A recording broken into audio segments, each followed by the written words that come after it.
American Comics. My past life is exposed. I created the foundation. Chapter 1, Previous life exposed. The system warns the entire universe. Top floor of the Future Technology Building in Queens, New York. A figure stood in a position overlooking the entire city, quietly staring at the projection on the glass wall. Shocked. Captain Steve's previous life was actually an ordinary farmer in the European countryside.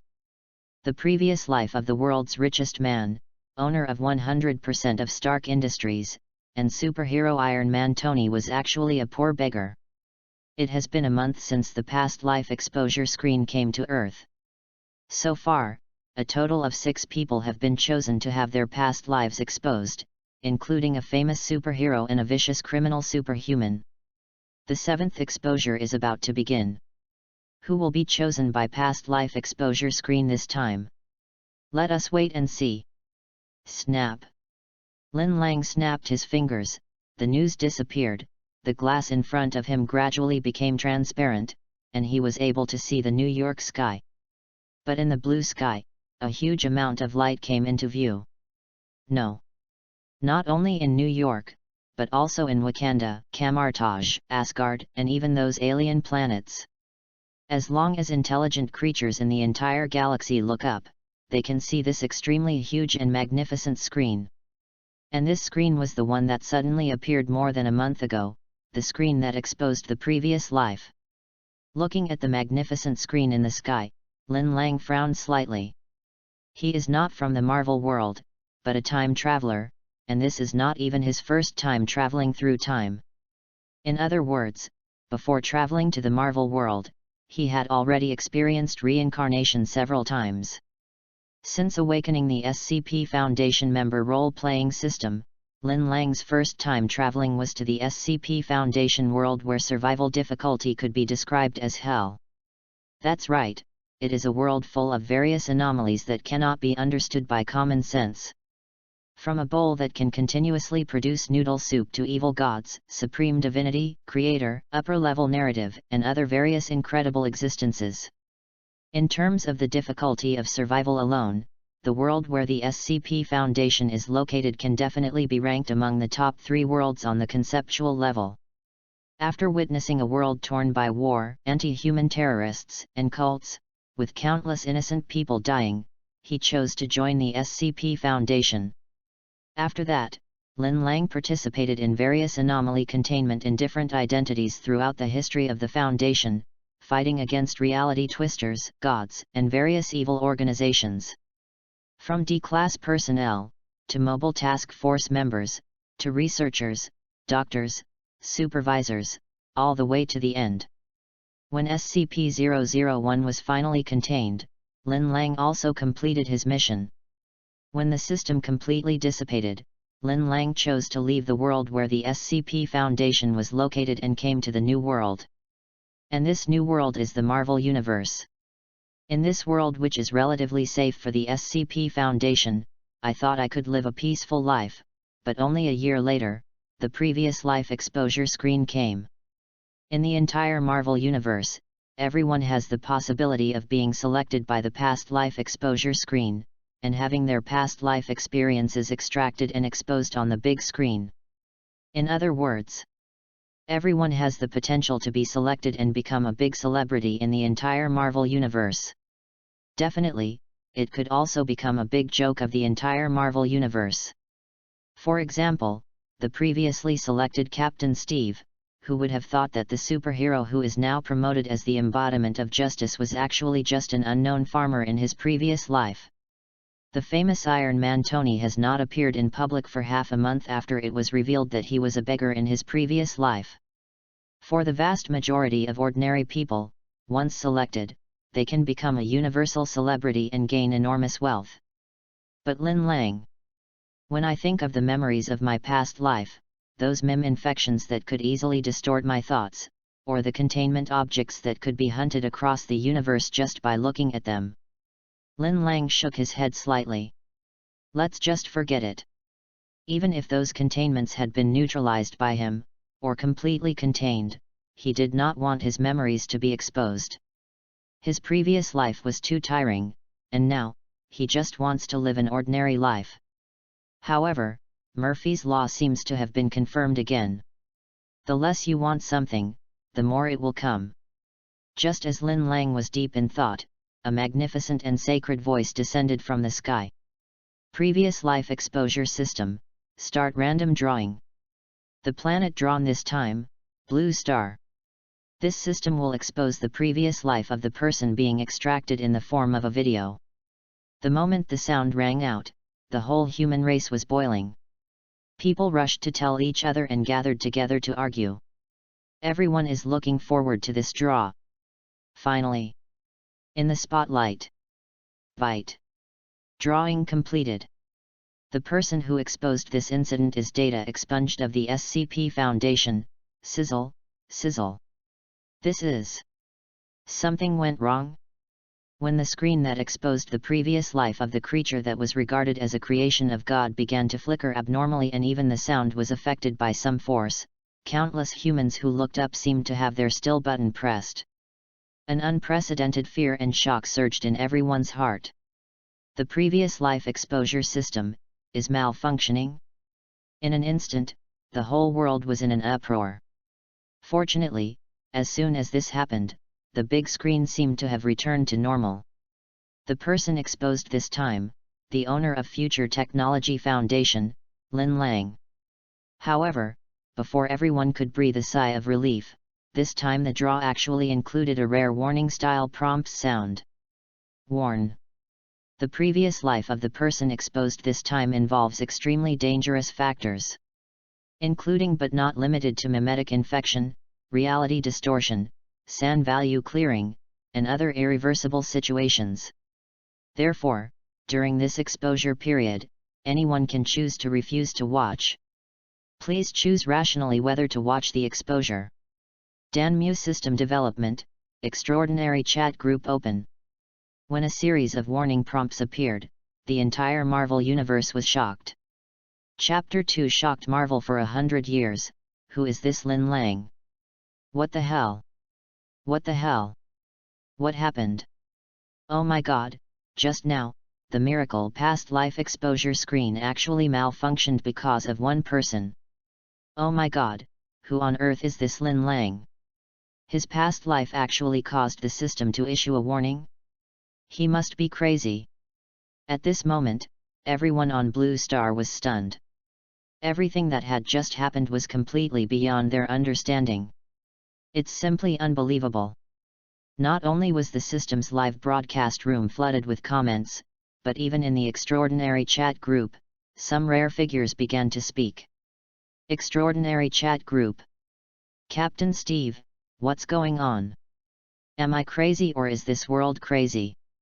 The system actually issued a warning to the entire universe because of one person? Deadpool, let me correct you. It's because of a person's past life. So, who is this Lin Lang? S.H.I.E.L.D. can't find out, right? No way, no way. S.H.I.E.L.D. Director Nick Fury, Lin Lang Longguo, 28 years old, orphan, unmarried. At the same time, he is also the sole shareholder of the famous Galaxy company Future Technology.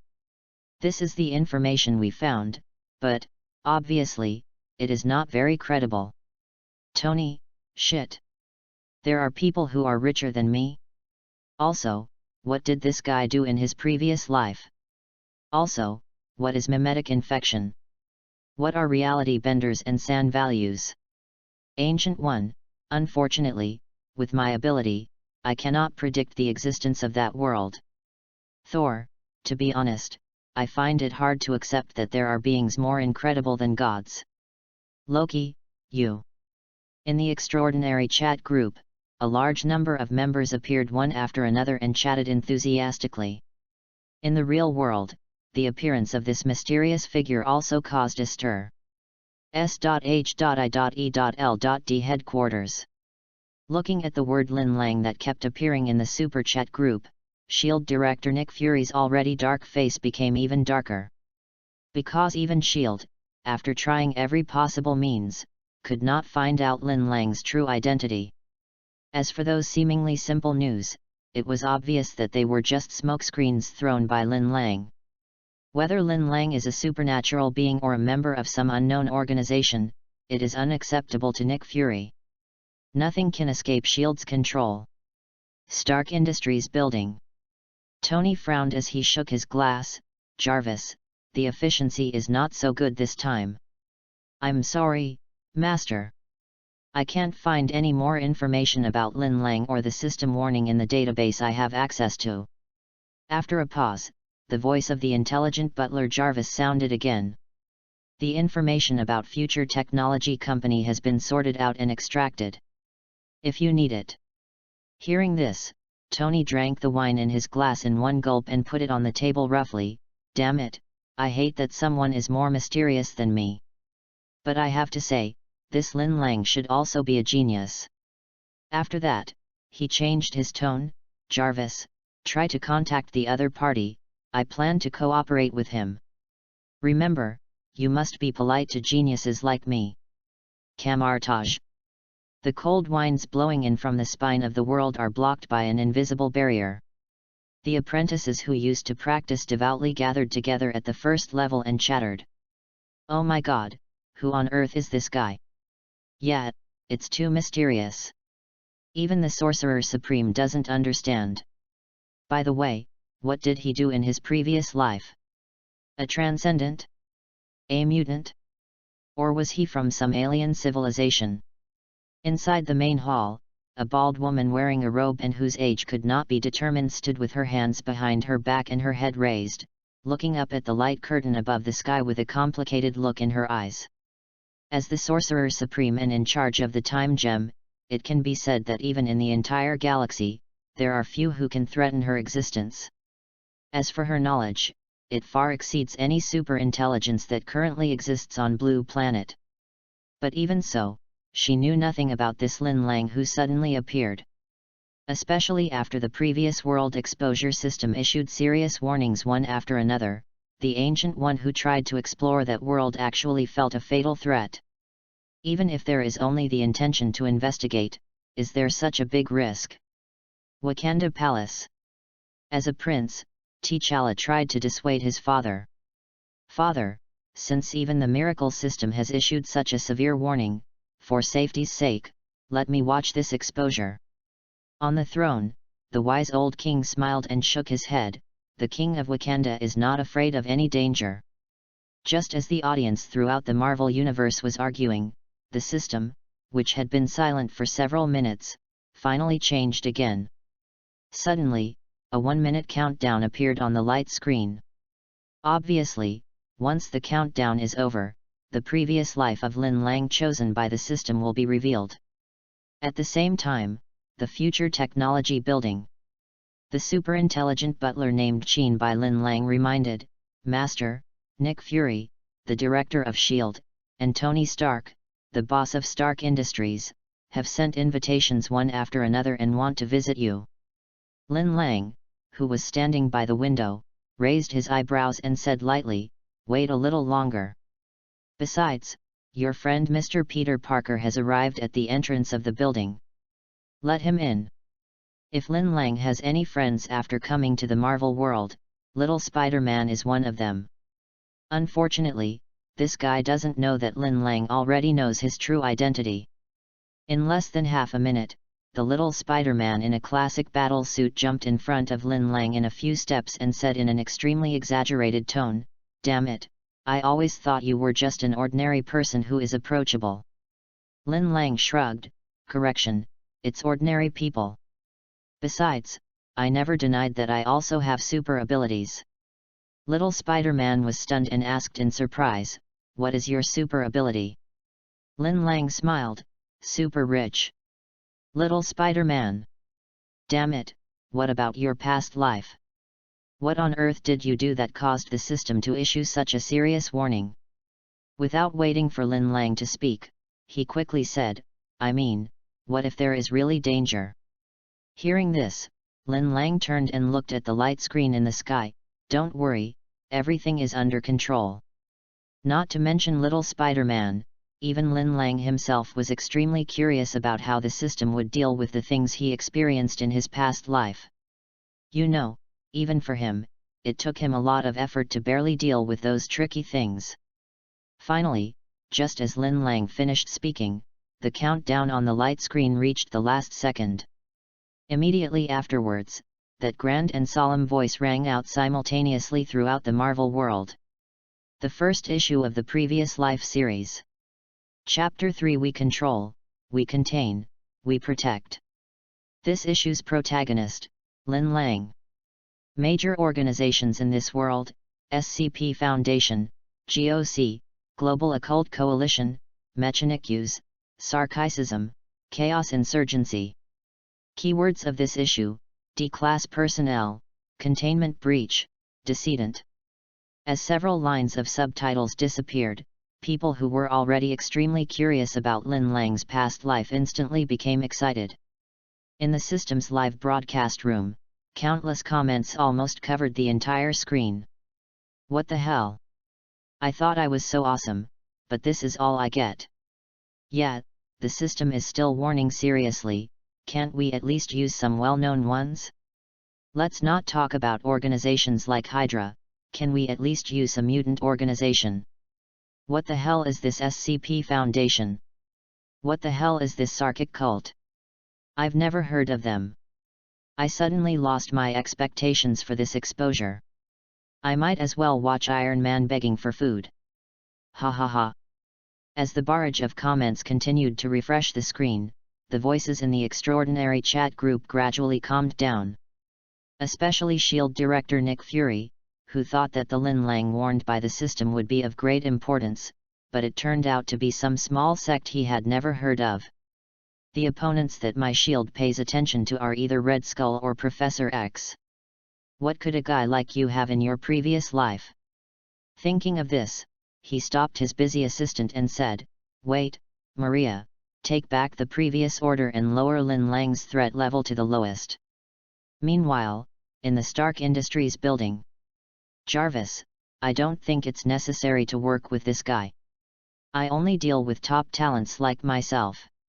J.A.R.V.I.S. Camartage. What? I thought he was so amazing." "That's right, there are no mutants, no superheroes, and not even magic. It's a waste of time. There's really no need for Sorcerer Supreme to know about this guy." Hearing the discussions of the apprentices in the courtyard, a hint of worry flashed across the usually calm face of the Ancient One. Really, is it that simple? Finally, with a flash of light, Lin Lang's previous life began. Throughout the Marvel world, countless humans looked up at the light curtain in the sky. And suddenly a low voice was heard on the originally dark screen. "This is a world with anomalies. Humans have been around for 250,000 years, but only the last 4,000 years are meaningful. So, what have we been doing for nearly 250,000 years? We hid in caves, sat around small campfires, and feared things we did not understand: the explanations of how the sun rose, the monsters with human heads and bird bodies, the living stones." As the voice sounded, an image appeared on the screen. On a planet that looks like a blue planet, no traces of civilization have yet appeared. It was vaguely visible that there were creatures that looked like humans hiding in the cave, staring with horror at the eternal darkness outside the cave. Those fleeting, terrifying figures, like darkness, constantly erode and devour the world. Some people walked out of the cave, but more of them turned back and hid in the haze of fear. They carved those strange scenes that were difficult to describe in words on the cave, and knelt down and prayed to them. So we call them gods and demons and ask for their forgiveness and pray for salvation. After that, their number decreased. And our number increased. As we feared fewer and fewer things, we began to see the world more rationally. However, the inexplicable things did not disappear, as if the universe deliberately wanted to show absurdity and incredibleness. Humanity cannot survive in fear. Nothing can protect us, we must protect ourselves. While others live in the light of day, we must fight them in the shadows and keep them out of the public eye so that others can live in a sane, normal world. The sun and the moon change, and the stars flow. Humans walked out of caves and civilization developed at an unimaginable speed. However, throughout this long history, there has always been a group of mysterious people. They fight the anomalies in the dark and keep them out of human sight. At this moment, the ethereal voice suddenly became high-pitched and firm. We are in control. We contain it. We protect. The opening content ends here. The entire Marvel world seemed to have been paused and fell into an eerie silence. Inside S.H.I.E.L.D. Nick Fury's originally relaxed expression suddenly became serious again. Abnormal. As the director of S.H.I.E.L.D., he is well aware that there are many threats in the universe that humans are unknown to. On Blue Star alone, there are many extraordinary beings such as extraordinary beings, mutants, magic, etc. S.H.I.E.L.D. is a special force of the International Security Council that is used to deal with various bizarre events. But even with S.H.I.E.L.D., which has a large number of top scientists, top agents, and even superheroes, there is no way to hide these extraordinary beings in the dark. This SCP Foundation. How can this be done? On the other side, there was also a quarrel in the extraordinary chat group. Deadpool, damn, what is anomaly? Extraordinary elements? Steve, according to this statement, we superheroes should also fall into the category of abnormalities. Tony, damn it, I don't want to be controlled, contained, and protected by these lunatics. I'm a superhero, not some damn anomaly. Thor, in other words, this SCP Foundation is able to control all anomalies and conceal them? To be honest, I think it is unlikely. Nick Fury, no organization can do this. In the live broadcast room, some people sneered at and some showed disdain for the appalling remarks and images that appeared in the opening, but there were also many people who found it unbelievable. But there is no doubt that as this footage was broadcast, an inexplicable curiosity gradually emerged in the entire Marvel world. Without giving everyone much time to react, the scene appeared again. In the picture, in a completely enclosed room filled with pale incandescent lights, everyone finally saw the person who was exposed this time, Lin Lang. Chapter 4, First Mission, SCP-173. He was tall and handsome, and looked to be about 25 or 26 years old. It is not an exaggeration to say that her eyebrows are as bright as stars and her ears are as beautiful as jade. However, at the moment, he was wearing an orange overalls, standing among a group of people wearing the same outfit. At first glance, it looked like the courier company was holding a rally for its employees. However, unlike Lin Lang's clear and firm eyes, the other people around him all had dull expressions and distracted eyes, staring blankly at the video that was repeated over and over again on the podium. Faintly, I can still hear that familiar emphasis. We control, we. Countless people saw this scene and immediately started talking about it. Extraordinary chat group. Tony, damn, this is not brainwashing, right? Steve, protecting humans from abnormal threats? To be honest, I initially thought that the SCP Foundation was a decent organization like S.H.I.E.L.D. Loki, for these ordinary people who have no knowledge and only care about their own interests, brainwashing may be the simplest and most convenient method. Unfortunately, the brainwashing method of this SCP Foundation is too low level. Wong, there is an old saying in the Dragon Kingdom, the people can be made to follow a principle, but they cannot be made to understand it. As they were discussing, a man in a white coat and glasses walked into the scene. He calmly came to the podium, surrounded by several agents wearing strange combat uniforms and equipped with real guns and nuclear bombs. Ignoring the commotion of the crowd, the man in the white coat finally spoke. This is a world of anomalies. Anomalies are objects in life that do not follow the natural laws we are familiar with. A corridor that you can never exit, a mechanical god from ancient times, and humans who reshape reality with their will. When the humans in the Marvel world saw that ugly guy saying such horrifying words, their scalps suddenly went numb. There was only one thought in everyone's mind. Is this true or false? All the extraordinary people just frowned. I thought it was just some little tricks with some strange personalities, but you ended up bringing out the evil gods? Are you kidding me? However, due to the somewhat low-level and inhumane brainwashing methods previously demonstrated by the SCP Foundation, most people are still skeptical about this statement. In the picture, the eyes under the thick lenses of the white coat looked at everyone as if they were looking at a group of dead men. As D-class personnel, your first priority is to obey orders, and the second is to ensure your safety. You must always be clear about your identity. D stands for dispensable, which means expendable. Experiments are a daily routine for you. You are the guinea pigs here. Please obey all orders, otherwise we will send you back to the prison where you are serving your death sentence or life imprisonment. Seeing this, the audience in the live broadcast room was in an uproar. Only then did everyone realize that these people in orange overalls were actually serious or death row prisoners in prison. And those audiences who were originally shouting for human rights also temporarily stopped shouting. Death row prisoners definitely have no human rights. As for the identity of Lin Lang, the person who was exposed, everyone naturally came to a conclusion.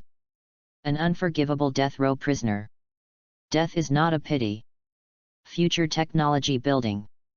Spider-Man, hanging from the ceiling like a spider, touched his head, turned to look at Lin Lang and asked curiously, "So, you were a death row inmate in your previous life? What crime did you commit?" Lin Lang glanced at him and said calmly, "Won't you know if you keep reading?" In the picture, the voice of the man in the white coat mixed with the brainwashing propaganda slogan of the SCP Foundation behind him ended at the same time. And those wanted criminals who had countless eyes woke up one by one, as if their memories were forcibly inserted. Judging from their fanatical expressions visible to the naked eye, it is obvious that the brainwashing from the SCP Foundation has been successful. Seeing those originally ferocious expressions suddenly become devout and fanatical, the audience in the live broadcast room all felt a chill on their backs.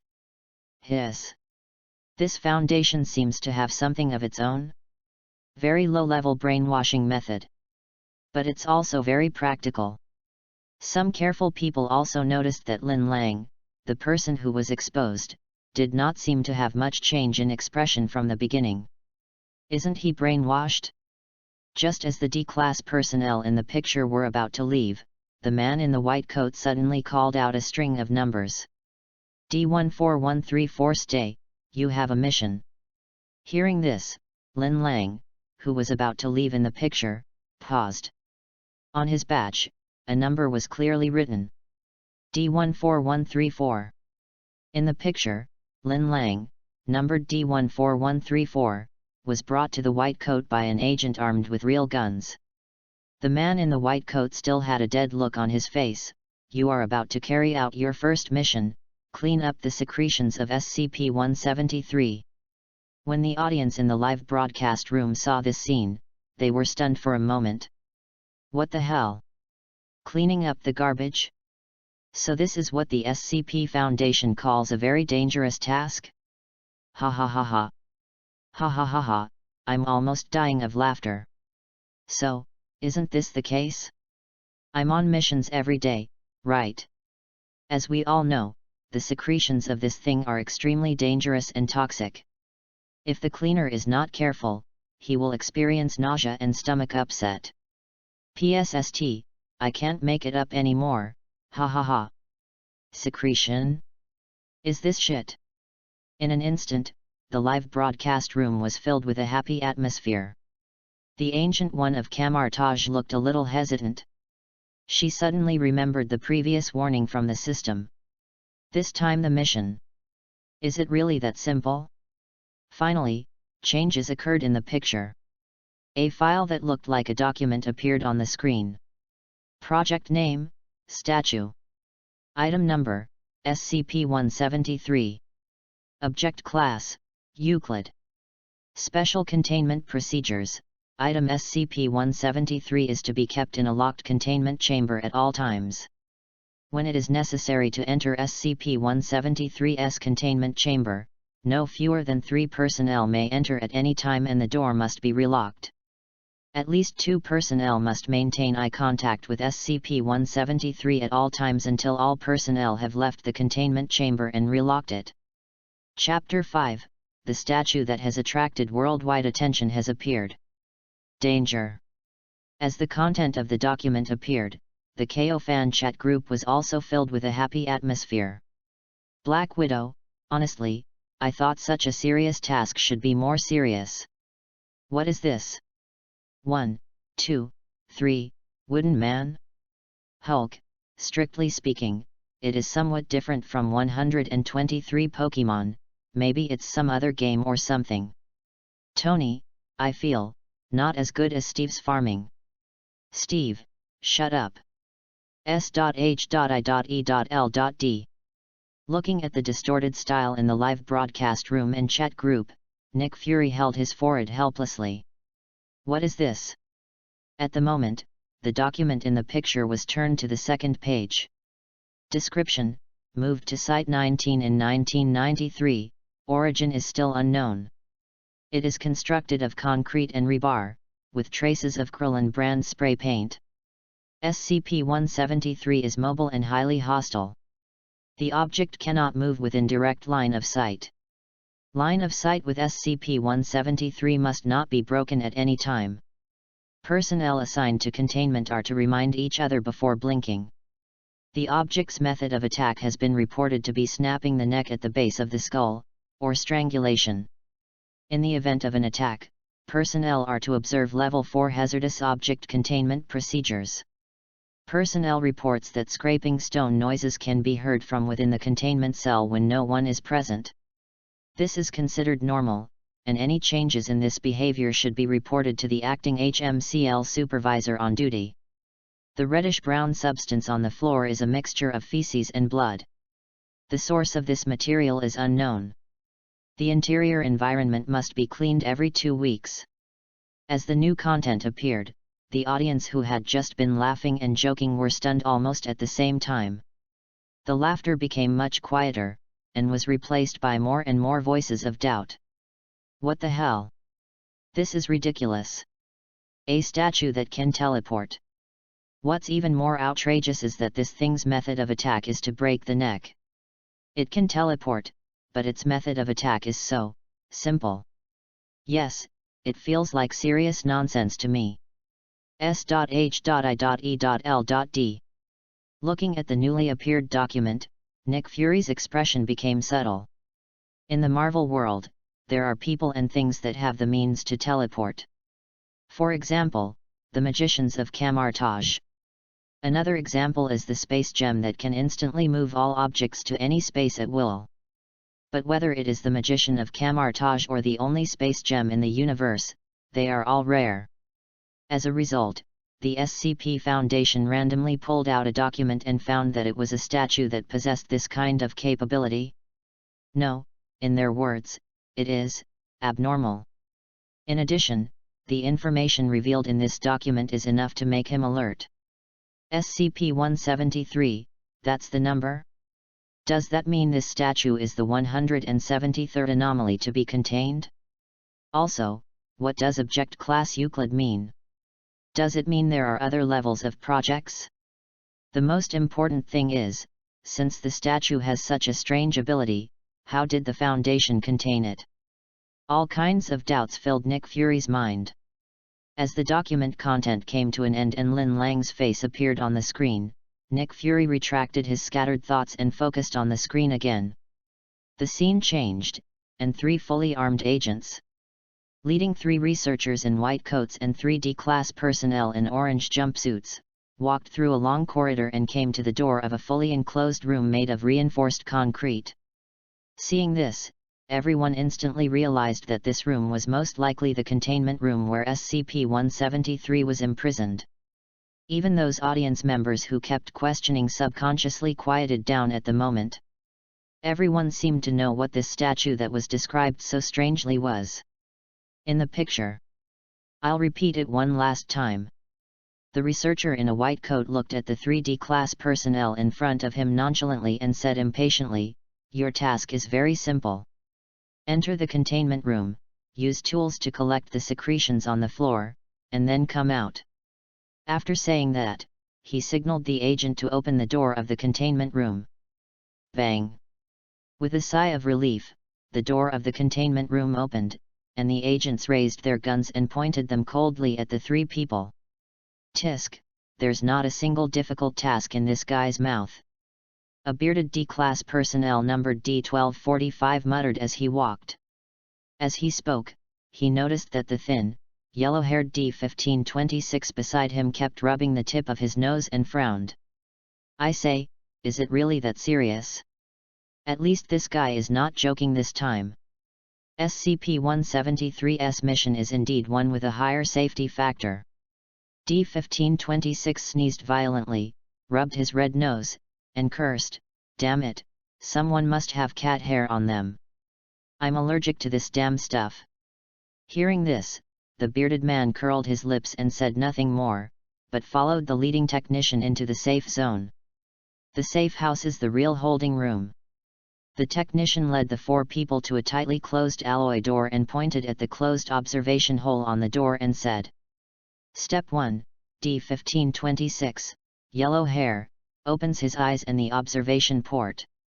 While keeping SCP-173 in sight, D1245, beard, and D14134, Lin Lang, enter the containment room and begin collecting." Seeing everyone nod, the technician reminded again, "Remember, at least 2 people must be watching SCP-173 at all times. Before you blink, you must inform your companions. Do you understand?" "Understood, X3." Compared to the weak responses of the other two, Lin Lang's voice sounded extremely calm. Future technology building. Tisk tisk, Lin, I didn't expect you to be so calm. Little Spider-Man patted Lin Lang's shoulder and teased, then asked, "By the way, is this statue really as powerful as described?" Seeing Lin Lang looking at him like an idiot, Little Spider-Man waved his hand awkwardly, What I mean is, forget it, let's just look at the screen." In the picture, as the technician slowly opened the observation port, SCP-173, which made everyone curious, finally appeared in everyone's field of vision. Chapter 6, A sneeze almost caused the whole team to be wiped out. A humanoid statue, seemingly made of yellowed plaster, stood in a silver metal room. At first glance, the statue looks like a peanut with limbs grown. It has a huge head and a body that is out of proportion. The most eye-catching thing is its hideous face, which is wrinkled and rusty. The statue in the picture is standing sideways in the corner of the metal room, with its hands on the wall, giving people an eerie and dramatic feeling as if it is shy. The ground was covered with rusty red secretions. Seeing this, even the extraordinary people who were used to seeing many storms frowned, and the live broadcast room was in an uproar. What the hell? What the hell is this? Hey, it's ugly and weird. It's over. I feel like I'm going to have a nightmare tonight. No, I'm curious, can something like this really teleport? Yeah, let's not talk about the material of reinforced concrete. The key is how can a person with short arms and legs break his neck? S.H.I.E.L.D. Nick Fury frowned as he looked at the funny and somewhat weird statue in the picture. He thinks like most people. Is this thing really an anomaly? In the picture. Without giving everyone time to get nervous, the yellow-haired D1526 who was in charge of looking at the statue for the first time started shouting in just 3 seconds. "Damn it, what are you waiting for? Get in quickly, my eyes are so dry."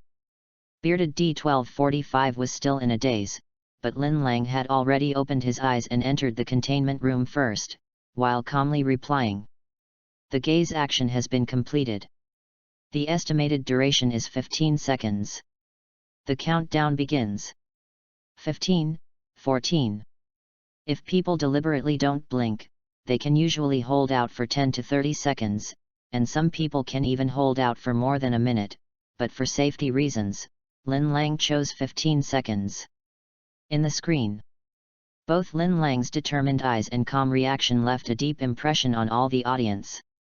especially when contrasted with the other two D-class personnel who were in a panic. Perhaps infected by the tense atmosphere, the voices of ridicule and questioning in the live broadcast room became much quieter, and some people even subconsciously held their breath. In the screen, Lin Lang counted to 11, and the bearded D-1245 finally reacted and stared at the statue and began to count down. The yellow-haired man outside the door came in hurriedly with tools and started collecting the secretions. 5. 4. D-1526, count. 3. Lin Lang counted and spoke at an extremely fast speed. 10, 14. A drop of cold sweat slid down the yellow-haired cheek, but fortunately he managed to adjust himself. Seeing this scene, those who were staring at the screen swallowed their saliva at the same time and dared not breathe. Even if there were no words like playing tricks or is it that serious, flashing in the live broadcast room, they were quickly ignored. Oh shit! So exciting! 1. D-14134 Stop counting and start collecting. Lin Lang reminded urgently. At the moment, his eyes were wide open, but he didn't dare to look anywhere else. It was obvious that he was also under great psychological pressure. Only after confirming that the countdown had started for the other two people did Lin Lang breathe a sigh of relief, and then he began the collection work without stopping. At the moment, the bearded man had counted to 8, while the yellow-haired man had counted to 11. Lin Lang, with his head bent and concentrating on collecting, quickly shoveled the secretions on the ground into the box. Perhaps Lin Lang's calmness infected the other two. In the next 3 minutes, the three of them took turns to perform the action without any accidents. Seeing this, the audience in the live broadcast room finally breathed a sigh of relief. In the extraordinary chat group, everyone also started discussing it. Black Widow, damn it, it's not even certain whether this statue is as scary as described in the document, but it still makes me breathless just looking at it. Tony, wake up, it's outrageous enough that a plaster statue can teleport and kill people. Only an idiot would believe this. Steve, apart from anything else, the psychological quality and organizational ability displayed by Lin Lang are really eye-catching. As an ordinary person, he has done an excellent job. Nick Fury, the job replacement model can be further optimized. Perhaps because they were gradually becoming familiar with the rhythm, the bearded man and the yellow-haired man were in much better spirits. The bearded man in particular even had the energy to joke while looking at the statue. Hey yellow hair, what do you think that red thing on this guy's butt is? 8. The yellow-haired boy rubbed his red nose and said with a strange smile, it can't be my period, right? 13. Lin Lang was concentrating on his collection work. Hearing this, the bearded man laughed obscenely and said, what if another statue took the back door? 6. As he said that, he even asked Lin Lang seriously, hey, brother, we did a great job this time, right? 5. Lin Lang had his back to him, his head tilted to collect, ignoring his meaning. The bearded man felt embarrassed and sneered, Tisk, what are you pretending to be? Unexpectedly, just as he finished speaking, a drop of cold sweat slid along the wrinkles and into the corner of his eye while he was laughing strangely. He subconsciously closed his eyes first, and just when he thought of reminding her, he suddenly heard a long inhalation. Ah-achoo! Huang Mao, also known as D-1526, without greeting anyone. I sneezed. At this moment, an experiment conducted by a program called Mythbusters suddenly emerged in the minds of the audience. They tested whether people could keep their eyes open while sneezing. The answer is no. Therefore, when the audience in the Marvel world saw that the bearded man and the yellow-haired man did not close their eyes at the same time before the prompt, everyone was stunned. Immediately afterwards, everyone heard two morbid, heavy, and horrible tearing sounds, and two extremely short screams. Time seems to stand still at this moment. No one could see clearly how the statue, which looked like yellowed plaster, moved, nor how it twisted the beard and yellow-haired neck with its chubby hands. There was only one thought in their minds. This damn statue can really break someone's neck in an instant. P.S. New author, new book, stable updates. Please give me flowers and comments. Chapter 7, Death Situation, Terrifying Little Peanut. Boom. Boom boom. This is the sound of the heart pumping hard. Lin Lang on the screen had his eyes wide open, staring at the statue that had appeared behind him at some point. Even through the screen, everyone could hear Lin Lang's heartbeat that sounded like a drum. A drop of liquid passed across Lin Lang's forehead, and he didn't dare to wipe it off. But the audience could see clearly that it was not sweat, but a drop of blood, spurting out from the bearded man's mouth. At the moment, the bearded man and the yellow-haired man lost their previous frivolity, and the two men fell to the ground, like two side-by-side numbers 7. Tick-tock. Tick-tock. Blood flowed from the corners of the corpse's mouth to the floor. The shocking bright red color blended with the substance on the ground and became somewhat sticky. Dong dong. Dong dong. Lin Lang's heartbeat became stronger and stronger, but the entire Marvel audience seemed to have been paused. Then, Lin Lang stood up tremblingly. Boom. The entire Marvel world and countless audiences were excited. OMG. Oh my god, what just happened? FK. FK. FK. Crazy, all crazy. Damn, this statue actually has the ability to instantly break someone's neck. Oh my god. The most important thing is that Lin Lang actually reacted at that moment. Otherwise, his neck would have been broken, right? What should I do? Lin Lang is alone now, and the door is blocked. Isn't he doomed? Stark Industries building. Damn it, it's actually true. Stark exclaimed, a statue that can break someone's neck in an instant. Damn, this is crazy. He himself didn't realize that his voice seemed to be a little broken. S.H.I.E.L.D. Nick Fury stared at the screen intently, his already dark face, at the moment even darker than the bottom of a pot. He used S.H.I.E.L.D.'s technology to slow down the scene millions of times, but still couldn't figure out how the statue moved. Teleport?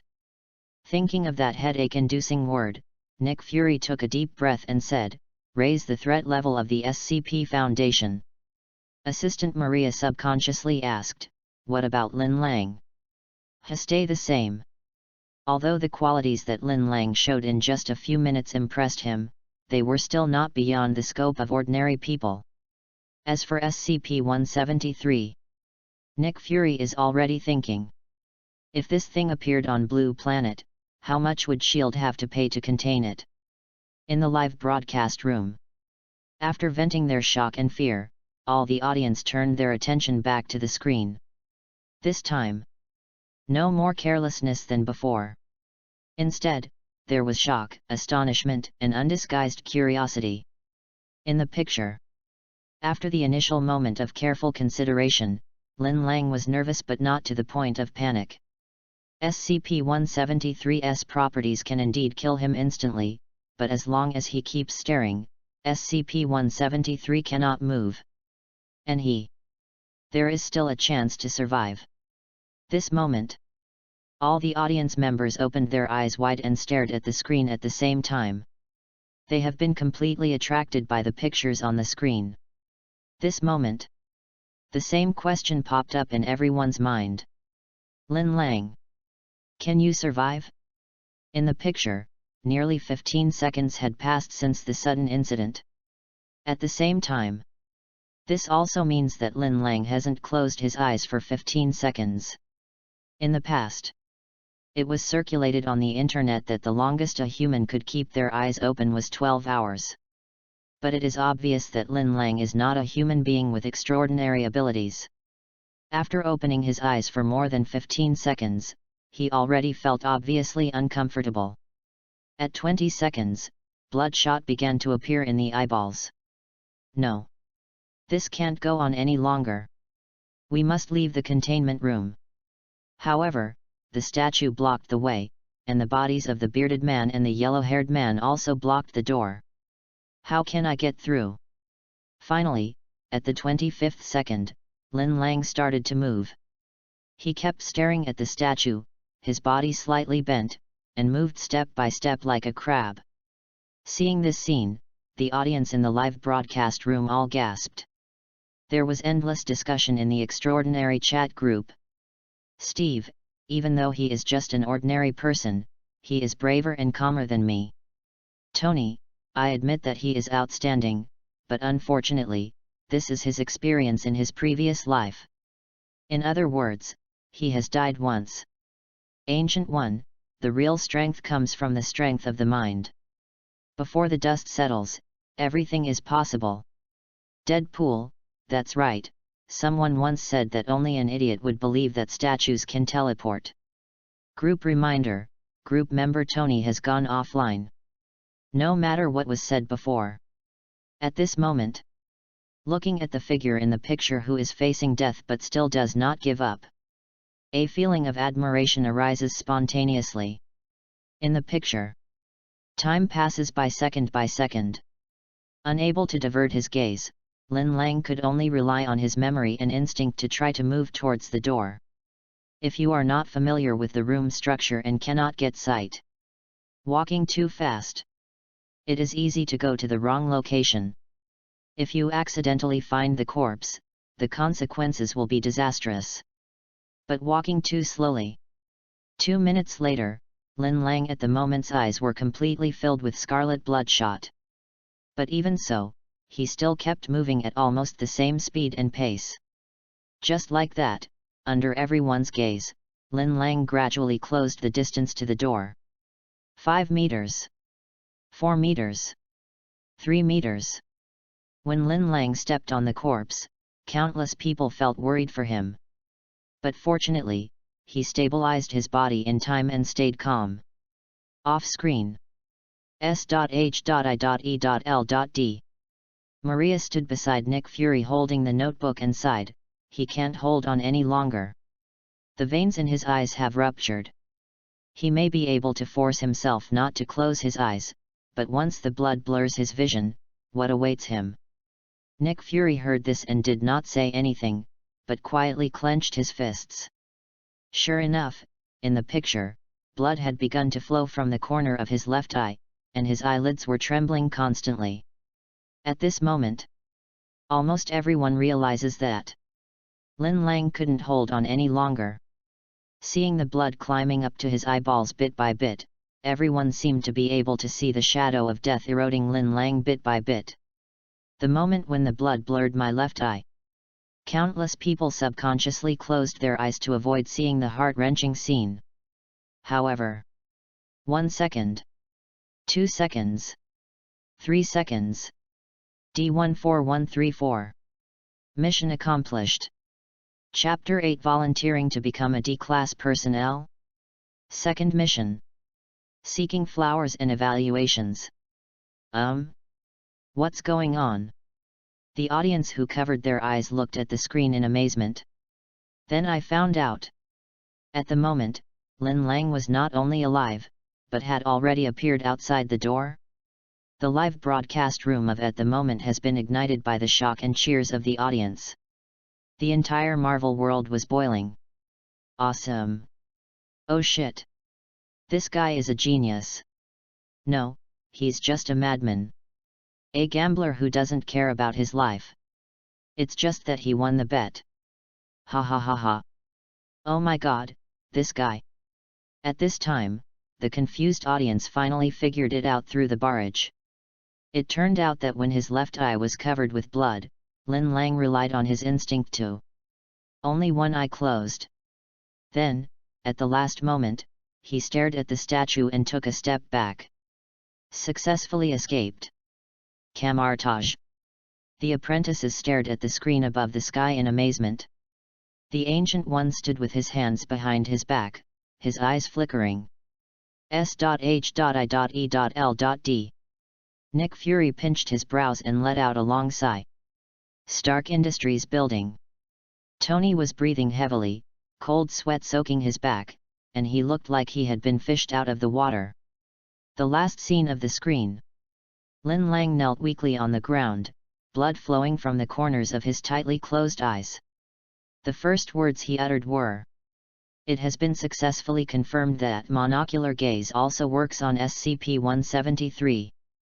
After hearing his weak voice say this, the originally noisy live broadcast room fell silent instantly.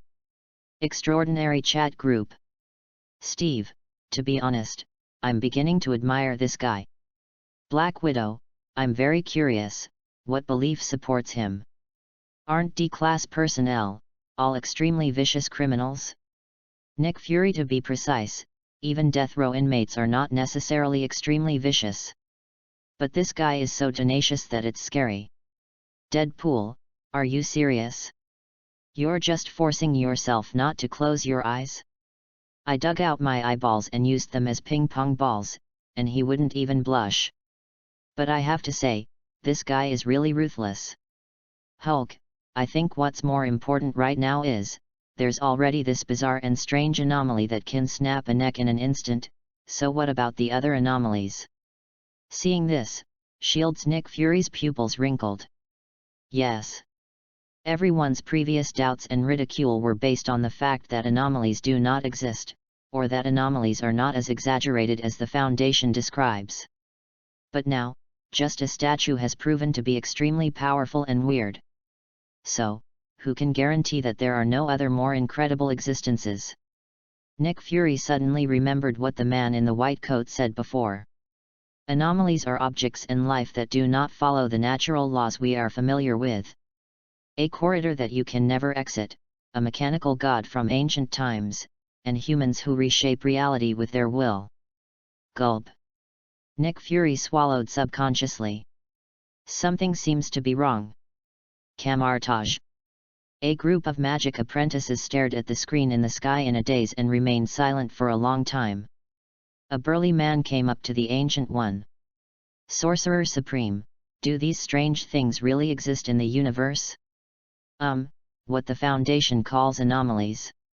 Ancient One magician looked back at the game and sighed. That depends on your perception. Perhaps, to ordinary people, the magic we use. Those mutants and extraordinary beings, are also abnormal. As he spoke, as if he had thought of something, the Ancient One's voice became a little ethereal. The universe is boundless, and humans cannot even leave the Milky Way. What we know is just the tip of the iceberg. At the same time, future technology building. Lin Lang looked quietly at the screen in the sky, with a hint of nostalgia in his eyes. Turn out to be. Has it been so long since my first encounter with anomaly? Just as Lin Lang was sighing. The look in the eyes of little Spider-Man standing by when he looked at Lin Lang had completely changed. Before, he always felt that Lin Lang was filled with a certain emotion. Until now. He seemed to understand. This emotion is called fatigue. The kind of exhaustion that feels like the whole soul is withering. What kind of past did he go through?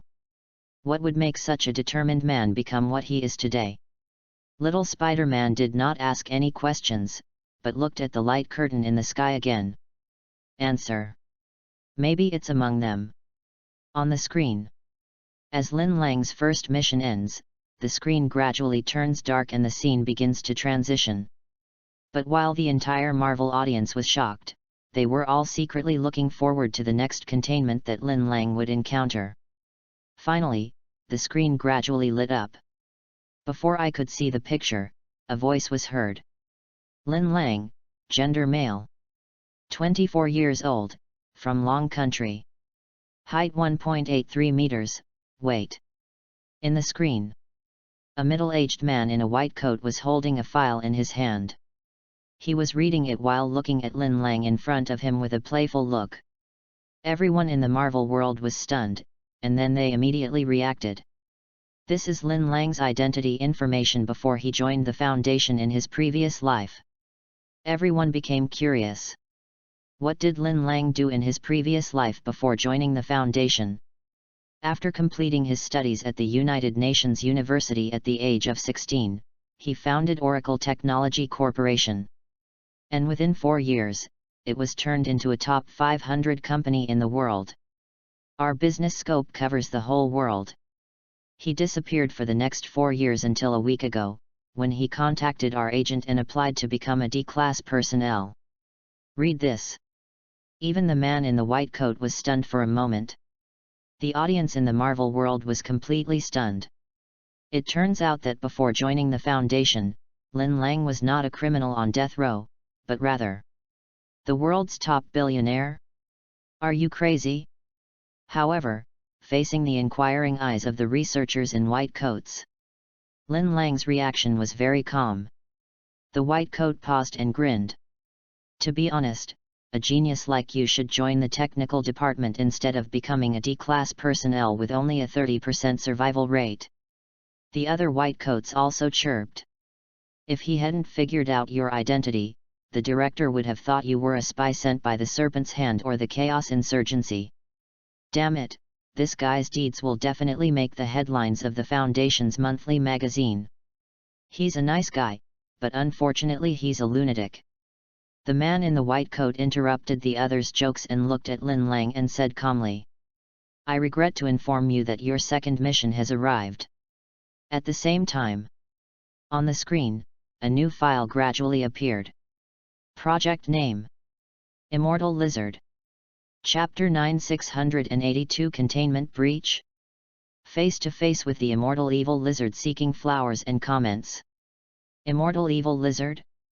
When everyone in the Marvel world saw the name of the project, they were all stunned. What the hell is the immortal evil lizard? A lizard? Last time it was a statue, this time it's a lizard. Interesting. The immortal evil lizard, could it be that its abnormal characteristic is immortality? How is that possible? There are no immortal creatures in the universe. The comments are still arguing. Camartage.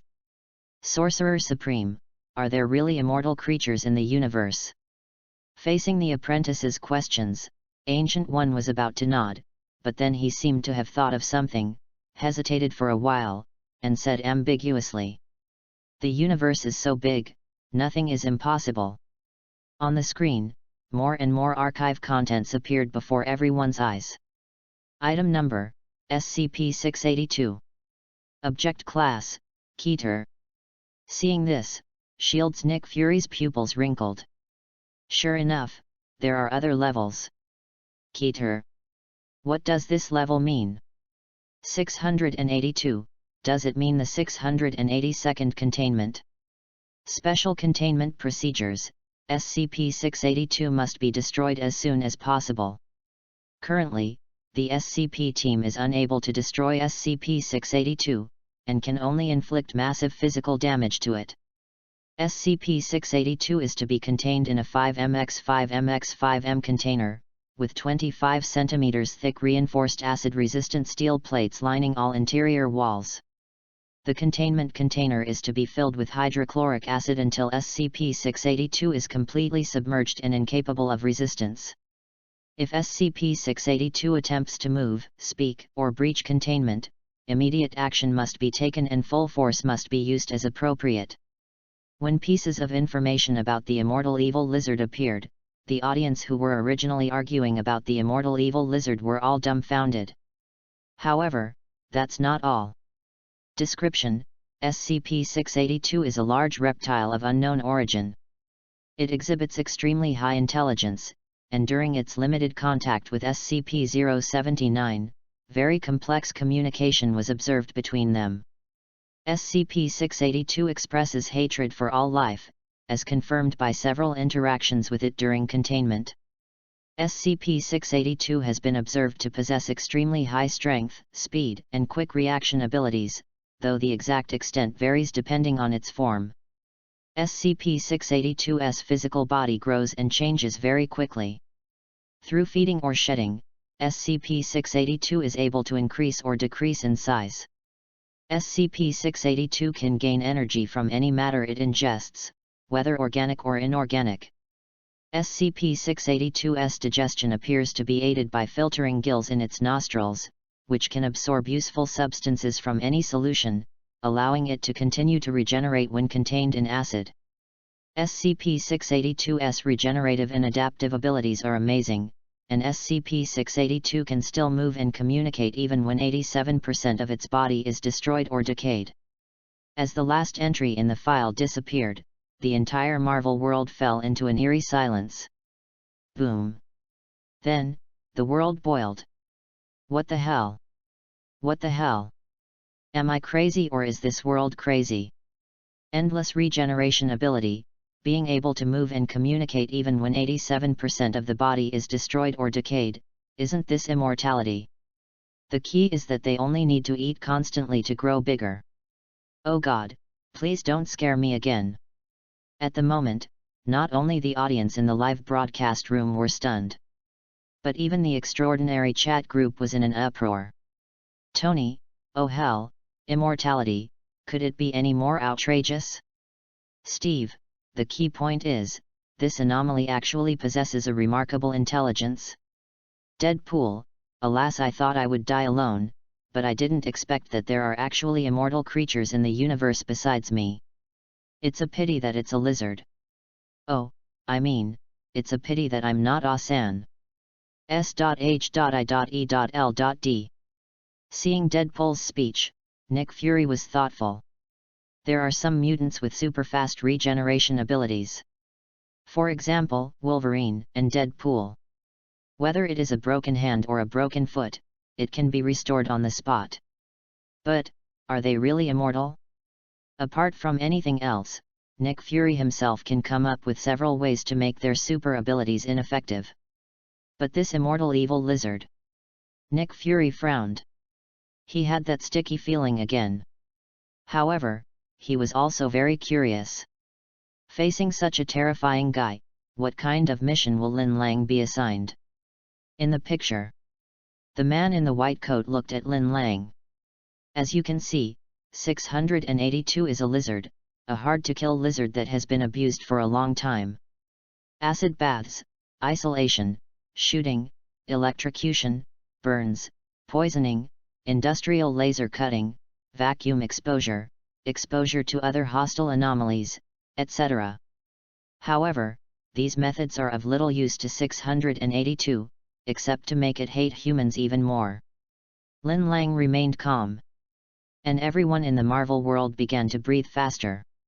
Some people were even sweating profusely. The man in the white coat gave Lin Lang an admiring look. Unfortunately, this immortal fellow who has great hatred for humans has breached the next door station an hour ago. After killing more than 100 people, he left the site. Then, the man in the white coat shrugged. Yes, 682 has breached containment. And your mission is to assist the Foundation in containing 682. As soon as the words fell, the brains of the audience in the Marvel world roared. Countless people were stunned after hearing this. The live broadcast room exploded instantly. No one expected that such a terrifying monster could fail to be contained. What was even more unexpected was that Lin Lang would be assigned to assist in the containment. Are you crazy? This killed hundreds of people in the blink of an eye and broke through the existence of an entire site.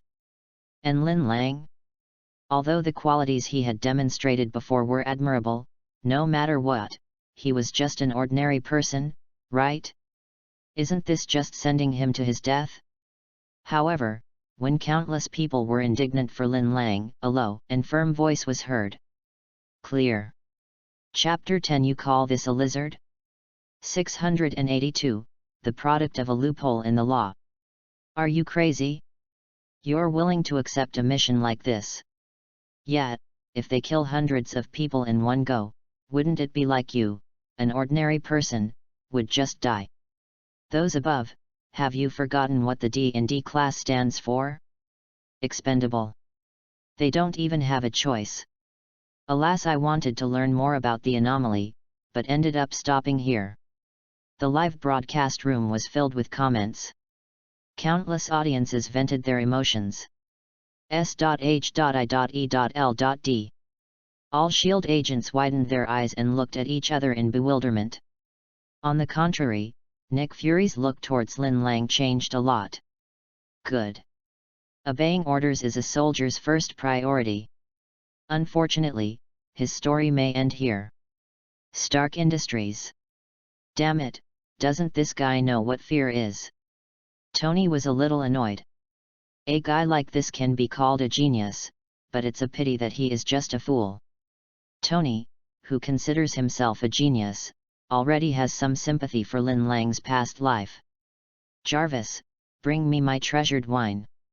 I want to toast this friend I have never met. Having seen the Foundation's rigor, no one doubted the authenticity of the files on 682. Therefore, almost everyone believed that Lin Lang was participating in a mission with no chance of survival. The scene changed. Lin Lang, wearing an orange overalls, is already sitting on a high-tech transport plane. The entire cabin was filled with mostly D-class personnel wearing overalls. Among the others, there were researchers in white coats, fully armed agents, A&D. A group of well-equipped mobile task forces wearing pure black individual combat uniforms. The most eye-catching thing was the thin man among them. The man was in his late 30s, with black hair, grey eyes, olive skin, and nearly 2 meters tall. His body was covered with numerous tattoos depicting obscure images, ranging from subtle to extravagant. He looked like a member of the Foundation. What is puzzling is that the surrounding agents and mobile task forces seem to be wary of him. The scene changes. When they appeared again, Lin Lang and others had been dropped off at the gate of a dilapidated abandoned factory. A man in a white coat came in front of a group of D-class personnel. 682 needs some time to digest after eating. It is now hiding in this abandoned factory. Your mission is to enter the factory and lure it out. After the words were spoken, the audience in the Marvel world thought they were hallucinating and all looked stunned. What did they hear? The Foundation intends to let this group of ordinary people face 682 with bare hands? What a joke! Even if D-class personnel are expendable, it doesn't mean they can treat human lives like that, right? Isn't this just sending them to their deaths? As expected.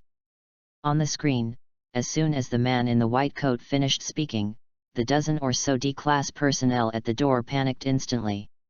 It is true that they have been brainwashed, but that does not mean they have lost the ability to think independently. Oh my God, are you kidding me?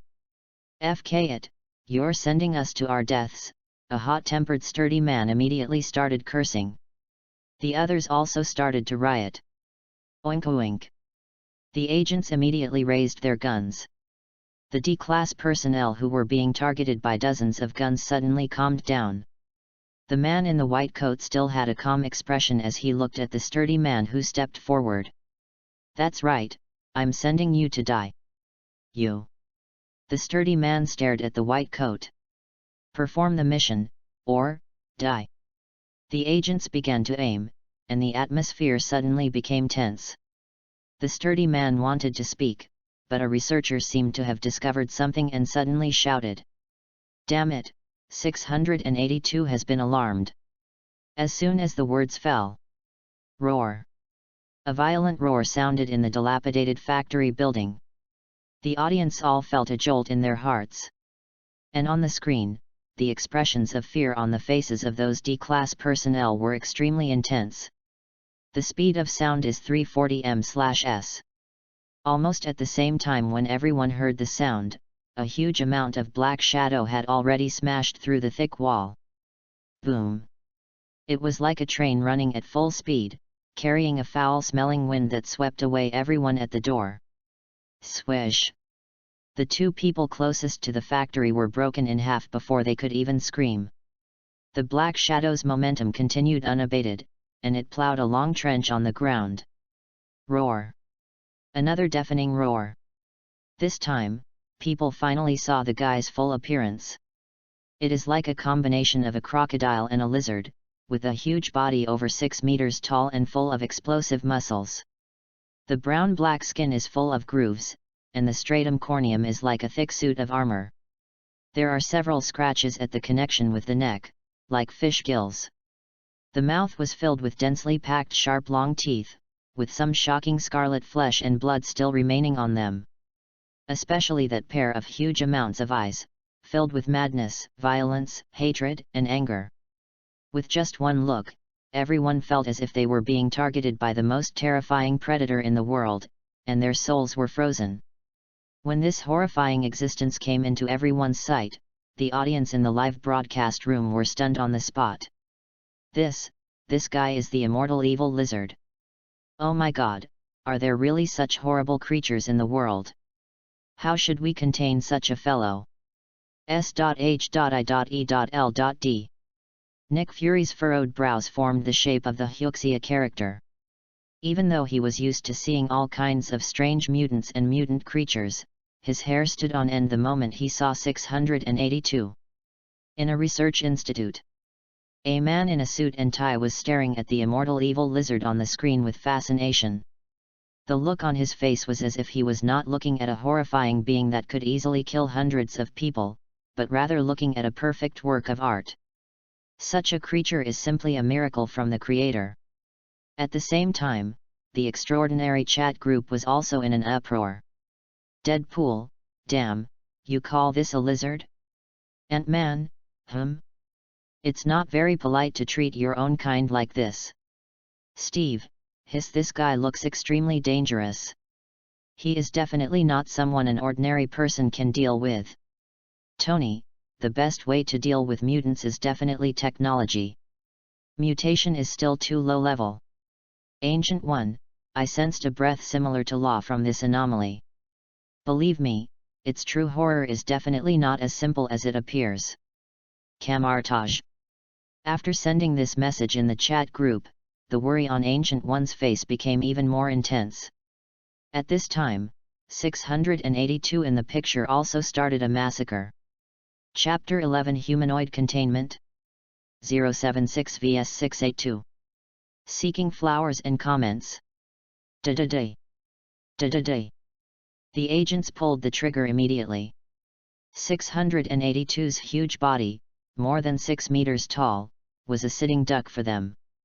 In an instant, dense bullets formed an impenetrable bullet net, madly attacking 682. However, the bullet that can break cement cannot even break the stratum corneum on the surface of 682.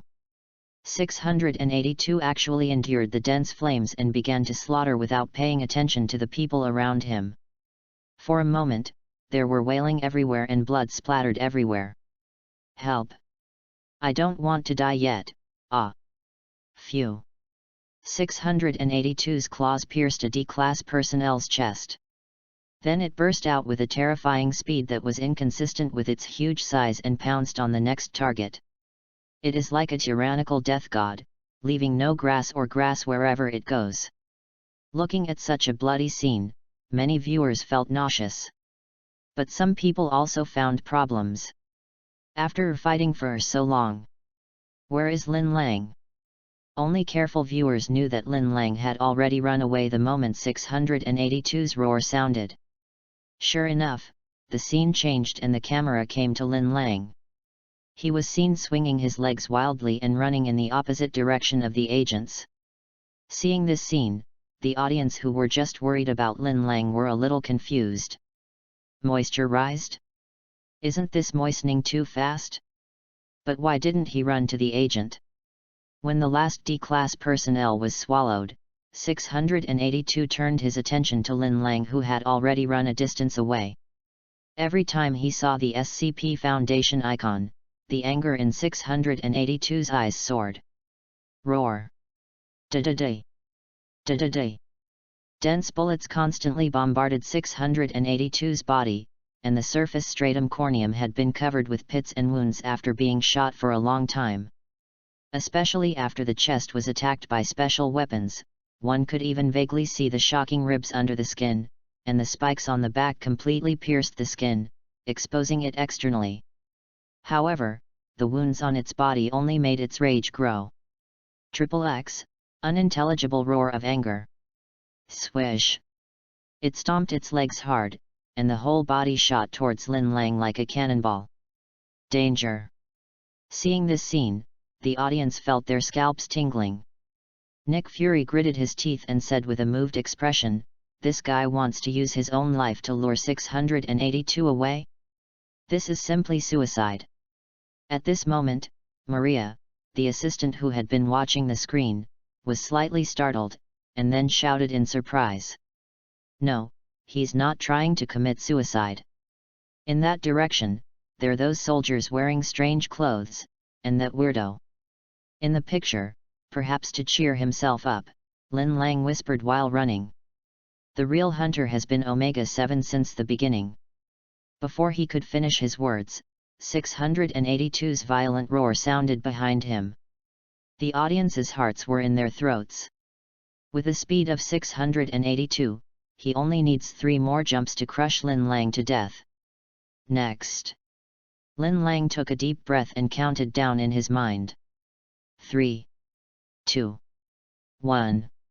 XXX, unintelligible roar of anger. When 682's voice sounded behind Lin Lang, Lin Lang leaped forward like a diver who had practiced for decades. Swish! 682's claws danced in the air, creating a strong wind that easily tore apart the electric pole coming out of the bucket, but Lin Lang just happened to dodge it. Just as it swung its claws again, a calm voice sounded. XXXX, unintelligible sound. Miraculously, 682 stopped when he heard the sound. The picture also shows the figure who is speaking. It was this mysterious man that the agents were wary of on the transport plane before. See this scene. The live broadcast room was instantly in an uproar. What the hell? This is too exciting, isn't it? Yet, Lin Lang was literally dancing on the edge of a knife, but he managed to survive. I have to say, this guy is a complete gambler. Just like last time, he won the bet again. Damn, I almost PD'd myself just now. So, who is this mysterious man? Stark Industries building. Tony looked at the man in the picture, frowning. Why did 682 stop? Is he communicating with 682? What is the Omega-7 that Lin Lang mentioned? Jarvis, I'm sorry sir, I can't parse this conversation. Now. With the appearance of this mysterious man, 682 unexpectedly calmed down. The man and the sheltered creature began to communicate in a strange language as if no one was around. And those members of the mobile task force, dressed in individual combat uniforms, finally came over holding strangely shaped guns. Lin Lang was helped up by 2 people, and vaguely, he could hear some members whispering to each other.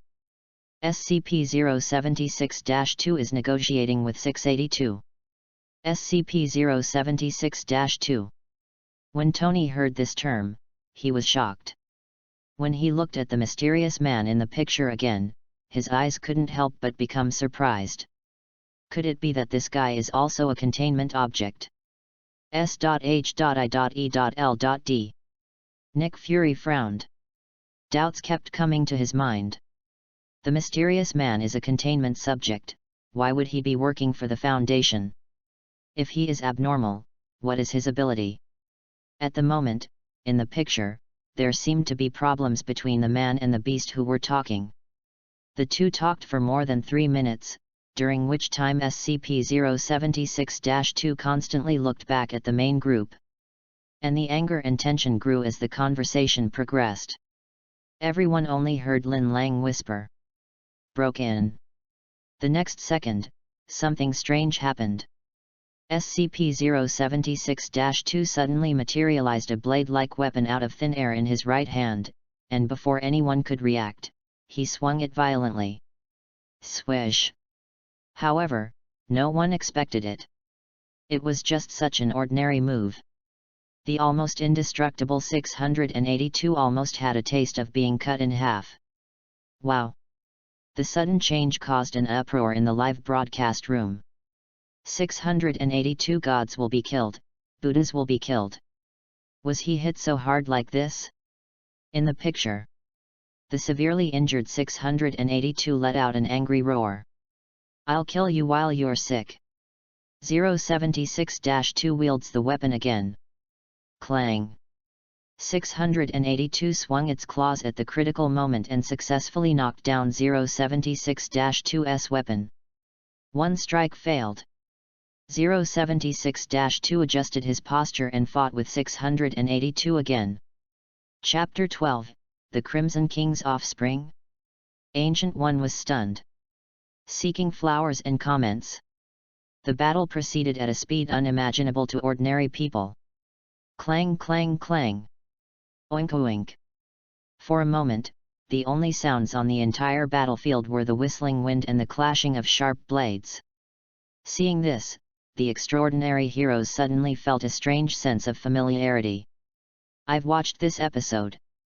What surprised everyone even more was that the immortal 682 had actually fallen into a disadvantage.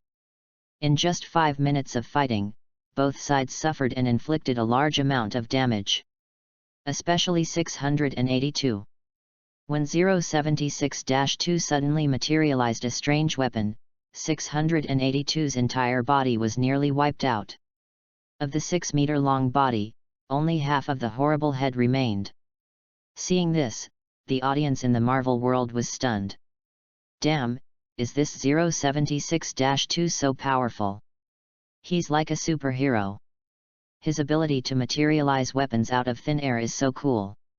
I didn't expect this humanoid containment creature to be more powerful than the immortal giant lizard. 682 only has half of his head left. He should be completely dead, right? Immortality? That doesn't seem that exaggerated, does it? In the screen, it is obvious that 076-2 has really become popular. Unexpectedly, when he once again materialized a weapon and planned to destroy the remaining half of 682's head, something strange happened. All everyone heard was a sonic boom, and a strong electromagnetic storm swept across the entire battlefield. Faintly, everyone seemed to hear 682's angry and violent roar again. That enduring voice that contained murderous intent constantly stimulated the nerves of every audience member. At the moment, there is only one question in the minds of countless people. What happened? In the picture, the members of the mobile task force stood up in a panic. The captain-like member grabbed the team members by the collar. What the hell just happened? Team, Captain. Sensors and monitoring facilities show strong bursts of electromagnetic energy and radiation, as well as drastically changing temperature readings. Before he finished speaking, another team member replied in a surprised voice. The central monitoring station just sent a notification indicating that a space-time shift phenomenon occurred on SCP-682. After analysis, this phenomenon includes the sudden appearance and disappearance of a black hole, or the team member took a deep breath, or a channel has suddenly formed from this dimension to another dimension in theory. Time and space transfer? Only the channel? When a powerful word came out of the mouth of a mobile task force member, the audience in the entire live broadcast room was stunned. Is it so awesome? S.H.I.E.L.D. A scientific expert explained to Nick Fury. Strong bursts of electromagnetic energy and radiation can theoretically cause space-time chaos. But it's almost impossible to use at the moment to transfer through space. As if he had thought of something, he immediately added, at least with our current scientific and technological level, it's impossible. Nick Fury's face turned dark and he looked up at the sky with his hands behind his back. In the picture, the captain wanted to speak again, but a voice rang out from everyone's earphones at the same time. Tsitsizi Omega 7 team, can you hear me? The captain quickly replied, yes. Doctor.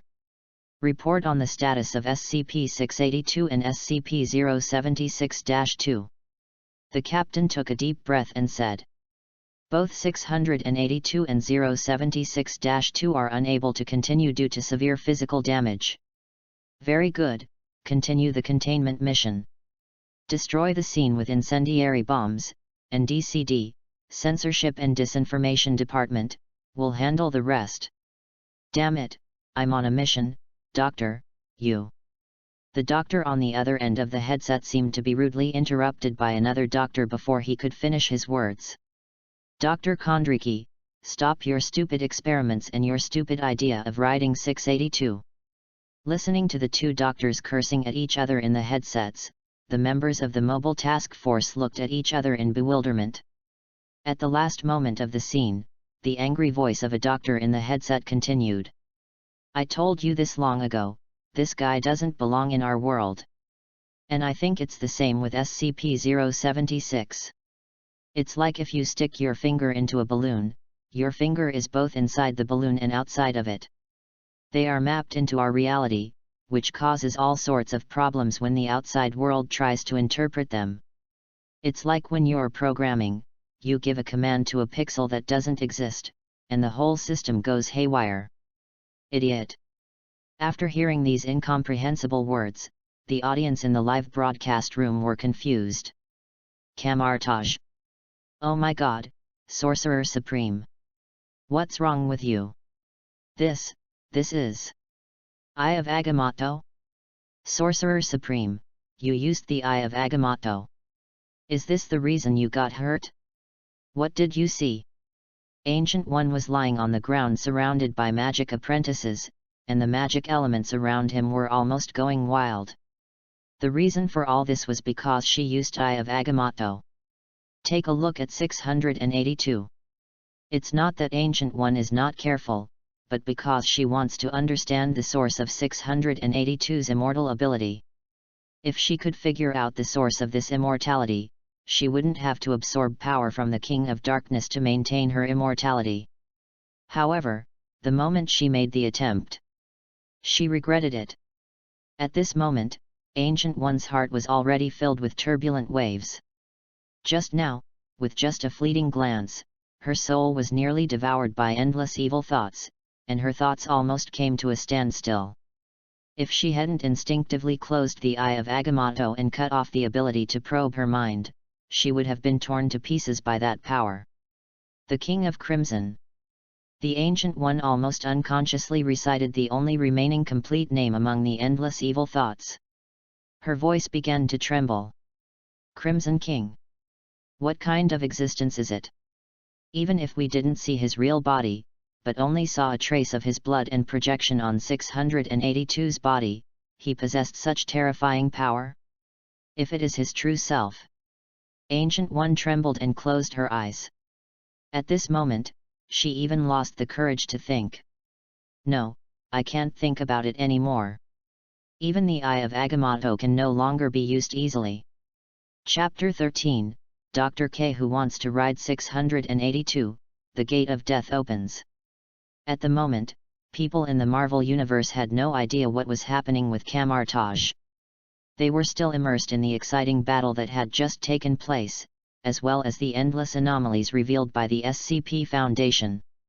Tisk tisk, I didn't expect that 682 would be contained like this. As expected of an immortal containment creature, did you see that?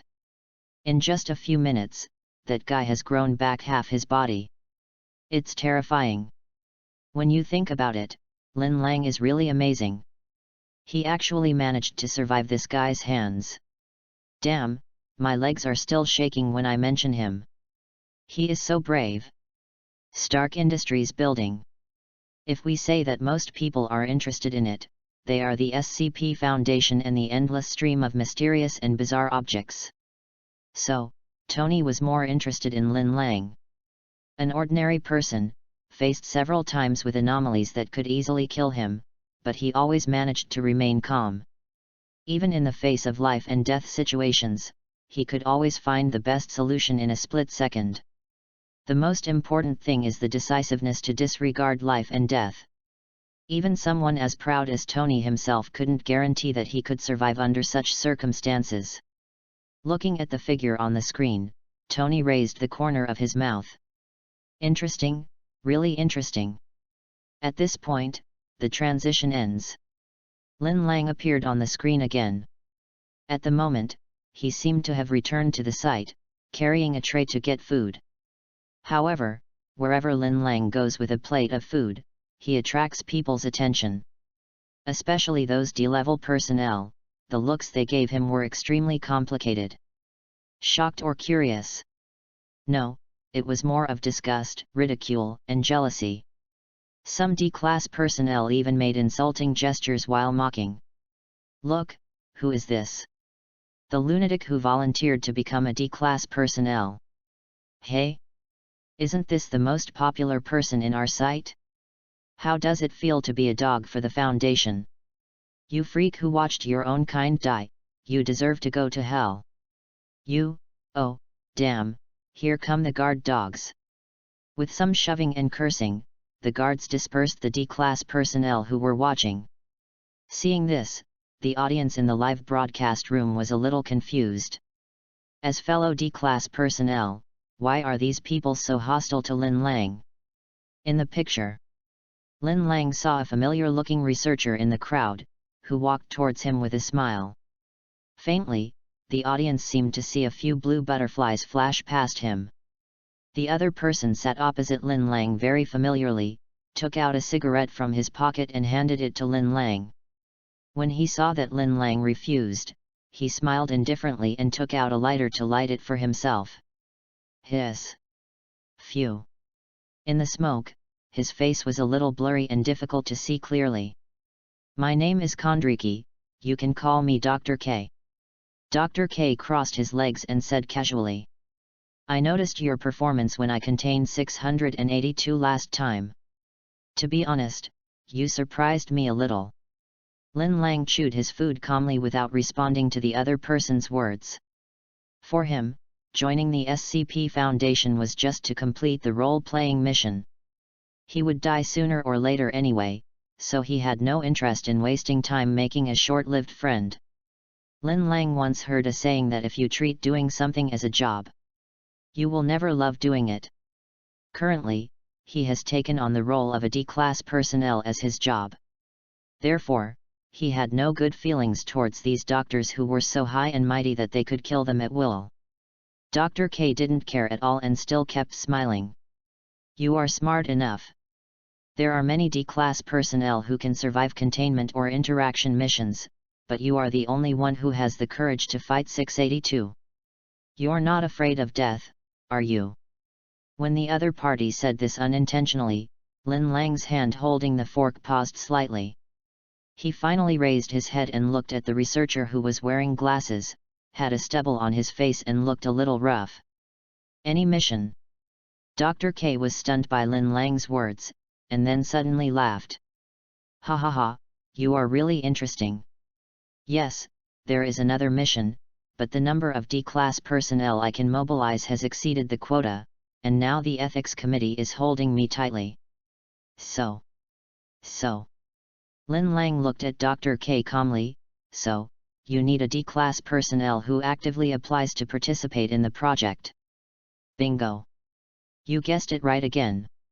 Dr. K clapped his hands, then put his face in front of Lin Lang and said with a smile. So, your choice is, definitely, you have the right. I accept. You have the right to refuse. Wait, you said you accept. This time, even Dr. K was stunned. Lin Lang nodded, picked up the plate and stood up. Yes, I accept. Seeing that Lin Lang was about to leave, Dr. K stood up quickly, scratched his head, hesitated for a long time, and asked this question. You could have refused, why did you agree to it? Something has to be done by someone, right? See this scene, hear these words. Everyone in the live broadcast room couldn't help but pause. Even S.H.I.E.L.D.'s Nick Fury was slightly moved. Through the first two missions, everyone only saw Lin Lang's calmness and decisiveness. But at this moment, they witnessed Lin Lang's selfless side. Maria held the documents in her arms and was silent for a long time before she said in a complicated tone, I always thought he was a person with self-destructive tendencies. Nick Fury corrected, he is a brave man. At this moment, Nick Fury was more curious about what kind of mission Dr. K, who had the quirk of wanting to ride 682, was going to invite Lin Lang to participate in. What kind of exceptions will we encounter? Future technology building. Like an ant on a hot pan, the little Spider-Man paced back and forth, looking at Lin Lang several times, wanting to say something but stopping himself. Finally, I couldn't help but ask. Lin, what kind of mission did you participate in? Now that the exposure has begun, your memory should have recovered, right? Tell me quickly, please. Mission. Lin Lang looked at the screen in the sky, and the memories of his past life flooded into his mind again. After a long silence, he shook his head and smiled. That is a really difficult task. Let me think, the name of that project seems to be The Gate of Death. Chapter 14, Ethics Committee?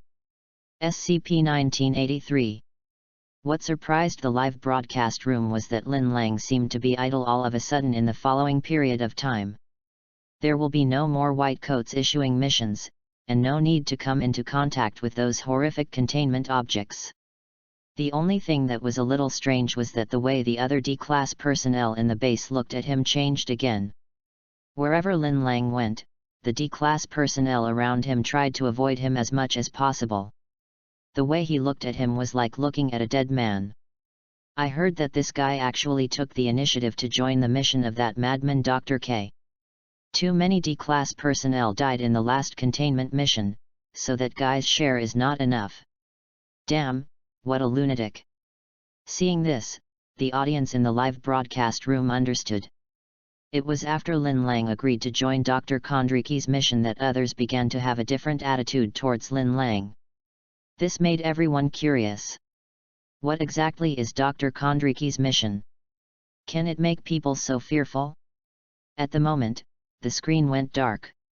After a while, the familiar gruff voice of Dr. Kondriki was heard, along with the roar of the engine. In the picture, he is wearing a cocky windbreaker, a baseball cap and a cigarette in his mouth. It didn't look like a life-threatening rescue mission, but more like a weekend getaway. In front of him were 8 D-class personnel wearing orange jumpsuits, and Lin Lang was among them. Ladies and gentlemen, welcome to this containment mission. Dr. Kondriki said, biting his cigarette and grinning.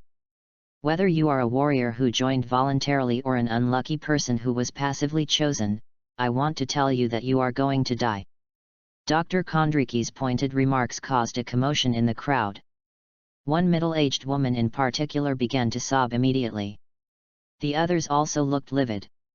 Only Lin Lang, no, and the young man who looked like he had just reached adulthood standing next to Lin Lang could barely remain calm. He was only about 1.7 meters tall, with a pale face and ordinary features. He was obviously terrified, but he was still holding on. Lin Lang in the picture looked at him in surprise. The other party blinked at him and whispered, "Brother, I heard that you also took the initiative to join this mission." Lin Lang nodded and said nothing more. However, at the moment the audience in the live broadcast room were all stunned. Also? So, besides Lin Lang, this boy also joined on his own initiative? At the moment, in the crowd, a bearded white man asked in a somewhat frustrated manner. Why do we have to die? Why do you crazy people always feel at ease letting us die? Dr. Kondriki, in the last containment experiment alone, more than 100 people died because of you. Compared to the blood debt on our hands, you are obviously the executioner who killed countless people. The questioning was so loud and clear that it even briefly drowned out the roar of the engine. The audience in the live broadcast room were slightly stunned by what they heard. After thinking about it for a while, everyone found that it was really the case. Even the superheroes in the super chat group started talking about it. Tony, to be honest, this reminds me of those innocent people who died because of me in the extraordinary accidents. Steve, some deaths are unavoidable. And I feel sorry for those who died in unforeseen circumstances, but, at least we saved more people, didn't we? Little Spider-Man, but even if those D-class personnel have no human rights, the other agents and those researchers shouldn't have died in vain, right? S.H.I.E.L.D. Looking at the people arguing endlessly in the KO fan chat group, Nick Fury was thoughtful. He remembered that Dr. Kondriki seemed to have mentioned a department before, the Ethics Committee. Could it be that this department is specifically responsible for ethical and moral issues within the Foundation? At the same time, he was also very curious about how Dr. Kondriki would respond to such a sharp question. However, Dr. Kondriki only had a short answer to this. Yes, I am an executioner. Everyone who was stared at by his eyes that were colder than ice couldn't help but lower their heads. Faintly, everyone seemed to hear the subtle sound of butterfly flapping wings. At this point, Dr. Kondriki stopped lecturing the D-class personnel and walked towards the mobile task force and agents on the other side. After a while, his recognizable hearty laughter reappeared. My chosen warriors, there is no doubt that you all have strong religious beliefs. Remember, when you see those damned things later, use your silver bullets to blast them to pieces without mercy. Inside shield. This Dr. Kondriki is really simple and crude. After all, they are protecting humans, aren't they?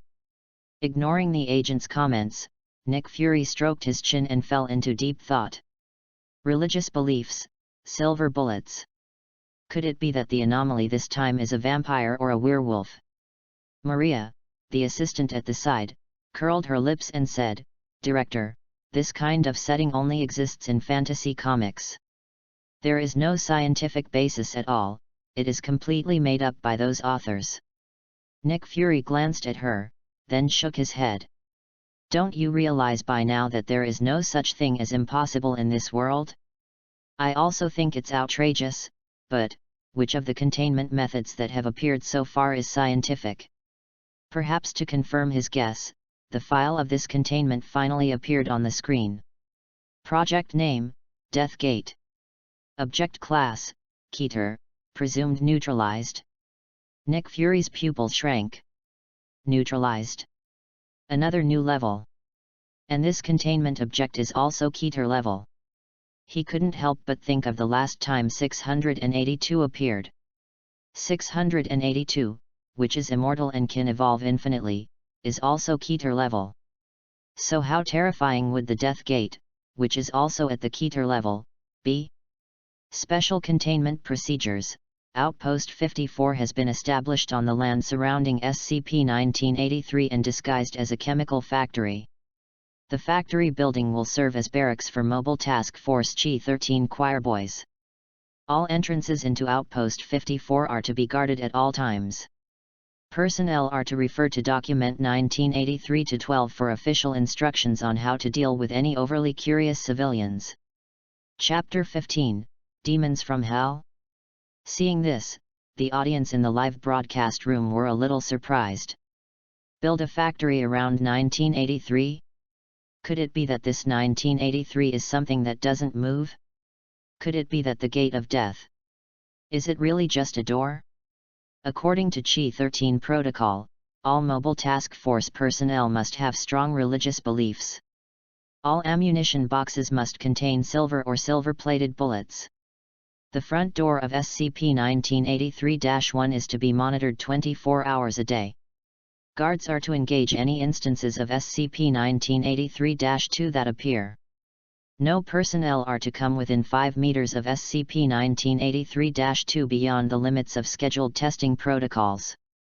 Nick Fury saw the content appear again, which seemed to confirm his previous guess. As for what we need to deal with, it is most likely the so-called SCP-1983-2. Nick Fury couldn't help but wonder in his mind, what could it be? Vampire? Werewolf? Or a devil? Description: SCP-1983-1 is a single-story farmhouse located in Data Expunged. It has been abandoned since 1968 following a series of religious murders linked to a satanic cult. Please see SCP-XXX Data Expunged capture log for further details. Cult? After seeing this word, the audience in the live broadcast room were all dizzy. Isn't it abnormal? How did it get involved with a cult again?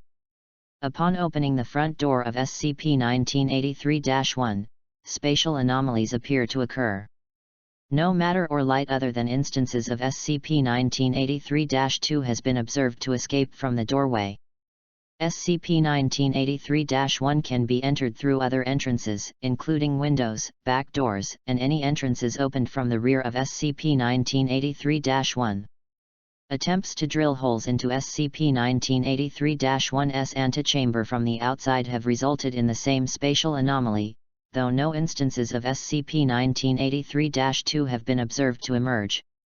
Further damage to the walls is prohibited by O5 order due to the potential increase in the number of potential SCP-1983-2 instances.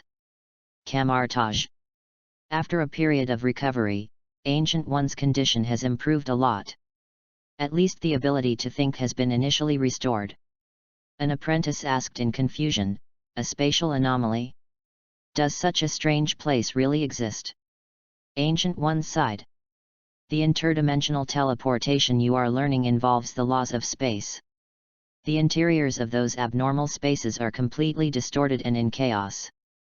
Although he was very curious about the so-called spatial anomaly of SCP-1983-1, after experiencing the previous accident, Ancient One rationally chose to give up the exploration. SCP-1983-2 is a bipedal monster 1.8 meters tall. They have a vague humanoid shape and are completely black. They are extremely aggressive and will attack any human they see. When an instance of SCP-1983-2 comes into contact with a human, they will attack the victim's chest cavity by extending their upper limbs, but will not cause any superficial damage to the skin or tissue. Through unknown means, they then removed the victim's heart, thereby killing him. Once the human heart was obtained, the SCP-1983-2 instance returned to SCP-1983-1. Demon? It's really a devil. Seeing this, the entire live broadcast room instantly became boiling. Damn it! Damn it! Isn't this the devil described in the Bible? Taking a heart from a distance, oh my god, this is so scary. How can this be the gate to the realm of death? This is the gate to hell. The audience was venting their shock crazily. An inside shield. A group of senior executives and agents were all frowning. Especially Nick Fury. Even if I had guessed this at the beginning, when the guess came true, he still couldn't help feeling a little scared. An agent asked tremblingly, "Can something like this really be killed?" Nick Fury narrowed his eyes and added, "The most important thing is, there is most likely more than one SCP-1983-2. Nick Fury shuddered subconsciously at the thought of the overwhelming demons pouring into the world. That would be the end of the world. Stark Industries building. Jarvis, did you notice that? Tony leaned back in his office chair, looking up at the sky. Jarvis, notice what? Tony frowned and said, SCP-1983-2, those demons, once they obtain the heart, they will immediately return to the behavior in SCP-1983-1. What does Master mean? Tony's eyes sparkled with thought, and he said in a deep voice, "This reminds me of an insect that also exists in our world." You mean, ants? That's right. It's the ants. Tony stood up and paced back and forth while thinking. After the worker ants leave the nest and find food, they each bring it back to the hive and eventually give it to. Tony raised his head and trembled as he spoke his final guess. Queen ant. Thinking of this, he suddenly raised his head and looked at the screen. So, the devil's queen ant. What is it exactly? Firing silver bullets while praying is the only known method of killing SCP-1983-2. The content of the prayer and the faith of the person praying are not important, as long as the person praying is sincere enough. Once an SCP-1983-2 is killed, its body appears to evaporate, leaving behind only a layer of sulfur. Seeing this, the audience breathed a sigh of relief. At the very least, SCP-1983-2 is not invincible. The Foundation still has a way to kill demons. But the audience couldn't help but feel worried for Lin Lang, a D-Class personnel, when they thought about him having to come into contact with these demons with his bare hands. Besides, everyone is curious. SCP-1983's derivatives alone are so terrifying, what can Lin Lang and his group of D-class personnel do? Most importantly, how exactly does Dr. Kondriki intend to contain SCP-1983? Chapter 16, The Gate of Hell with 100% Mortality Rate, Go to the Decedent. In the picture. As the content of the file ended, Lin Lang and his team had left the transport plane and arrived at a base that looked like a factory. Everyone immediately connected this factory building with Outpost 54 mentioned earlier. Inside the outpost, Dr. Kondriki is speaking. After SCP-1983's discovery, a team from Mobile Task Force G-13 was dispatched through the front doorway to investigate the anomaly. They did not return. After a pause, he continued, nevertheless, shortly after they entered, the front door appeared and closed. Or rather, it is closed to the door frame, because the door does not appear in the wall. Didn't the door appear in the wall? What does this mean? In the crowd, except for a few timid D-class personnel, the other agents and Mobile Task Force members all remained silent. Like solemn statues. Dr. Kondriki's tone remained unchanged. Some time ago, a second strike team entered SCP-1983-1 to determine the fate of the first strike team. They didn't come back. The front door was not closed. Shortly afterwards, Agent Morris entered the doorway due to the appearance of new instances of SCP-1983-2. Shortly after that, the front door closed. After that, he glanced at the people in front of him, and finally stopped at the D-class personnel, or rather, Lin Lang. Your mission is to enter SCP-1983-1 with a closed-circuit camera, check as many places as possible, and then try to return. The words fell. In the live broadcast room. The audience, who were full of curiosity just now, were stunned. It is not difficult to see from what Dr. Kondriki just said that the mortality rate of anyone who enters SCP-1983 is almost 100%. What? Is he kidding? Shit, does this doctor know what he said? I thought they were going to attract SCP-1983-2, but they ended up going inside SCP-1983-1. Damn it, last time he lured 682 with his bare hands, this time he sent people straight to hell. This doctor is the ultimate wolf destroyer. Damn it, he is indeed an executioner. The atmosphere inside S.H.I.E.L.D. was somewhat strange. After a long silence, an agent spoke indignantly. Are all researchers at the SCP Foundation so cold-blooded? Nick Fury glanced at him. He said, if an unknown danger appears right before your eyes, would you let an agent who has been trained at great cost take charge, or an unforgivable death row inmate take charge? The agent stopped talking. In fact, there are also some human experiments within S.H.I.E.L.D. It is not an exaggeration to say that without human experiments, there would be no Super Serum and no Captain Steve. Because of this, although he sympathizes with Lin Lang, he does not feel sorry for the other D-class personnel. What really concerns Nick Fury is, they didn't come back. Just these 6 short words meant that the first team to enter had been wiped out. But even so, the second team still went in. For those D-class personnel, there may be no choice. But what about other agents? A sentence suddenly occurred to him. The road ahead is long, what if I never come back? And never come back. In the picture. As Dr. Kondriki finished his words, there was a commotion among the D-class personnel. Perhaps because of the previous conversation, those people were desperate, but no one resisted anymore. They accepted their fate. Definitely. Maybe they just act like this, who knows? On the way to SCP-1983-1, the D-class personnel who had volunteered to join the containment mission like Lin Lang came to Lin Lang. Hey, brother, hello, you are the famous D-14134 in the base. I have admired you for a long time. The boy has an ordinary face, but his smile is very pure. So pure that one wonders how someone like him could become a D-class personnel. The boy was stunned for a moment, as if he didn't expect Lin Lang to take care of him, let alone ask this question. He opened his mouth, and the words came to his lips, but he swallowed them back. Finally, he showed a complicated smile.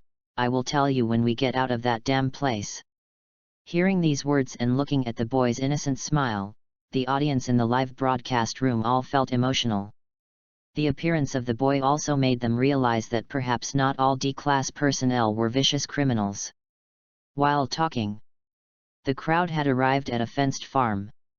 Looking at the old, dilapidated farm in the picture, everyone could not connect it with the gate to hell described in the archives. However, as a dark and strange shadow staggered out of the wooden house, countless people opened their eyes wide, as if they had seen a ghost. A vaguely humanoid creature appeared in the picture. Its entire body is pitch black, and its arms are long and slender like tentacles. There was also an indescribable black mist lingering on the surface of the body. A pair of scarlet eyes filled with madness and violence clung to that head that could not be described as a face. Unexpectedly, before the people at the scene could react. Bang! With a burst of gunfire, the monster fell to the ground. In the blink of an eye, it turned into a pool of sulfur-emitting yellow smoke. Dr. Kondriki glanced at it calmly, then looked away and explained. Silver-plated bullets are the bane of these guys. Obviously, his explanation did not make the D-class personnel feel at ease. There was visible fear on their faces. The crazy scene of the monster with bared fangs and claws just now seemed to be still vivid in my mind. And they? About to enter these guys' lair. P.S. I'm a new author and have a new book. Please readers take care of me. The data is too bad. Please help the kids. Please give me flowers, comments, monthly tickets and all other data. Chapter 17, Behind the Gate of Death, a completely distorted space. Shit, was that guy SCP-1983-2? Oh my god, doesn't that look like the devil described in the Bible? Demons from hell will turn into sulfur after death. The live broadcast room was filled with an indescribable fear. Even the extraordinary heroes, recalling the horrible monster just now. I couldn't help but feel my scalp tingling. At this time, on the screen, Lin Lang and his team, still led by the agents, slowly entered the farm. 8 D-class personnel, each holding a camera and carrying supplies, were divided into 2 teams. Each team is led by 3 fully armed agents. Lin Lang happened to be assigned to the same team as the boy, and their agents were Captain A with a big beard, Team Member B who was a commando, and Ms. C who was an emergency responder. The 7 men came to the back of the farmhouse. The 3 agents looked at each other. Bang! Team Member B took the lead and pushed open the wooden back door, and everyone went in one after another. Seeing this, even the audience in the live broadcast room subconsciously clenched their fists, and even their breathing became a lot lighter. This immersive feeling touches everyone's nerves. Outside the farmhouse, Dr. Kondriki and several other technicians were watching the monitors in front of them.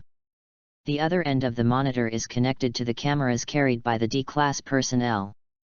The picture was very stable until Lin Lang's team of 7 entered the room. However, the moment they walked through the back door and entered the farmhouse, sizzle! The monitor instantly emitted an electric current sound, and the image turned into white noise. Several technicians were stunned. The camera signal is interrupted. As soon as he finished speaking, the rope connecting the camera suddenly tightened. Before anyone could react, it was torn apart with a bang. For a moment, the air seemed to stop. Dr. Kondriki frowned and shouted into the microphone. What's going on? What happened in there? However, there was no other sound in response except the crackling of the electric current. Seeing this scene, the live broadcast room was quiet at first, and the audience immediately became excited. What the hell? What happened? Damn it, an accident happened right after entering the door? What on earth is going on in there? Could it be that they encountered a demon and were wiped out? S.H.I.E.L.D. The agent's reactions were no better than those of the audience. Nick Fury frowned. Even if we encountered 1983-2, we wouldn't be completely defenseless. Could it be space anomaly? Camartage's Ancient One and Nick Fury generated the same speculation. She has the ability to teleport across space, and understands spatial anomalies better than anyone else. How horrible is it? At this time, the scene suddenly changed. Before everyone could react. Bang bang bang. Dense gunshots and screams have appeared on the screen. Vaguely. You can also hear a lot of indescribable roars. The picture was dark. Only the fire between the bullets is bright. It was this fleeting firelight that allowed everyone to see clearly what was happening on the screen. I saw Lin Lang and his group running in panic. It's like there's a hell behind me. It was as if how long he could survive depended on how fast they could run. Careful people have noticed that of the 3D class personnel who entered the farmhouse with Lin Lang, only the boy is left, and the assaulter among the 3 agents is also missing. Only 4 people are left. The 4 people who fled in panic. While fleeing, the female emergency worker collapsed and cursed as she ran. Hush, hush, hush. Dead, Bilson is dead just like that, Captain, did you see it? Those damn monsters killed him. Her whole body was trembling slightly with sorrow and pain. Damn it, we could have saved him. Captain A was running last. He ignored the collapsed team members. Instead, he ran while turning back and shooting, muttering to himself as he did so. Seeing this scene, all kinds of doubts filled the audience's minds. What happened? What about the other D-class personnel and agents? Where exactly is this weird place? In the darkness, Lin Lang ran in the front, his sharp eyes seemed to be able to penetrate the darkness. Until everyone came to a fork in the road, Lin Lang said quickly. There is a storage room in front of the left. This monster is sensitive to sound. Stop shooting and let's hide inside. As soon as he finished speaking, he rushed into the storage room. Damn, who does this guy think he is? A doctor? Why? Before the female team member could finish her words, the captain covered her mouth and chased her into the room. Sure enough, the footsteps and gunshots disappeared, and the monster's movements also disappeared. After confirming their safety, the 4 collapsed to the ground with a sense of relief. When the effect of adrenaline fades, the after effects of high tension come like a tide. The boy collapsed to the ground, his mouth open in a dying state. Lin Lang and the 2 agents were not much better. Kid, who do you think you are? Why do you give us orders? The female team member bent her waist, supported her hands on her knees, and said to Lin Lang fiercely. If it weren't for you damn D. Shut up! Captain A yelled in a low voice. The female team members glared. The 2 looked at each other for 5 or 6 seconds before turning away unwillingly. Sweat mixed with tears slid down from the corners of her red eyes. Sorry, she did this because of Bilson's death. Captain A explained bitterly. Lin Lang nodded, sat on the ground and took a long breath. He glanced at the boy on the ground with a painful look on his face, raised his head and whispered. We have traveled through hundreds of different rooms, each with varying degrees of spatial distortion. Captain A listened in silence. Also, there is no sky here, and there is no distinction between day and night. Captain A was stunned. You mean? Lin Lang said calmly, this space gives me the feeling of a distorted kaleidoscope of space, with no exit and no entrance. No, thinking about it this way, maybe that door is the entrance. Inside shield. Seeing this, Nick Fury's eyes became more and more confused. Door? In other words, they came to this distorted space because they entered a certain door? Thinking of the space anomaly mentioned in the previous file, Nick Fury's expression looked a little ugly. This also. It's too unbelievable. Chapter 18 You are going to die, you unlucky idiot. In the picture. Hearing this, Captain A laughed bitterly. To be honest, I almost lost the ability to think. On the ground, the boy struggled to stand up. At the moment, the innocence on his face before entering the door was gone, and it was replaced by lingering fear. He looked at Lin Lang expectantly. So, the Foundation will send someone to rescue us, right? For a moment, all three of them were silent. The hope in the boy's eyes faded away at a visible speed.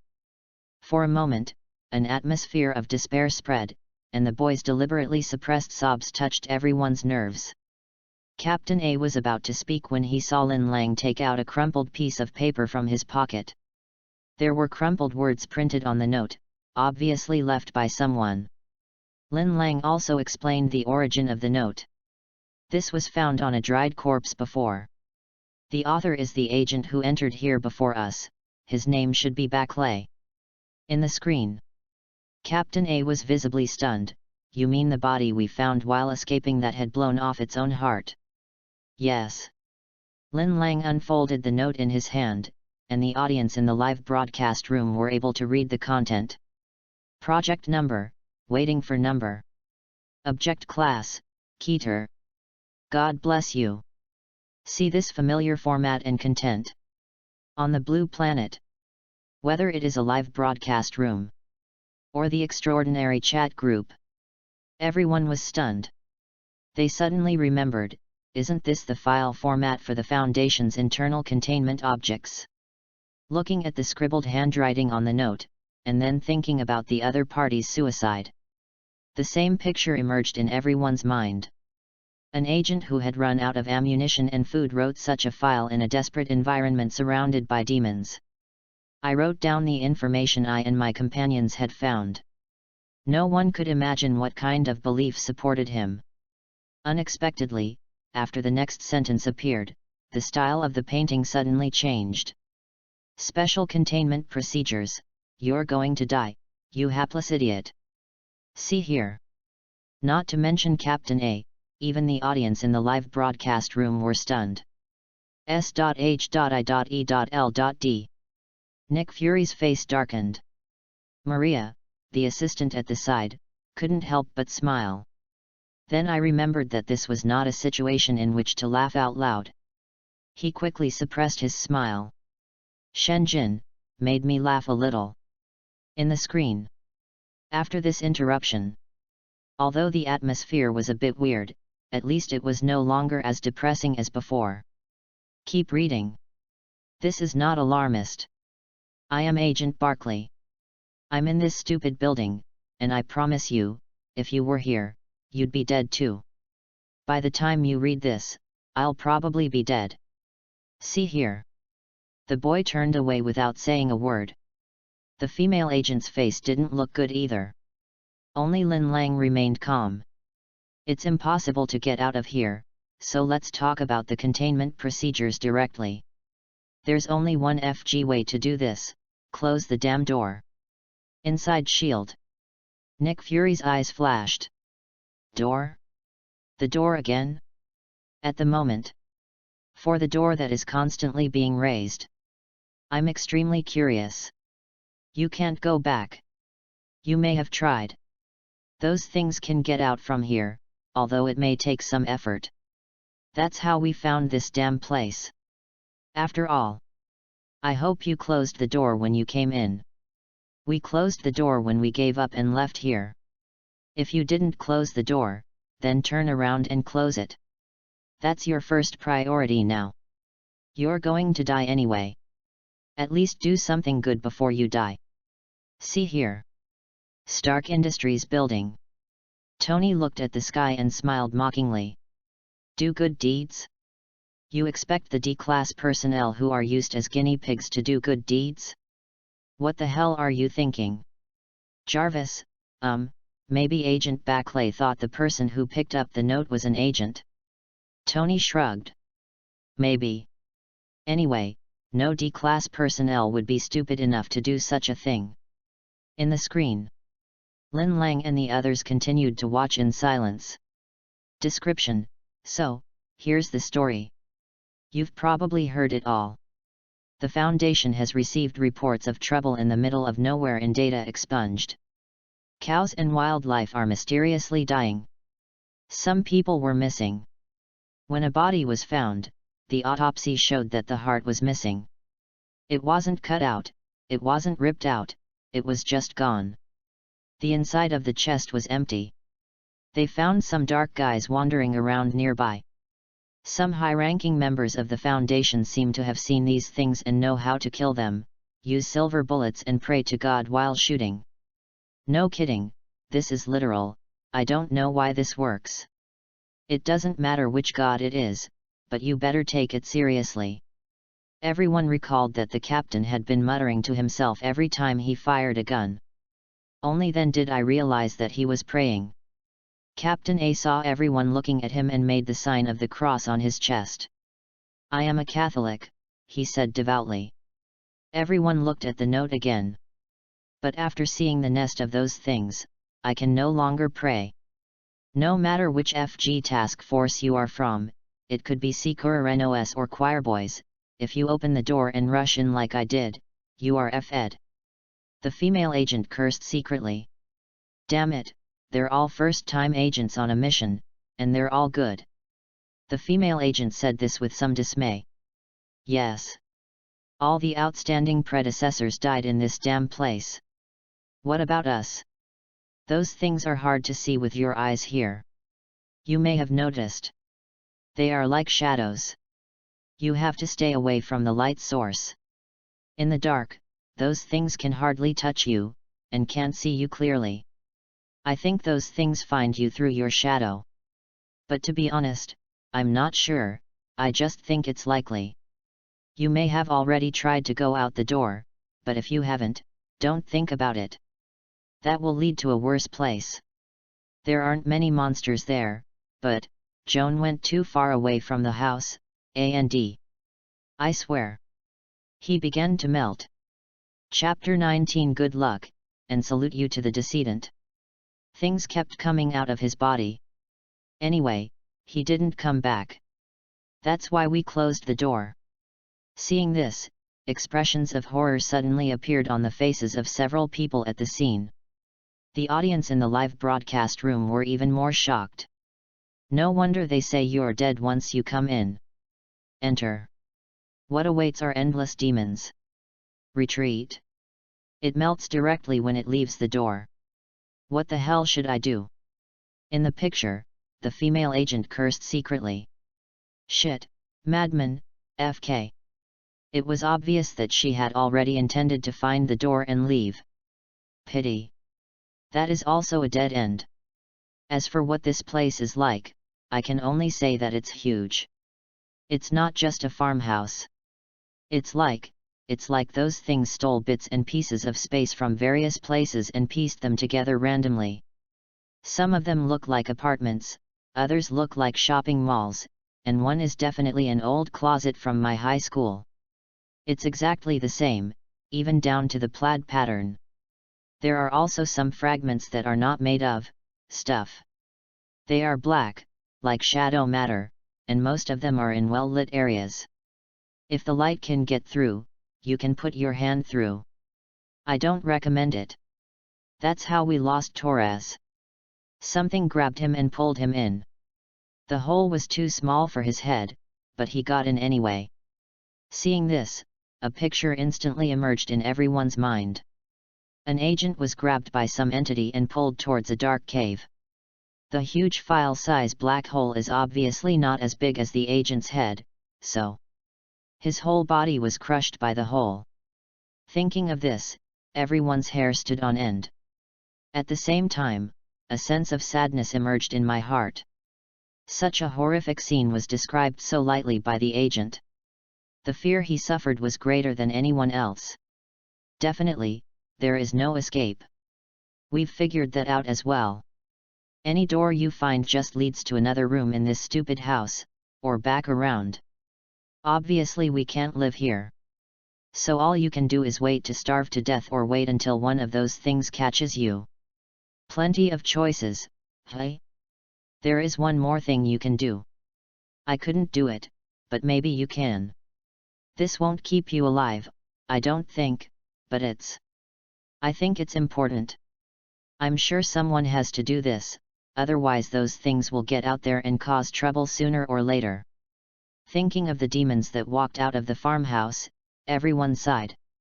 They had evidently gotten outside and were causing harm to people.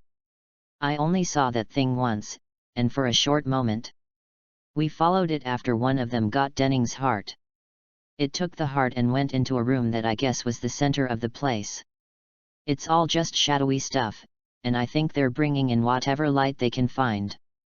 Fluorescent lights, flashlights, candles, whatever you want to call them. They're bringing in more light as I watch. In the center of the room, there was a pile of hearts. Each heart was torn apart and thrown there in a pile. Those things threw Denning's heart on it, and the heart began to beat and tremble violently. Then it tore apart, and the new members of those things tried to crawl out of the heart. It swayed, slowly grew, and took shape. The disgusting thing was that the heart was obviously torn apart, but it still beat hard. I swear I felt a sharp pain in my chest. See here. Especially the vivid description of the agent. Not to mention the agent who wrote this document, even the audience in the live broadcast room felt a subconscious pain in their hearts. Stark Industries building. Tony frowned slightly. I guessed wrong. The worker ants didn't bring back food. What they brought back was a breeding ground. Tony felt a chill run down his spine when he thought of that scene. That's when I started running away. I couldn't take it anymore, you know? I wasn't trained to deal with this kind of shit. I found a closet that was the perfect size for a dark space and have been hiding there ever since. I write with a small flashlight and turn it off when I hear something approaching. So far, it's working fine. Seeing this, the audience in the live broadcast room just remembered. Even those fully armed agents are just ordinary people after all. Put yourself in their shoes, even if it's a superhero. After encountering such a bizarre and terrifying scene, I'm afraid there's nothing you can do to save anything, right? I can't hold on any longer. I still have some bullets in my gun, but I can't pray anymore, and I mean it. But you, if you found this, you must also be an agent. Maybe you are stronger than me. If you can, go and destroy the nest. Destroy every heart. If you do that, you might be able to kill them. It's the only thing I can think of. You might die while doing it, but you'll be dead anyway. So what are you afraid of? I'll try to get the report to the living room, where you'll hopefully find it. Then I'll make sure they don't use my heart to create another monster. Seeing this, and thinking back to what Captain A said before. The corpse that blew out its own heart. Some people were curious at the time. If you want to commit suicide, why not just shoot yourself in the head? Why break the heart? Until now, everyone suddenly realized. So that's how it is. For a moment, everyone felt mixed emotions. Lin Lang held up the note and held it under the dim light. Everyone was also able to see the last line of words. Good luck. I salute you from the decedent. Chapter 20 Lin Lang, you don't have to face an invincible enemy. Go to decedent. Salute to you. S.H.I.E.L.D. The agents who were discussing the matter trembled as if they were burned by a branding iron. Everyone imagined the agent hiding in the window, writing down the files with the dim light. Imagine the text in the archives that are clearly mixed with personal emotions. But I can't imagine it. How he saw the horrors of hell with his own eyes. Write down such an inspiring sentence. For a moment, the entire Marvel universe felt a sour taste in their mouths. Seeing this, Lin Lang accepted the note. No one spoke, and everyone seemed to be thinking about something. Silence for a while. Door. The captain subconsciously looked at the female agent. He said solemnly, Did we close that door when we came in? Obviously. He was talking about the door that had led everyone into this hellish place. It also cuts off everyone's hope of survival. The gate of death. As if she remembered something, the female agent's face suddenly turned pale. The atmosphere suddenly became solemn. Obviously. No. That is to say, the monsters inside will constantly walk out of the gate of death and enter the society. Then kill every living thing you see. Take away the heart. Go back to the door and hatch more and more demons. Over and over again. Thinking of this, Captain A's face became serious, but he still gritted his teeth and said, "The door must be closed." He looked at the female agent. The other person's body trembled, and he avoided his gaze helplessly. The captain was silent. He seemed to be having a fierce battle in his mind. After hesitating for a while, he turned his neck stiffly. "Turn your attention to Lin Lang."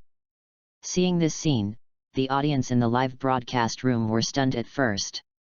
After realizing what the captain meant, someone immediately started cursing. "Damn, this guy doesn't count on Lin Lang and the others, right? Yeah, this is obviously not the mission of their D-class personnel, okay.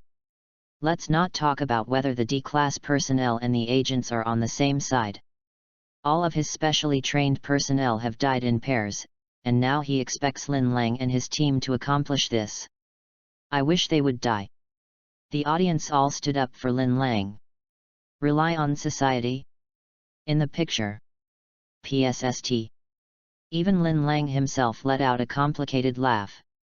But after laughing, he held the report in one hand, or the suicide note of Agent Barkley, and rubbed a random place on it with the other hand. I don't know what he was thinking. Everyone heard him whispering. Foundation Agent Barkley. Barkley committed suicide after writing the report. He exhaled slowly and closed his eyes. As people explained to him, he had too many reasons to refuse this job. "I am just a D-class personnel, with only 2 rookie agents and a boy with a head full of fantasies around me. In addition, I am a D-class personnel, even if I am just playing a D-class personnel. I have no good impression of the Foundation at all, and there is no need for me to obey the orders of the agents." He asked himself more than once. As a D-class personnel, do I need to sacrifice myself for this world? At the beginning of the performance, he secretly warned himself that he just needed to do his part well. So when facing Little Peanut, even at that critical moment, he still tried his best to bring out the secretions. Because his job is to collect secretions. When facing 682, he tried his best to lead 682 to the mobile task force so that they could contain it. Because his mission is to assist the task force in containing 682. However, this time, he clearly remembered that his mission was only to explore as much as possible and then try to return. Instead, close the damn door. There is no going back now, but even if I could get relief with a bullet in my temple, it would be better than going to the most dangerous place to die. Isn't it? His eyelids trembled slightly, but his expression remained unchanged, and countless thoughts and ideas flashed through his mind. He looked down at the report. Although turning on the light is dangerous, but he still read it again carefully. When he saw the words "salute you" from the decedent again, an inexplicable emotion surged up. He suddenly laughed. Mouth opened silently. The smile is slightly curved. It seems a bit ironic. This was the second time he smiled from the bottom of his heart since he came into this world. At this moment, he just thought it was too funny. A D-class personnel. Now I have to save the world. Ha ha ha ha. Finally, he opened his eyes. Then he said calmly, "I'll try." He didn't know why he made such a choice. It's an indescribable feeling. It's like a relay of responsibility. At this moment, the audience in the Marvel world opened their mouths wide and stared at the screen. Countless people even thought they were hallucinating. The live broadcast room suddenly exploded. "Oh my god, what did he say?" He agreed. "Shit, this guy, why doesn't he know how to say no? It was the same before, and it's the same now. Don't you know you're just a D-class personnel? Lin Lang, there is no need for you to face an enemy you cannot defeat." Countless people's hearts were gripped by Lin Lang's 3 short words. Stark Industries building. Tony looked at Lin Lang's figure on the screen. There was a long silence. Then he cursed out loud in annoyance. "Stupid! Stupid! Camartage!" A young apprentice came to the Ancient One. "Sorcerer Supreme, I don't understand why he agreed to this mission. That's not his job, is it?" Upon hearing this, Ancient One patted his apprentice's head and forced a smile. "Something has to be done by someone." Chapter 21, Killing Through Hell. Please give me flowers and comment on the monthly ticket. Bang! As dark as ever. The usual sound of gunfire. The brief firelight illuminated Lin Lang's slightly excited eyes. He looked pious. "Our Father in Heaven." Bang! Another monster with bared fangs and claws screamed and roared and disappeared, turning into a shadow. "Just put down your arms." There was no time to breathe. He rolled forward based on his instinct alone, and another monster quickly pounced on the place where he was originally standing behind him and passed by him. "Raise your gun. Aim. Your kingdom come. Your will be done on earth as it is in heaven." Bang bang bang. The bursting fire flashed constantly on the screen, accompanied by strange howls. All the demons in the room fell under Lin Lang's gun. He stopped praying. He then turned to look at the dying female agent on the ground. The female agent's face was pale, and a large amount of blood was pouring out of her throat. She was already on her deathbed. Seeing this scene, the audience in the live broadcast room were shocked and confused. There were 4 people in the last second. How come in the blink of an eye? Just 2 of us? What exactly happened? Lin Lang squatted down, looked at the female agent and said calmly, "Sorry, we're out of medicine." The female agent seemed to have heard something funny. PSST. While spitting out a pool of blood, he grinned and said, "Unless there is some medicine that can help me grow a new heart, I will definitely die." After that, the female agent reached out and hooked Lin Lang's chin. There was no more contempt and disgust in her eyes. Instead, there is appreciation and a hint of regret. "If it happens again, I might be attracted to you." Lin Lang still said in that calm tone, "The Foundation does not allow anyone to develop feelings for D-class personnel. You, PSST cough cough UBD, you are still as inhumane as ever." The female agent spat out blood again, and the smile on her face gradually froze. Lin Lang and countless viewers in the Marvel world just watched. Watching death sweep through this young body bit by bit. For a moment, all the audience in the live broadcast room felt like something was blocking their hearts and they couldn't breathe. S.H.I.E.L.D. The agents who were just indignant about the female agent evading responsibility were all silent. A person's reaction when they are afraid is the most real reaction. What can they blame the female agent for? "She's great," Nick Fury said in a deep voice. But despite his emotion, he still couldn't understand what had happened during this period of time. Fortunately, Lin Lang has the habit of recording everything at any time. He picked up the camera in his arms and pointed the lens at himself. 3 days ago, the 4 of us split into 2 groups and went to look for the door separately. The female agent and I failed to find the door, but found the nest that Backlay mentioned in the report. Perhaps the monsters also noticed that someone had come in to fight them, and they also understood that eggs should not be put in one basket, so they divided the nest that was originally equivalent to their headquarters into multiple strongholds to avoid being wiped out by the enemy in one fell swoop. We cleaned up all the way until now." As he spoke, he turned around holding the camera. With the faint red light from the camera, Everyone could barely see what was happening in the room. Sure enough, on the wooden floor of the room, there was a thick layer of blood and flesh. The flesh and blood beat like a heart. But if you look carefully, you can find that what's beating is not the heart, but the demons inside the heart that can't wait to break out. Seeing such a horrifying scene, the audience in the live broadcast room all gasped. What the hell? What the hell is this? This is so disgusting. I'm going to throw up. Could this be the heart that the demons hid before? They really are using the heart to reproduce. Looking at the constantly squirming and twisting heart in the picture, even the extraordinary heroes who were used to seeing many storms and waves felt a chill. Stark Industries building. Tony propped up his chin and frowned. It's actually used for reproduction. But if they can only use hearts to reproduce, then how did the original demon appear? Obviously, this is another chicken or egg problem. Tony looked at the screen again, seemed to have discovered something, and his expression was shocked. What the hell is this? In the picture. As Lin Lang turned around inadvertently, his eyes immediately focused on a picture on the wall. It was covered with all kinds of unknown symbols, the handwriting was sloppy and had a hideous feel, and the paint used was an uncomfortable reddish-brown color. There are not only symbols on it, but also various other indescribable bloody pictures, like a cult sacrifice. Similar patterns appeared in the nests that were cleared previously. As he spoke, he took out several bottles of medical alcohol from his bag, evenly sprinkled on the floor.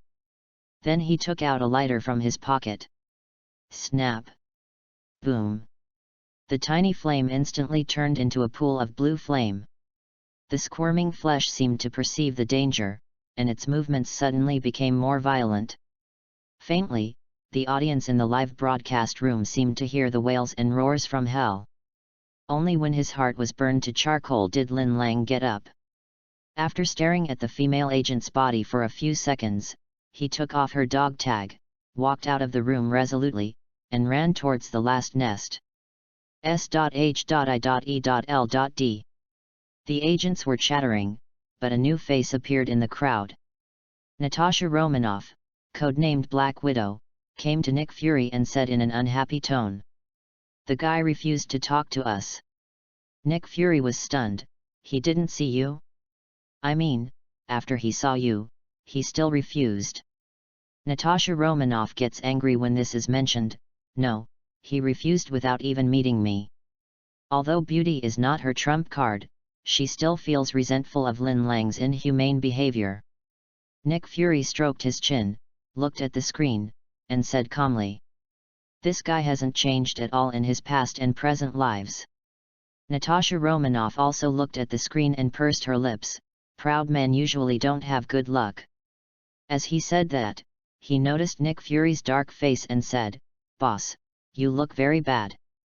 Nick Fury was stunned for a moment, then shook his head and did not answer.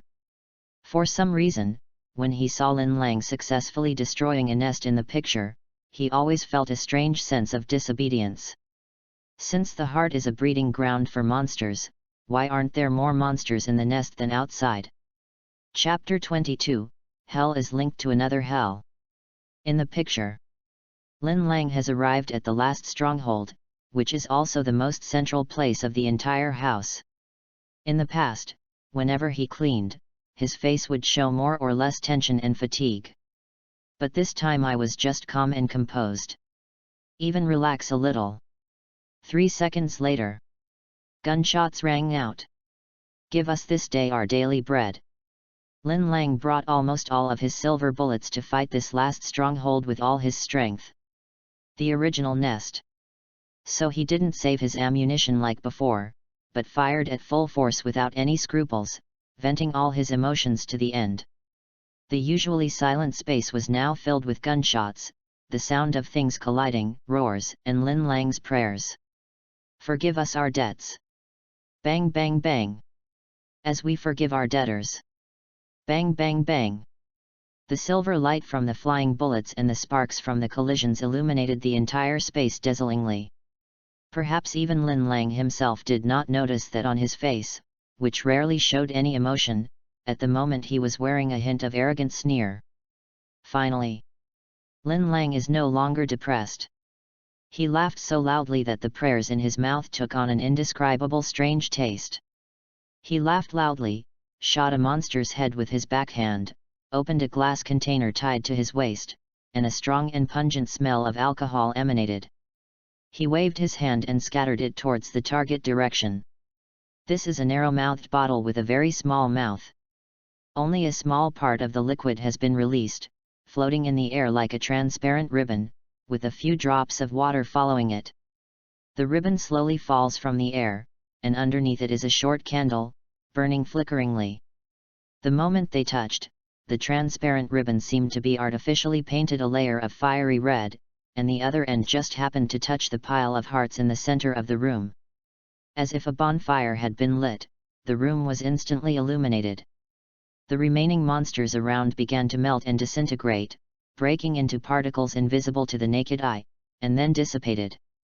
The bonfire in the center went out after a few minutes, revealing a charred heart in the middle. Lin Lang stared at the unburned embers for a while, then sat down and finally lay down on the wooden floor. Phew! He let out a long sigh. The fatigue that had accumulated over the past 3 days came flooding back like a tide. At the moment he didn't even want to move a finger. Seeing this, the audience in the live broadcast room breathed a sigh of relief and were excited for Lin Lang. Damn it, it's finally over. I can't even breathe after watching this. Lin Lang is so damn handsome.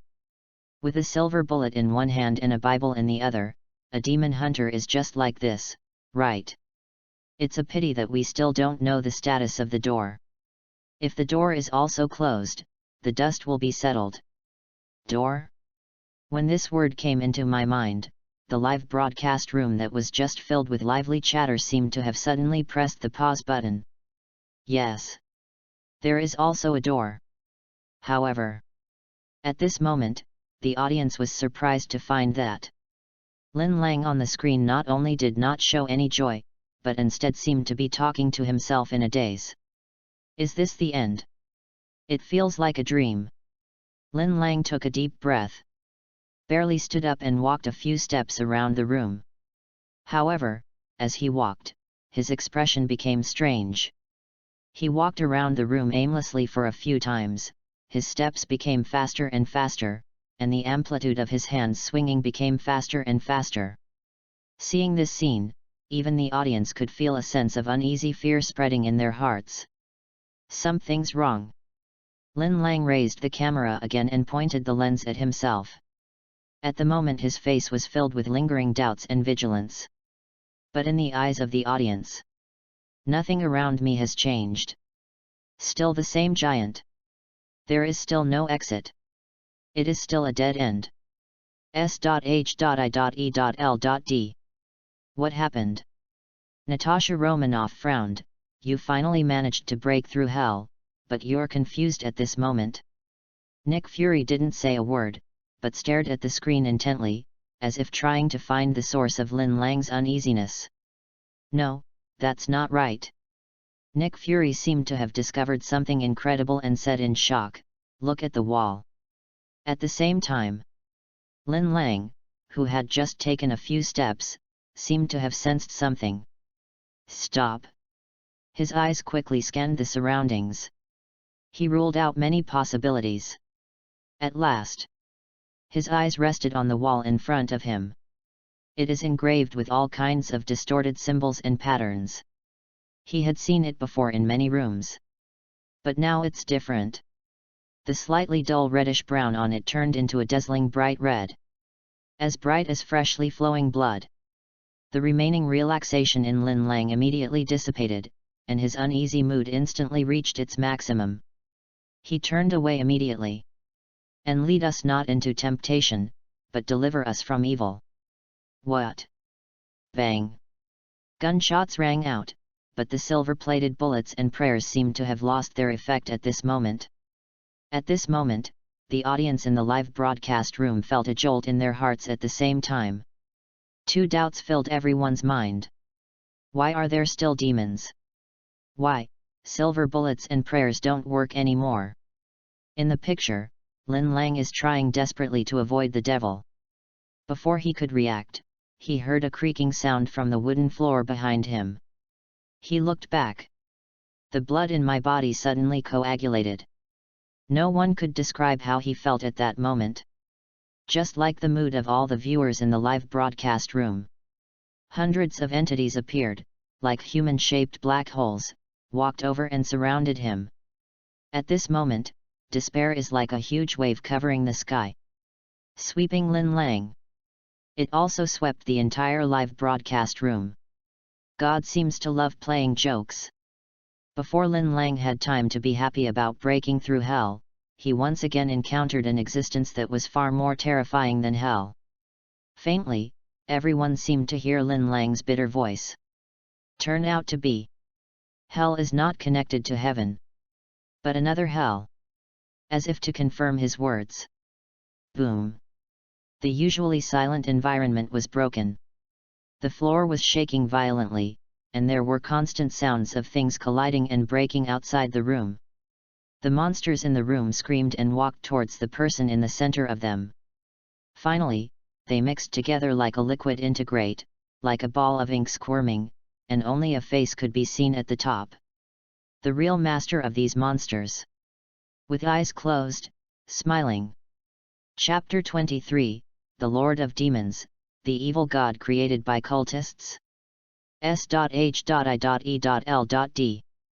Natasha Romanoff watched all this in a daze, unable to react to the situation in front of her.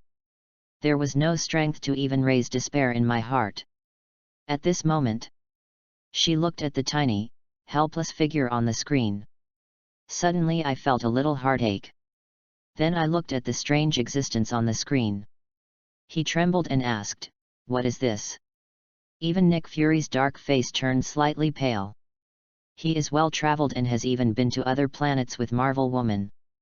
But even so, the terrifying giant shadow before him still exceeded his imagination. It suddenly occurred to him. Those of them hiding behind the screen were so terrified, so how desperate would Lin Lang be when facing this guy? Kamartaj. Oh my god, what is this? The apprentices screamed one after another, but the Ancient One had no intention of replying. Here we go again. She once again felt the terrifying aura from this figure. It was as if there was some indescribable existence hidden behind this guy. She couldn't help but think. In the world where the SCP Foundation exists, how many such entities are there? How did the humans in that world not go crazy? Her brain began to ache again and she dared not think about it anymore. "Thank you for everything you have done," said the humanoid shadow monster. Perhaps it is the despair after despair. At the moment, Lin Lang calmed down. He didn't bother to examine the true meaning of what the person in front of him said. Instead, he subconsciously asked, "Who are you?" Lin Lang didn't expect the other party to answer his question. But unexpectedly, the other party thought about it and actually replied, "You can regard me as our leader and representative." "Oh, we are what you call monsters. Devils, demons, shadow monsters." Seeing this, the audience in the live broadcast room were stunned. This guy in front of me is actually the representative of the devil? Are you crazy? In the picture, he was silent for a while, as if he was thinking of many things, and frowned and said, "All of this was created by you." Unexpectedly, the giant black shadow in front of me readily admitted, "Yes, but we would not be able to do this without the Lord's help." It glanced around, and its words revealed admiration and enthusiasm. S.H.I.E.L.D. Nick Fury frowned when he heard this. Host? The murals and altars he had seen before suddenly flashed through his mind. When he tried to connect them with the words just now, he finally had a preliminary understanding of the current situation. He took a deep breath, and under the puzzled gazes of the S.H.I.E.L.D. executives and agents, he began to describe. From the beginning, we ignored one issue, the cult that was mentioned several times. Cult? The agents cried out in surprise. Natasha Romanoff frowned and thought for a moment. Suddenly, her expression was shocked and she said in disbelief. You mean, the distorted space in this farmhouse, the demons that can only be killed with silver bullets and prayers, and this big guy in front of us are all caused by cult activities.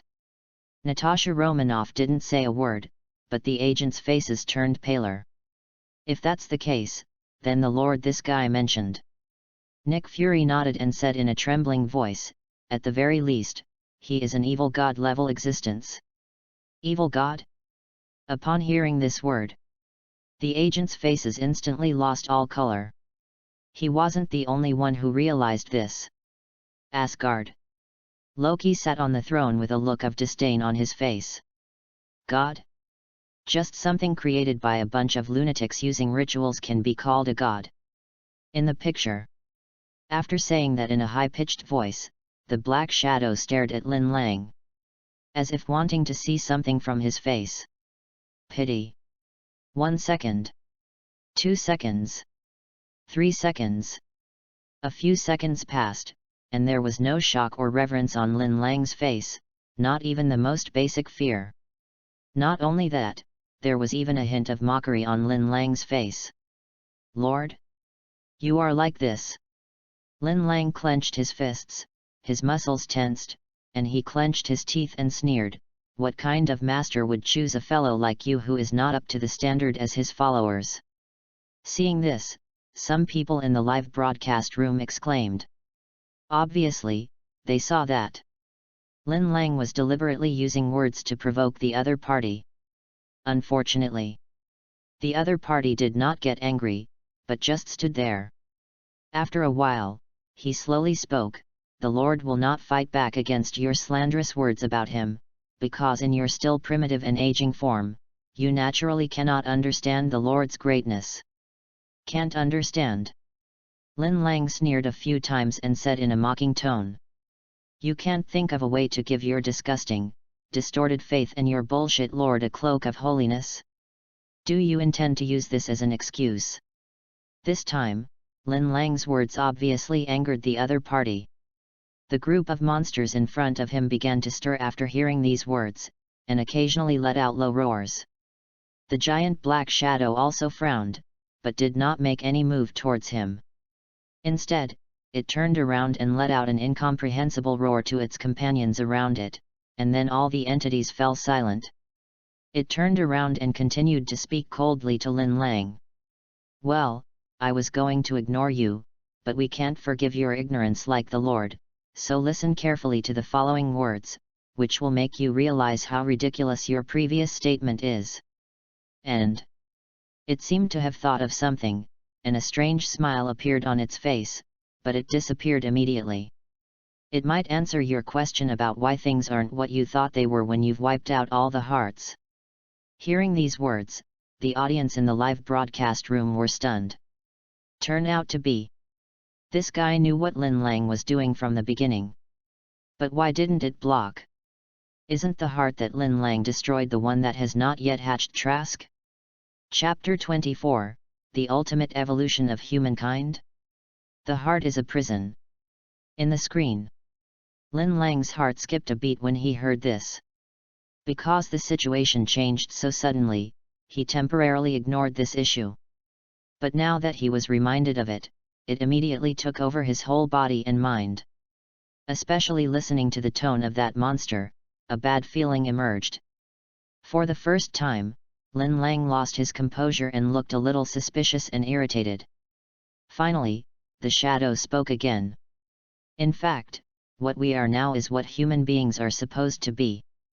We can also use the word evolution to understand that we have stronger abilities and potentials, and the human body is just a cumbersome shell.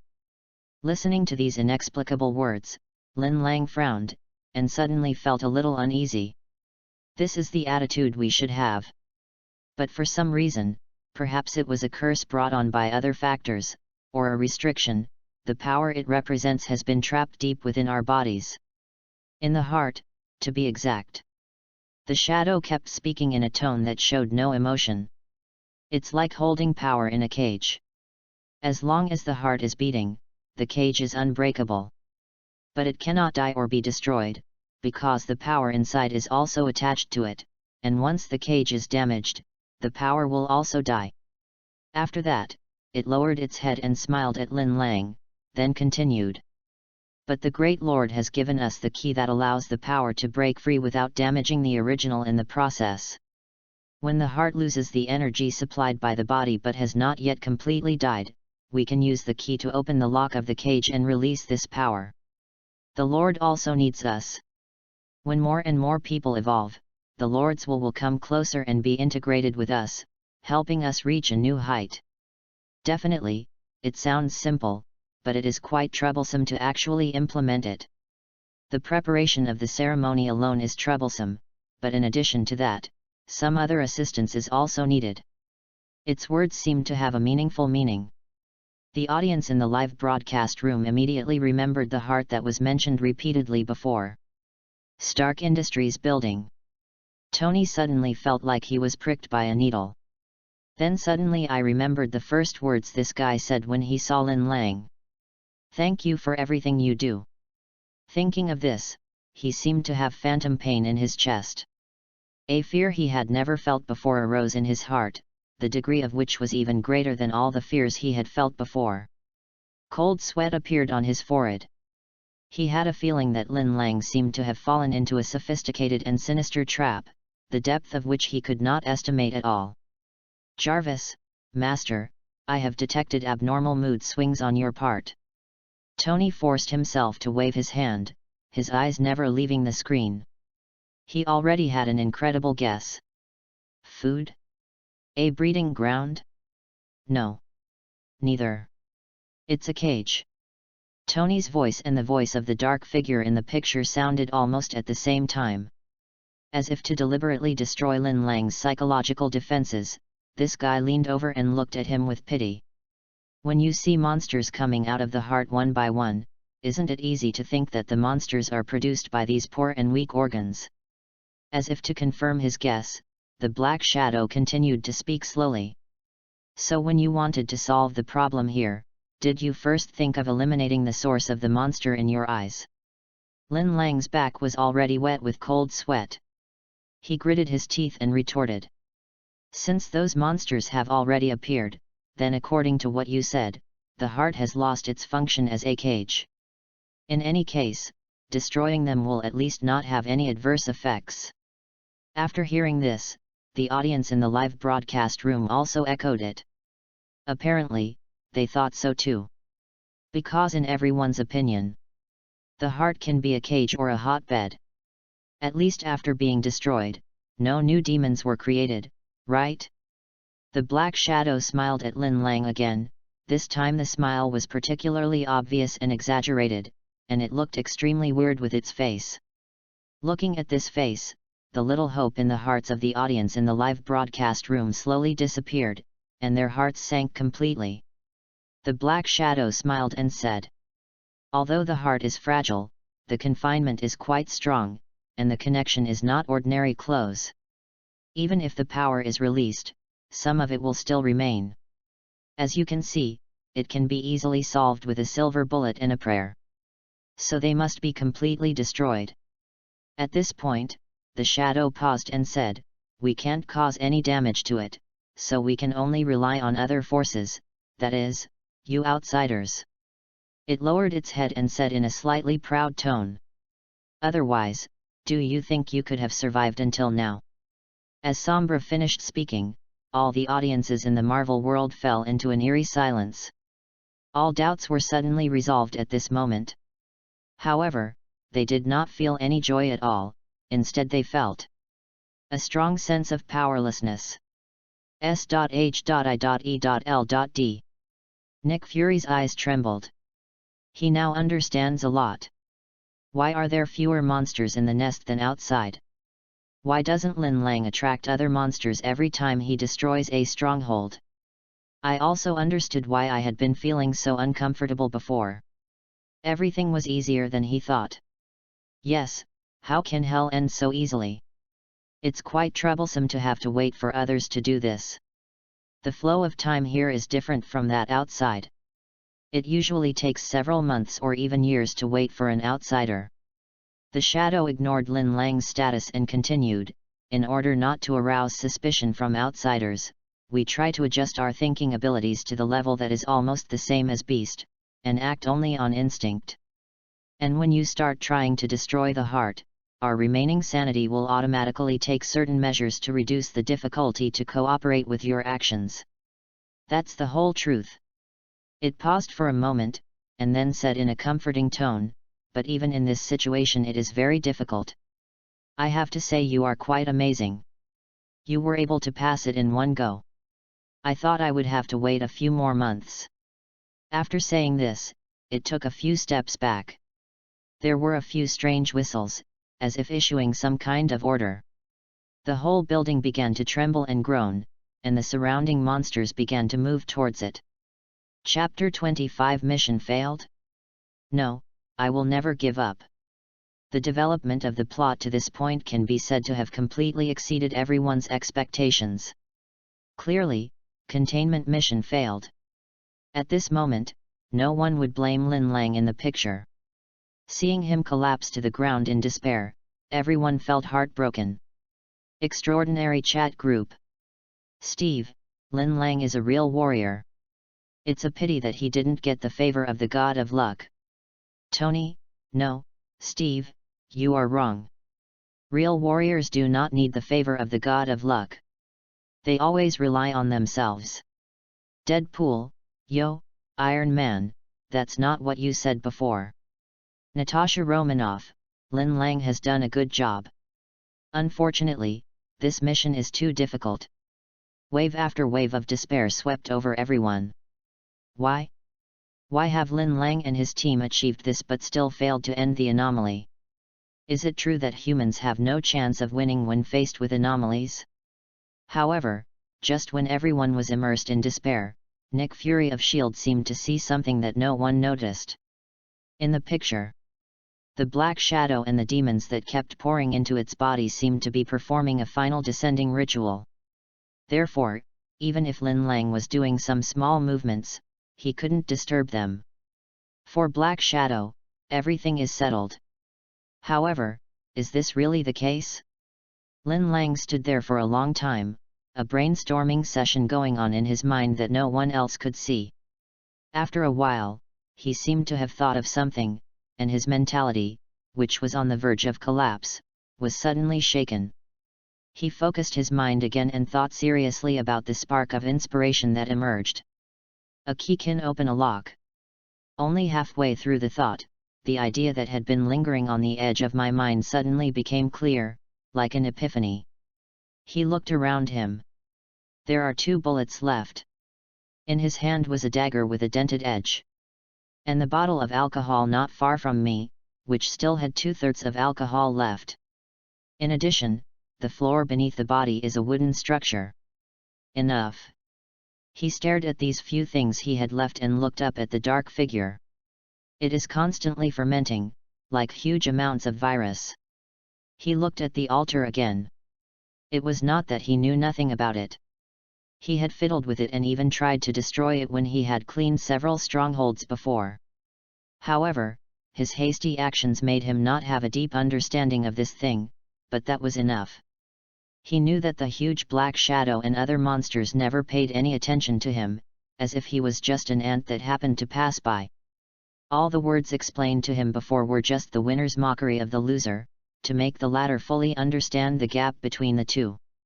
But now this is exactly what he expected.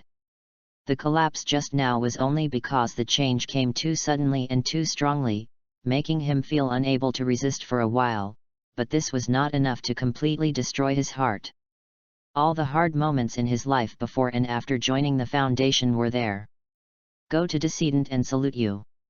Those were the last words Backlay had ever said to him, and now he was repeating them to himself. He smiled. This time it was him who smiled, not someone else. So, in the following time, everyone in the live broadcast room just watched Lin Lang running around in the dark like a headless fly. Click, click. Ding bing clang. The noise finally disturbed the huge black shadow. It saw Lin Lang with disheveled hair, confused eyes, and limbs waving uncontrollably. I saw him stagger to his feet, and then tried to run out of the room with the same messy steps, almost tripping over himself several times along the way. After finally reaching the door, he suddenly stopped and looked up at the wall in front of him. The door that was there before disappeared. It saw Lin Lang trembling all over as he looked at the wall that cut off his last bit of hope. He knelt down with weak legs and knocked on the wall weakly with his clenched fists, as if hoping to knock out a passage. It saw that he was completely hopeless and on the verge of despair, his sanity completely destroyed. He was like a fish thrown onto the shore, jumping around with his last bit of strength and finally dying of exhaustion. When the audience in the live broadcast room saw this scene, they all closed their eyes in pain. A hero with nowhere to go is more heartbreaking than his sudden death. Only Nick Fury kept his eyes wide open. "What are you doing?" "Just Lin." In the picture, Lin Lang seemed unwilling to give up, and he stood up again shakily, holding on to the wall. He took a breath, then used himself as a starting point to feel his way towards the remaining walls of the room. With every step he took, his hands frantically groped around on the surface, as if hoping to find a switch in some corner to let him out. His pistol and dagger were at his waist. But surprisingly, he also tied a glass bottle containing some solution to his waist with a rope. Maybe he was too panicked and did not put a stopper on the bottle. The liquid in the bottle spilled on the ground from time to time as his body swayed. Maybe now he is like a drowning person, desperately trying to grab a life-saving straw for comfort, even if that straw seems useless. However, after repeating this behavior several times, Lin Lang seemed to have finally found his destination. Altar. Dong dong. Dong dong. This is the heartbeat of Nick Fury. At this moment, he suddenly had an idea that even he himself found incredible. Perhaps. Does Lin Lang really have another solution? He knew that hope was close to zero. But what if? The huge black shadow was still quietly waiting for the Lord's coming, but soon it was disturbed again. This time it was not a sound, but some kind of spiritual induction. It looked towards the center and discovered that the insect was standing on the altar in the middle. He held his head high and looked it in the face. His eyes were filled with a disregard for life and death, which was completely different from his attitude just now. But what is more attractive is not Lin Lang's abnormal mental state, but his appearance at the moment. He was covered in blood and had many scratches all over his body. These wounds all have one thing in common. None of the injuries were fatal, but they would cause heavy bleeding. At the moment he had become a bloody man, his face pale due to the massive blood loss. The blood flowed onto the altar at his feet. He had some connection with it and could feel the blood spreading on it. Chapter 26, A Flash of Light, the hymn of mankind is the hymn of courage. What are you doing? The black shadow finally couldn't help but ask. The audience in the live broadcast room were also stunned. Do you remember what you said? Lin Lang's mood was unexpectedly calm. At this moment, people seemed to see the Lin Lang who remained calm in the face of danger. At this moment, people are like Lin Lang. The mentality that was on the verge of collapse was suddenly shaken, and the mind was focused again. In the video, Lin Lang's voice is steady and inspiring. When the heart loses the energy supplied by the body, but has not yet completely died, we can use the key to unlock the cage. But don't forget. The massive blood loss caused his body to shake violently at that moment, and he also gasped heavily. But he remained standing still and continued, in addition to opening the lock, the key can also lock it again. The huge black shadow frowned. Then it seemed to realize something and its gaze fixed on the altar. At this time, everyone discovered. The altar has changed. The colorful patterned bricks on the altar are not fixed, but can be moved around at will, just like a jigsaw puzzle. And now, if the original pattern is viewed from above, it is generally a circular shape. So now the circle has been turned inside out. Genius! Tony jumped up from his chair excitedly, and the ornaments on the table fell to the ground, but he kept staring at the screen with his eyes wide open. If coming along is Advent, then what about coming anyway? The answer is sealed. Lin Lang calmly stated his plan. The shadow was already feeling uneasy, but it still forced itself to reply, "That's a fantasy. Even if you said so, the ritual is not complete." Before it could finish its words, it was interrupted. "I know, it still lacks a light source, right? Just like you did before," Lin Lang said. The huge black shadow was a little surprised, and then said calmly, "Yes, it is light. I can tell you that the ritual can only be successful if there is sufficient light. And here." It didn't say anything else, but everyone can understand what it means. Only Nick Fury's eyes became brighter and brighter. He stared at Lin Lang, the guy who always seemed to be able to create miracles. Sure enough. Lin Lang took a few deep breaths. He drew out the loaded pistol from his waist. He raised his hand and fired at an inconspicuous corner. Bang! This shot, without any prayer, was enough to dispel the darkness. The bullet whizzed away, and almost at the same time, a crisp sound was heard in the corner. That was the sound of something fragile. Buzz! The azure flames lit up and instantly grew dozens of times larger. The sudden burst of dazzling light made Lin Lang, who had not seen the light for a long time, burst into tears. The huge black shadow was silent for a moment, then looked at Lin Lang. "You did it." Its voice is no longer calm. "That's right, when you weren't paying attention to me." Lin Lang could no longer support his body, and he almost fell on the altar. An abnormal blush appeared on his face, but he was still smiling. "It seems that you still need to be careful of an ant. It might take the opportunity to bite you, right?" In fact, Lin Lang himself is not sure whether this method is effective. Just like before, he was just betting on that 1 in a million chance. He doesn't care about his own life. As Barclay said, "You're going to die anyway, so what the hell are you afraid of?" Just like before, he made the right bet. Every pattern on the ritual surface lit up instantly, and the brilliant firelight around it provided enough energy, and the ritual began to reverse. The cage of the heart in his chest opened instantly, and those monsters that had merged with the huge black shadow gradually disappeared like mist, either roaring or unwilling. They were deprived of their freedom again and were imprisoned and locked in his heart once again. At the moment the huge black shadow was completely panicked.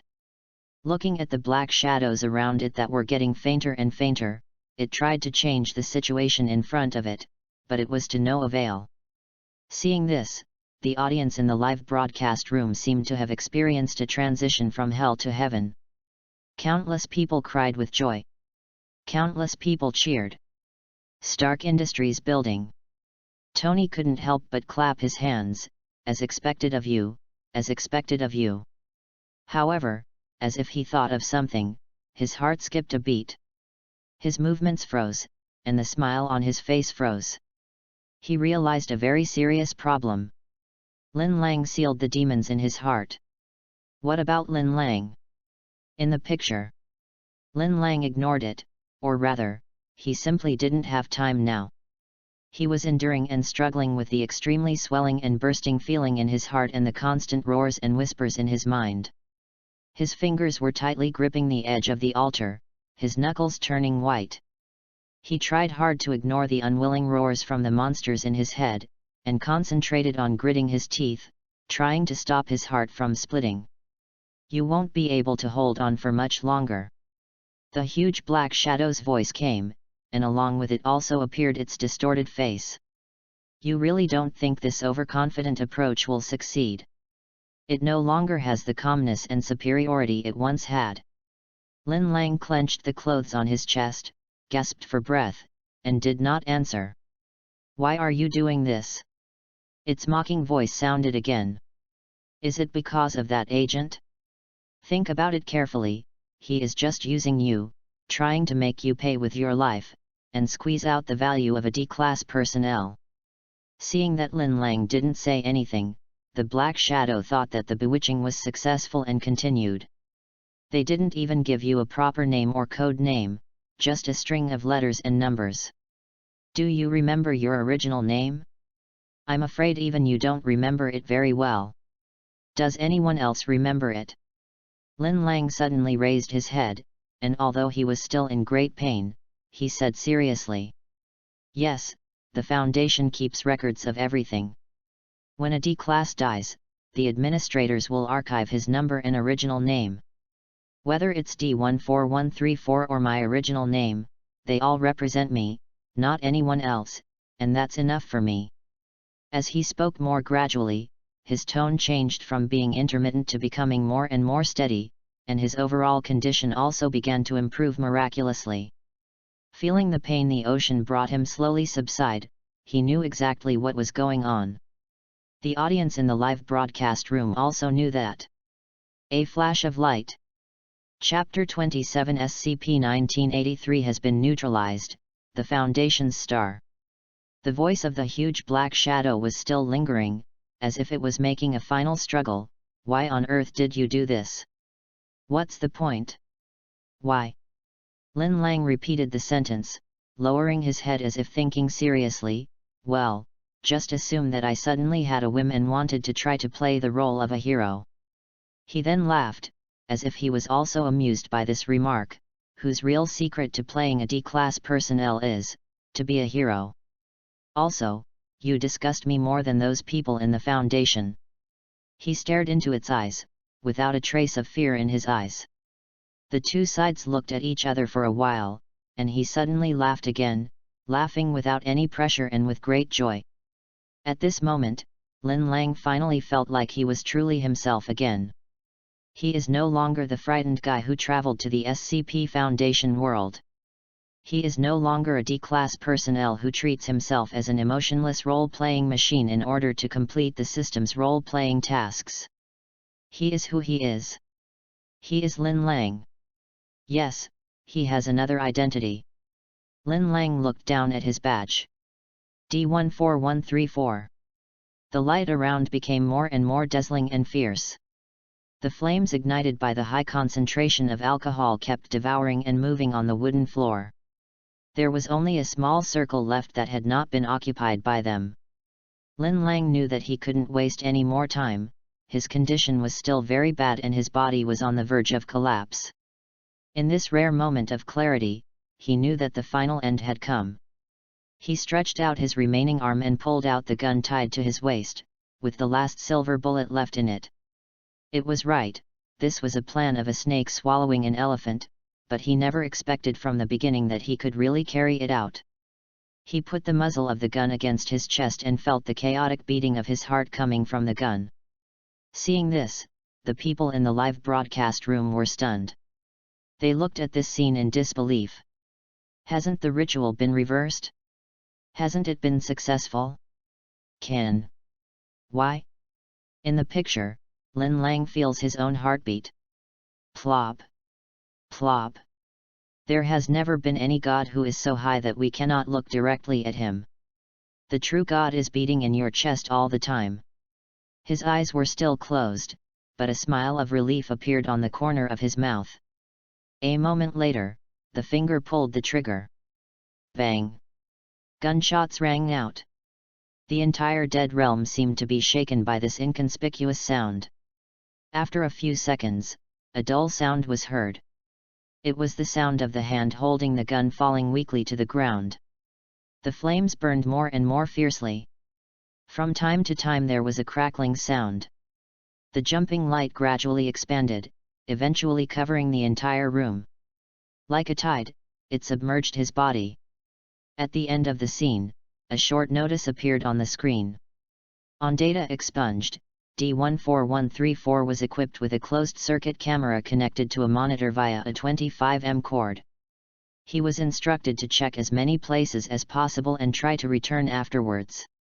As he passed through the doorway, the camera feed cut out. The rope was pulled tight, then broke. After several hours, SCP-1983-1's anomalous effects ceased.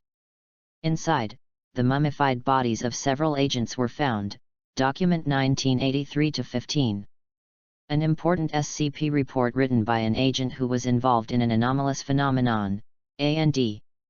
From the video recording left by D14134. The object is presumed to have been destroyed by D14134, who was posthumously awarded the Foundation Star. Seeing this scene in the Marvel world, everyone fell silent. Especially when the final announcement appeared, the audience was completely devastated. Wow, is this the end? Maybe this is what it means to go to the decedent, to face death resolutely, and never regret even if you die 9 times. There is no such thing as a high and mighty God that cannot be looked at directly. The real God is always beating in your chest. Is this what Lin Lang believes? He could have died in less pain, alas. I shouldn't have watched it earlier. Damn it. Now when I think of the last scene, I can't help but burst into tears. Yes. Inside S.H.I.E.L.D. Nick Fury stared blankly at the dark screen in the sky, countless thoughts surging in his mind. Why? Why could he do this? Nobody knows the answer. After a long silence, Nick Fury silently took off his hat and saluted towards the figure fading in the sky. His action was like a signal, and then all S.H.I.E.L.D. agents stood solemnly. Not only them, but also Kamartaj, Wakanda, and even the entire Blue Star. Countless people have built the most solid monument for that ordinary person who was far away in another world and did just one stupid thing. Salute to decedent. Stark Industries building. Tony stared blankly at the gradually darkening screen in the sky, still unable to believe that Lin Lang died just like that. After a long silence, he smiled with relief. Perhaps such a result is worthy of a hero like Lin Lang. Lin Lang has touched the hearts of countless people. Who knew that before everyone in the Marvel world could mourn the death of Lin Lang? Just at this moment, the entire Marvel world. New words appeared on the screen hanging high in the sky. Lin Lang's second memory from his previous life. Starting soon. Keywords of this issue: Mobile Task Force, Thaumatologist, Reality Bender. Chapter 28, The Second Memory, Epsilon 11-9-Tailed Fox. When this content appears on the screen. Moment. Boom. Audiences throughout the Marvel Universe were shocked. Wasn't Lin Lang already dead in his previous life? Why hasn't his memory ended yet? S.H.I.E.L.D. All the agents were stunned. Natasha Romanoff, who was secretly wiping away her tears, also stood there in a daze. Nick Fury looked at the sky in shock, his brows furrowed into the shape of a character. Extraordinary chat group. Deadpool, what the hell? Although this guy is admirable, the problem is, isn't he dead? The only thing about Steve and Tony's past life is a memory, right? Tony, don't cue me. I don't know why, but I'd rather watch Lin Lang fight his way out of hell than watch Steve farming. Haha. Steve, get lost. Natasha Romanoff, is it still in the Foundation this time? The keyword is Mobile Task Force. Could it be that I will become a member of the Mobile Task Force this time? I am really looking forward to it. The audience in the Marvel world was immediately excited. Everyone had the same idea as Tony, especially after seeing the mysterious and strange world of the SCP Foundation. Definitely, many people are also worried about what will happen to Lin Lang next. The 3 missions performed by the D-Class personnel were more dangerous each time. As official employees of the Foundation, the Mobile Task Force is afraid that they will be exposed to more anomalies, which are more dangerous. Future technology building. If little Spider-Man's feelings towards Lin Lang before were just curiosity and surprise, now they have completely turned into admiration and respect. After scratching his head for a long time, he finally couldn't help asking. Lin, what's going on? Logically, your memory should have ended, right? Lin Lang shrugged. Finish? Joke. Where are we going now? You know, his awakening system is called SCP Foundation Member Role-Playing System. D-Class personnel are just the lowest-level members of the Foundation. Lin Lang deliberately kept the secret a secret and said with a smile, "Just keep reading and you'll know." Not to mention little Spider-Man, even he himself is curious about which memory will be exposed next. You know. Once you become a mobile task force, the anomalies you encounter. But it is not as simple and crude as 173 and 682. At the moment, the entire Marvel world, whether it is an ordinary person or an extraordinary person, they were all very curious about Lin Lang's second memory. Just when all the audience's expectations reached their peak. Buzz. Accompanied by a strange sound, the screen above the sky that exposed the previous life suddenly flashed. The originally noisy live broadcast room suddenly became quiet. Everyone stared at the screen in the sky with eyes wide open. Before the picture appeared, a deep voice sounded on the screen. You are all agents selected from various departments, and this is the only reason why you were transferred to the Mobile Task Force. The Mobile Task Force represents the elite of the elite in the Foundation. As the sound gradually decreased, the picture became clearer. In the picture, an instructor wearing a Mobile Task Force training uniform is standing in front of a group of agents who are also wearing training uniforms and giving a speech. But the audience's eyes are always looking for something. Until a belated figure appeared at the door.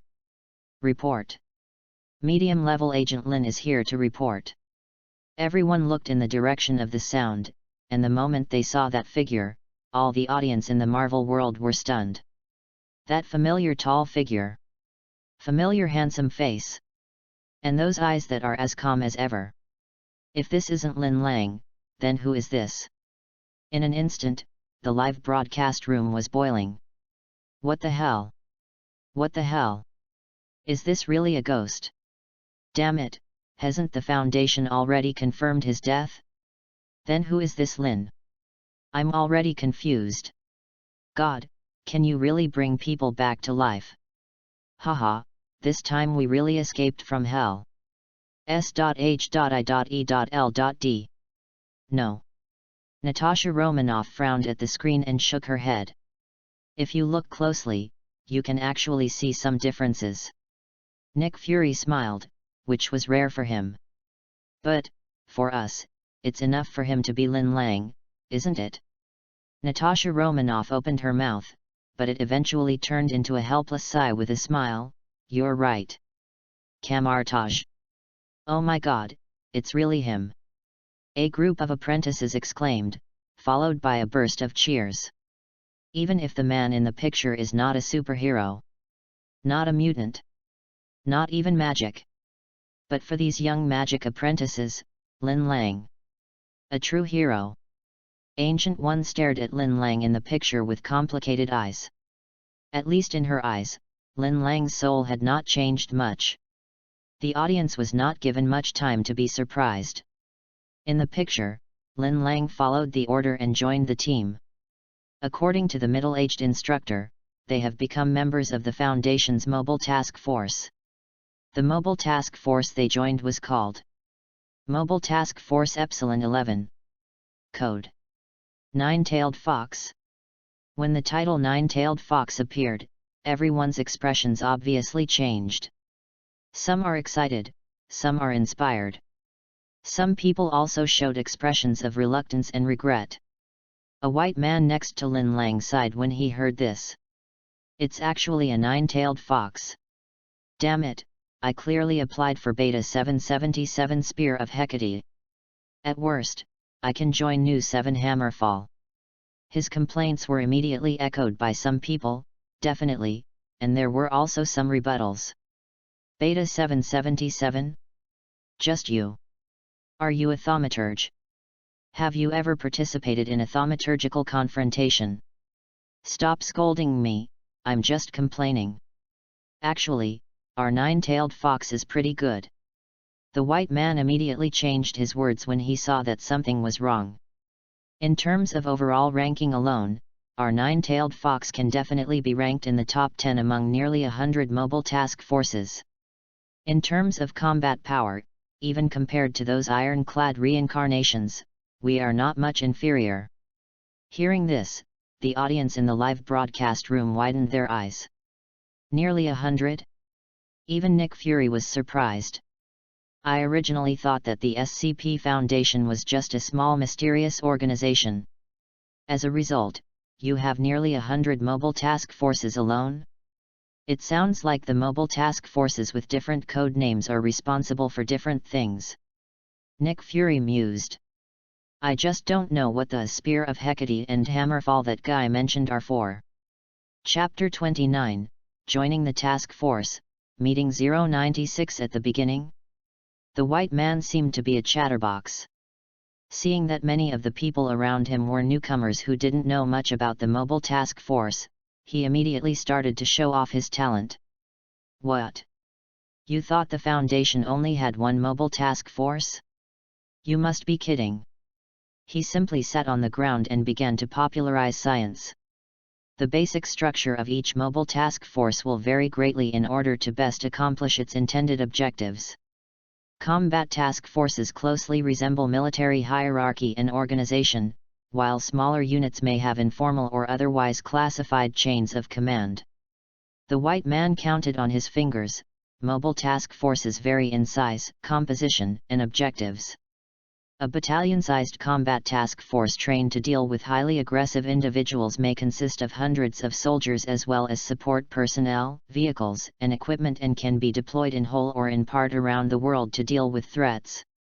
For example, the hammer drop I just mentioned. Immediately, a new comedian appeared to offer his support. What about the hammer dropping? The white man's tone was full of envy, and he said, New 7 Hammerfall is a battalion-sized task force. With 3 company-sized teams of Special Forces Infantry, a light armored vehicle company, a tank platoon, a helicopter squadron, a chemical biological radiological nuclear, CBRN, platoon, a combat engineer platoon, a nuclear weapons specialist, NWS, team, and additional combat specialists and support personnel. At the end, he concluded with pride, in short, New 7 is the most powerful task force in our Foundation in terms of conventional weapons firepower. Others also retorted, Tisk, they are just conventional weapons. How can they compare to thaumaturges? How can they compare to those immortal iron lumps of samsara? When these words were spoken, the white man felt insulted and immediately started arguing with the man. FK. Guns and cannons are the romance of men. The man was not to be outdone. Armor is a man's dream. Here you are a village fool, and there I am an abyss gazer. This back and forth has given Marvel audiences a deeper understanding of certain task forces. What the hell? So complicated? Oh no, so cool.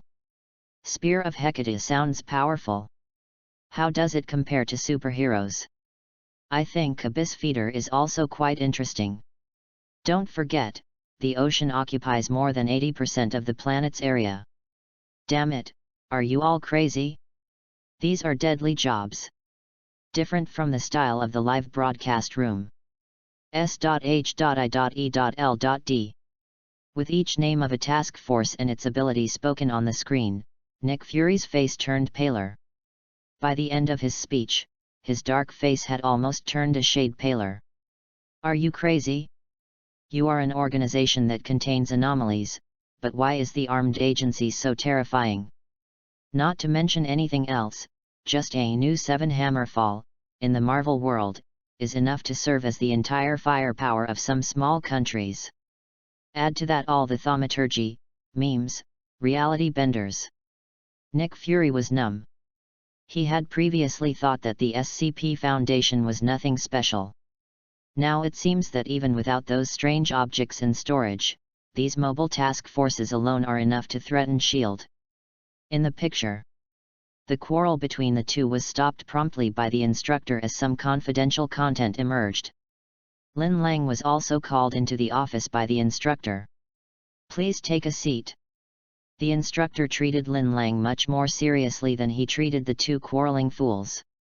After Lin Lang sat down, the instructor explained. Lin, with your excellent test results, you may not stay in our nine-tailed fox for long, and you will be transferred to a higher authority by your superiors." The two people who were being scolded nearby pricked up their ears instantly. Lin Lang nodded calmly. "Those two idiots may have already told you that, yes, our nine-tailed fox is actually not bad." The instructor lit a cigarette and said with a smile. Mobile Task Force Epsilon 11 handles security within the SCP Foundation under the supervision of MTF Alpha 1. In other words, we're the Special Ops team deployed to Foundation sites when standard protocol fails and multiple breaches are imminent. As soon as he finished speaking, the chatterbox white man stuck his neck out and said, "That's right, Lin, just like you Hyuxia people say, we are fast-moving, moving wherever we are needed." "Shut your filthy mouth, you idiot." After being scolded by the instructor, the guy shrank his neck again, but he was still winking at Lin Lang. The audience in the live broadcast room were in tears and laughter. At this point, most people understood. This nine-tailed fox is specifically responsible for handling security issues within the Foundation, such as containment breaches. Phew. The instructor exhaled a puff of cigarette, then smiled and said, "Don't worry, containment failures don't happen every day, and." Perhaps because he was worried about scaring Lin Lang, he wanted to explain, but before he could finish his words. Beep beep beep. Beep beep beep. Warning, containment breach has occurred within the site. Lockdown response code, LRC 21/A/NTT Black. Along with the warning, shrill sirens also resounded throughout the nine-tailed fox task force training base. Everyone watched helplessly as the instructor's face turned from white to red, and from red to black. This is such a slap in the face. However, now is obviously not the time to care about these things. The instructor stood up and shouted, "Damn it, time to work." Before he finished speaking, several people in white coats rushed into the office. "A containment breach has occurred at Site 21.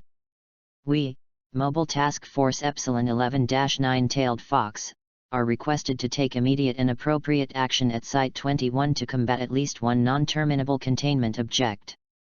The instructor's face was serious. Which containment failed? SCP-096. What? Chapter 30, is it 096 who doesn't dare, or is it the exposure system in the previous life that doesn't dare? What? The instructor's voice suddenly became louder, and his expression became even more serious. 096 containment breach. Hearing about this containment that even the instructor of the nine-tailed fox was terrified of, the audiences in the Marvel world became curious. Who exactly is this SCP-096? As a man in a white coat handed Lin Lang a file of the object in custody, SCP-096's information finally appeared on the screen. Project name, Shy People. Item number, SCP-096. Object class, Euclid. Seeing this, Nick Fury raised his eyebrows. It's a new level again. I don't know what the difference is between this level and Keter level. Special Containment Procedures, SCP-096 should be kept in a 5m×5m×5m steel airtight cubicle compartment at all times. The compartment must be checked weekly for cracks or holes.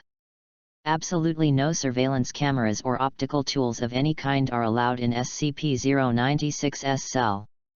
Security personnel are to use pre-installed pressure sensors and laser detectors to confirm that SCP-096 is in the cell. The creation of any photographs, videos, or portraits of SCP-096 is strictly prohibited. Seeing this, not only the audience, but even S.H.I.E.L.D's Nick Fury frowned. Can't create an image of it. What kind of operation is this?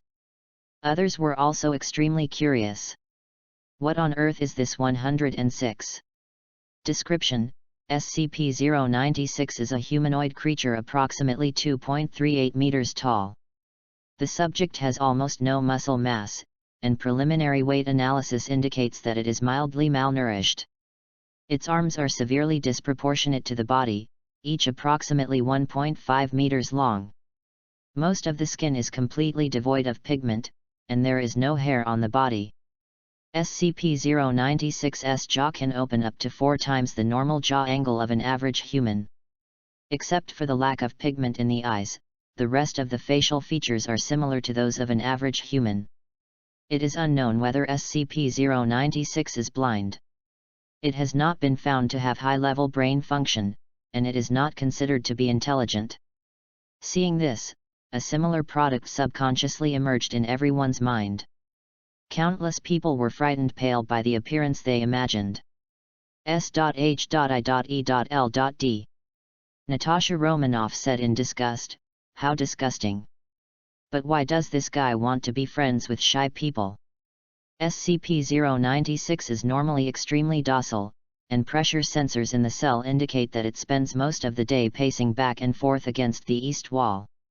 However, when someone sees SCP-096's face, whether directly, via video, or even a photograph, it will enter a state of severe sadness. Seeing this, Nick Fury was stunned. Suddenly I realized. No wonder we are not allowed to create images of it. Will its attack mechanism be triggered as long as we see its face?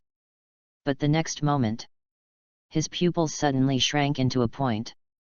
Once someone sees SCP-096's face in any way, about 1 to 2 minutes after being seen, SCP-096 will rush towards the person who saw its face, i.e. SCP-096-1. At the moment, no known materials or methods can stop SCP-096 from moving forward. Once 096 reaches 096-1's location, it will kill and data expunged SCP-096-1. In 100% of cases, no trace of SCP-096-1 remains. Seeing this, Nick Fury's face was so gloomy that water seemed to be dripping out of it. As the last appendix content appeared in his eyes, the director of S.H.I.E.L.D. finally couldn't sit still anymore. Addendum: the Foundation has tried several experiments to neutralize SCP-096, but all have failed. Even if SCP-096 is banished to outer space by data expunged, once someone sees 096's facial image, 096 will still appear at an incomprehensible speed and kill the viewer. Seeing this, Nick Fury suddenly thought of a question. According to the description of this containment, anyone who sees its face will be hunted down and killed by it. He stared at the light curtain in the sky, and suddenly a horrible idea came to his mind. Once 096 appears on the previous life exposure screen, doesn't it mean that everyone on the entire blue planet will see its face? Hearing Nick Fury's words, everyone in S.H.I.E.L.D. took a deep breath. Hiss. If this is true, it would be an absolute disaster. Camartage. After seeing the contents of the file, the magic apprentices also panicked. Everyone subconsciously looked at Ancient One, but saw panic on Ancient One's face that had never appeared before. She stared at the screen intently, and couldn't help thinking. If that thing appeared on Blue Star, it would definitely be a disaster. Wakanda. Father, give the order quickly. T'Challa said nervously to the king. We can't let the people take this risk. At this moment, everyone finally understood why the previous life exposure system, after selecting Lin Lang, actually issued a warning to all viewers for the first time. Who could have imagined that there would be such a monster in the universe that could chase you to the ends of the earth with just one look? Be quiet. Everyone, be quiet. S.H.I.E.L.D. Maria's voice finally drowned out the panic of the crowd. Let's not talk about whether we will see 096's face. Even if we do, is it possible that this guy can travel through the dimension and come to our world? Future technology building. Damn it, is this true? Little Spider-Man was frightened by 096's file and looked at Lin Lang in panic. Lin, this thing is so terrifying. If someone from our world saw it, wouldn't it be dangerous? Lin Lang smiled and said meaningfully, Don't worry, it won't dare. Little Spider-Man was stunned. For some reason, seeing Lin Lang's calm look, he subconsciously chose to believe it. I didn't bother to ask. Is it that 096 doesn't dare? Or maybe the exposure system in the previous life didn't dare to. Chapter 31, Killed instantly upon seeing the face? Tragic confinement. Inside Shield. Maria's words calmed everyone down temporarily. Yes. Lin Lang's previous life was obviously not in the same world as them, not even in the same dimension. 096 might be scary, but it can't be able to cross dimensions, right? Once they thought of this, everyone's panic faded a lot, and was replaced by an inexplicable curiosity and excitement. Everyone wants to know.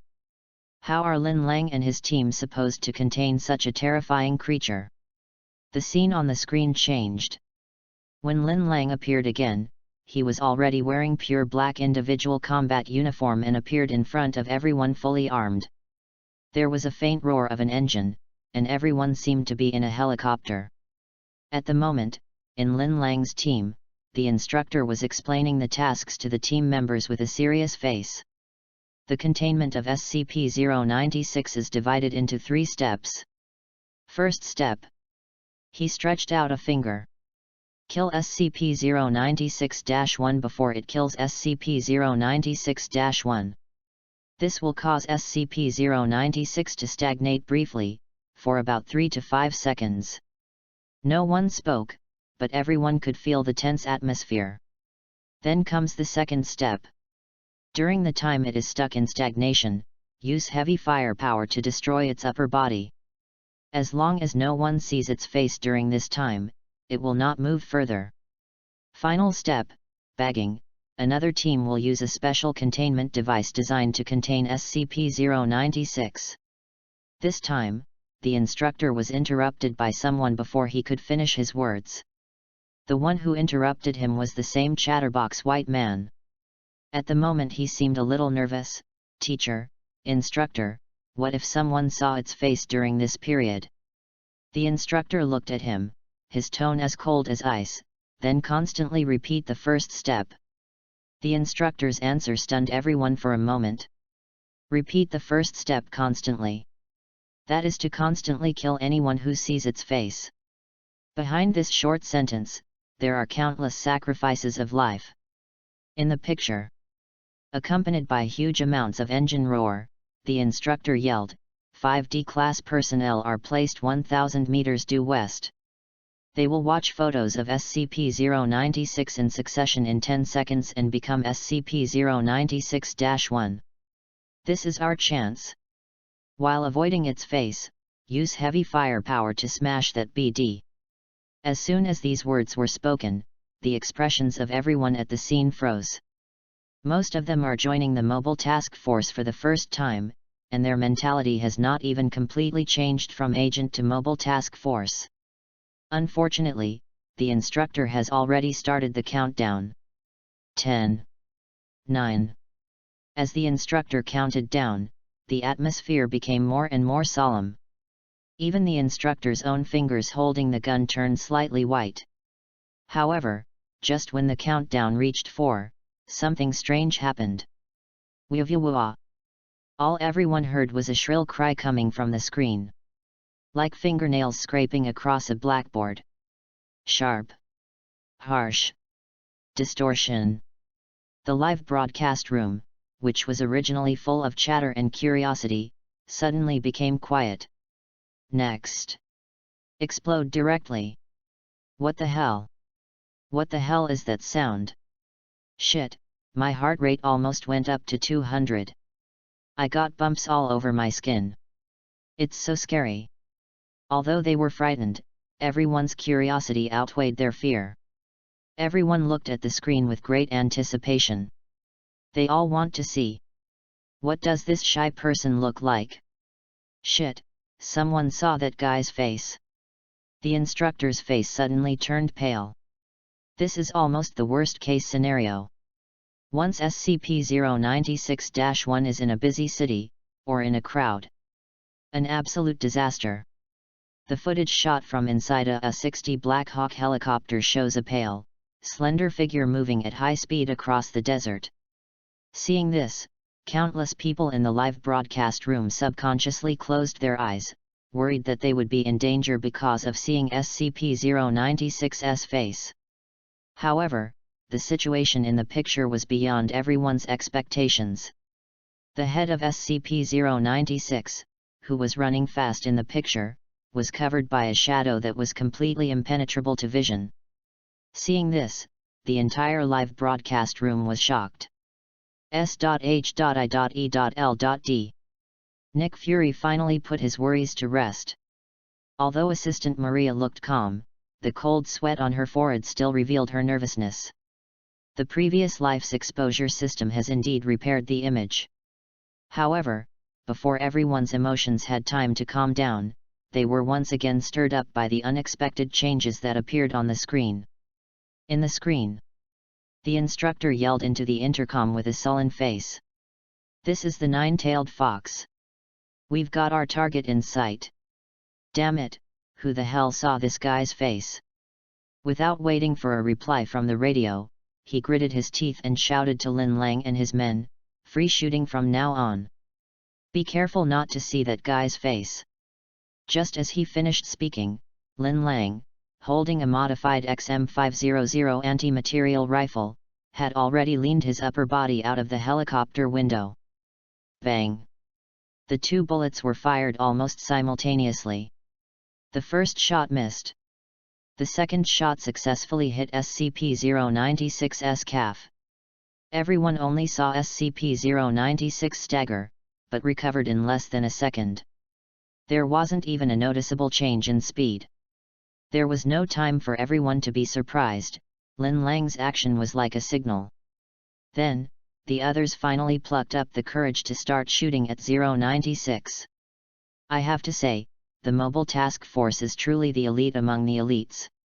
A team of only 6 people managed to achieve an exaggerated fire suppression effect. Especially that talkative white guy, he deserves his reputation as a heavy firepower enthusiast. He was seen holding an exaggerated heavy machine gun, madly pouring bullets at 096. Dense bullets weave into a web of death in the sky. However, SCP-096's flesh and blood flew everywhere as he was hit by bullets, but his running did not slow down at all. A look of fear gradually appeared on the chatterbox white man's face. While changing the bullet, he shrilled, "Shit!" Shot the GAU-19 at it for at least 20 seconds. 20 FG seconds. 600.50 rounds in that thing, and it might as well have been spitting at it. Chapter 32, Another Immortal? There is a mole in the Foundation. At the moment the helicopter was only 20 meters away from 096 on the ground. Everyone poured out their firepower as if to vent their anger, but the impact on 096 was not as great as that caused by Lin Lang alone. I saw him holding the XM500 anti-material rifle and firing 3 more shots. Bang! Bang! Bang! All 3 shots hit 096's back of the head. The bullet that could penetrate steel plates hit the back of 096's head, but failed to penetrate its skull. But fortunately, 096 finally fell to the ground. Almost at the same time, the instructor's voice sounded. "Quick, use the AT-4 heat launcher and blow that son of a BCH to pieces. PSST. Oink oink." As soon as he finished speaking, several anti-tank missiles flew towards 096 with smoke trails. Boom! The explosion of flames shot up into the sky, and the blast of air almost overturned the helicopter. When the fireworks dissipated, 096's body was almost blown into pieces. "Haha, I've seen this thing penetrate a tank like tearing toilet paper," the talkative white man shouted excitedly. However, when 096 started running again, dragging his defective body, the talkative white man opened his mouth wide, and his whole body looked like a goose with its neck strangled. The audience in the live broadcast room were also stunned. "Oh my god, he's not going to die?" What on earth is this guy made of? Could it be another immortal containment object? Is this ability common in the Foundation? Crazy, really crazy. S.H.I.E.L.D. Listening to the agent's discussions, Nick Fury frowned.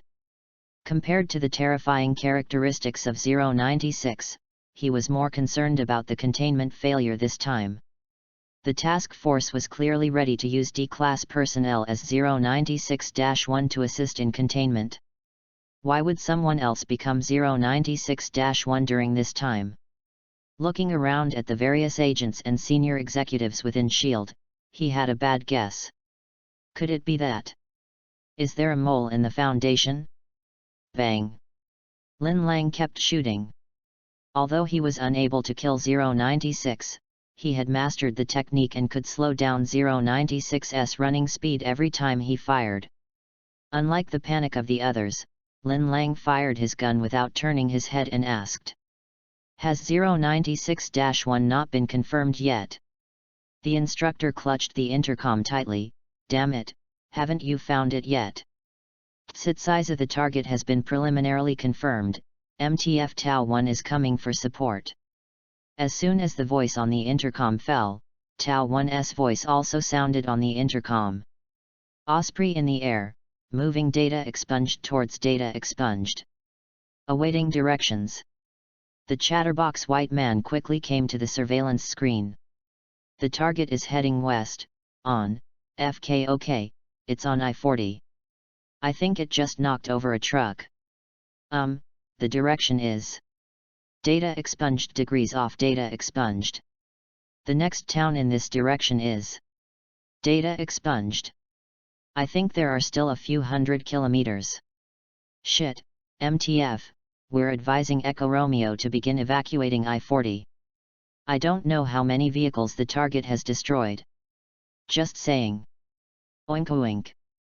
8 V-22 Osprey tilt-rotor aircraft flew overhead. Fly past the helicopter, heading in the direction SCP-096 left. The instructor breathed a sigh of relief. MTF Tau 1 went to the population center on the path of SCP-096 to evacuate civilians in advance. The helicopter was traveling at full speed. When flying over the three towns, everyone clearly noticed that most of the residents on the ground were gathered in the square and blindfolded. Everyone could just barely hear the muffled commands coming from the loudspeakers of the helicopter and the ground personnel. The target is entering the vicinity. All units activate scramble devices and begin crowd control procedures. All civilians are not allowed to leave their positions or remove their blindfolds. Anyone who moves or touches the blindfold will be shot. I repeat, all civilians. Seeing this, the audience in the live broadcast room all had their hearts in their throats. They have already seen the horror of 096. What if someone in this town accidentally saw 096's face? That would be an absolute disaster. However, the more you fear something, the more likely it is to come. As expected, 096 appeared in the field of vision. It rushed into the crowd with a clear purpose. An accident is about to happen. Bang! Lin Lang's gunshot broke the silence and echoed over the town. The bullet left the chamber. Penetrate the air. The one who got shot was not 096. Everyone clearly saw that 096 was stunned for a moment. Even the voice coming from the loudspeaker was stunned for a moment. Damn it! Civilians are not allowed to move. Shooting. Heavy. Unintelligible. The audience in the live broadcast room were also stunned. They stared blankly at the figure on the screen. Looking at his trembling eyes. Looking at him gripping the gun handle tightly, his fingers were almost bloodless. The next second, 096 recovered from his daze.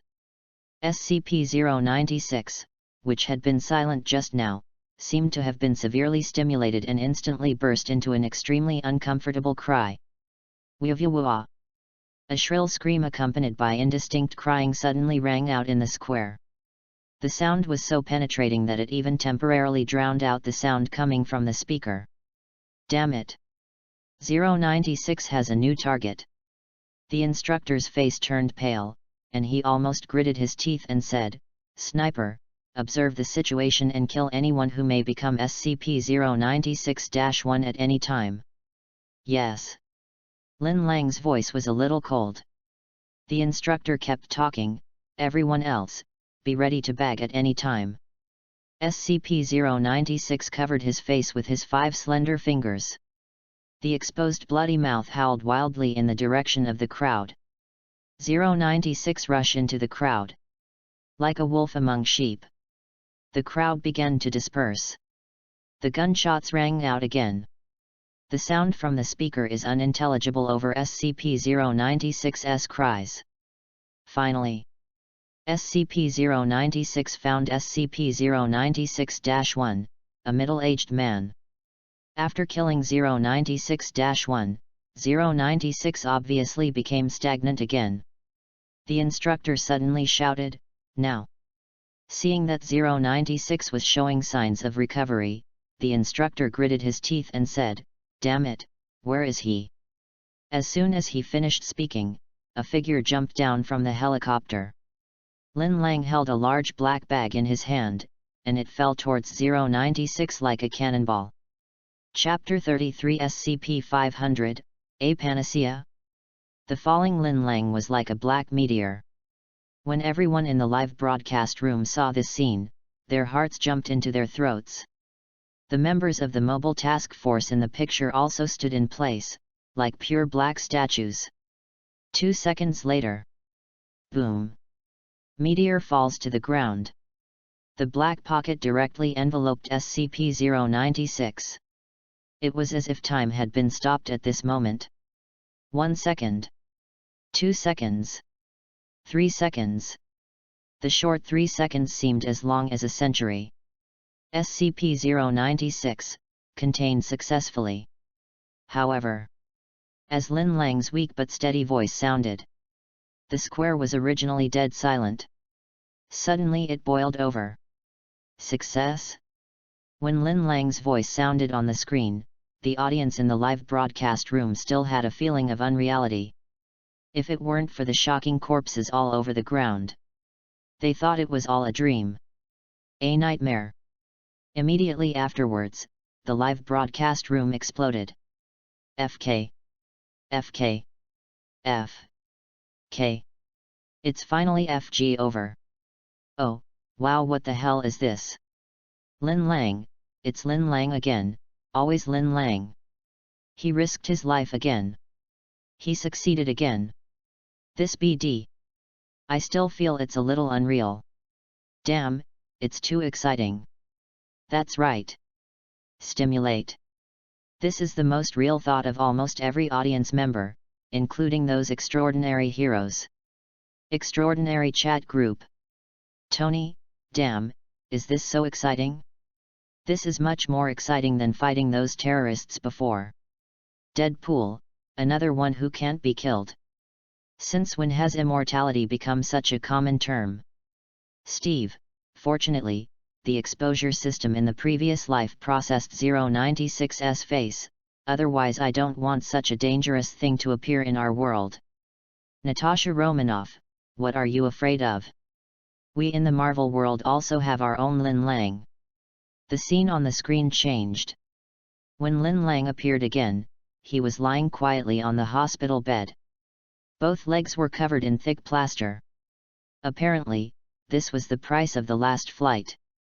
But compared to the out-of-control 096 killing everyone in the crowd, this price is obviously more acceptable. Just then, there was a knock on the ward door. Before Lin Lang could agree, the group rushed in. Woohoo! Look who this is, our hero. A chatty white man, now known as Jack. Jack came rushing into the room with a grandiose voice, followed closely by the rest of his team. Ignoring Lin Lang's indifference, Jack came over in a servile manner. Look here and touch there. Then he acted indignant and said, Look! Look! What a stingy foundation! You've made such a great contribution, but they don't even want to give you a foundation star. They're so stingy. Someone echoed. Yeah, they even gave a D-class personnel a foundation star. After these words came out, Lin Lang's expression froze. The expressions of the audience in the live broadcast room were also extremely strange. S.H.I.E.L.D. PSST. Natasha Romanoff finally couldn't help laughing out loud. Damn, these guys probably don't know that the last D-class personnel who received the foundation star was also Lin Lang, haha. Get the hell out of here. The instructor's voice sounded on the screen. He cursed and pushed through the crowd, then came to the bed with a smile. How is your recovery? The doctor said it will take more than a month. Hearing this, Jack interrupted angrily. We're fighting on the front lines. And these damn guys can't even spare a piece of SCP-500. SCP-500. Nick Fury raised his eyebrows. Another new anomaly. I don't know what this thing is. Who knows, in the picture. The instructor sneered at first, then took out a capsule in front of everyone's surprised gaze. Oh shit! You actually applied for it. The team members screamed and their eyes widened instantly.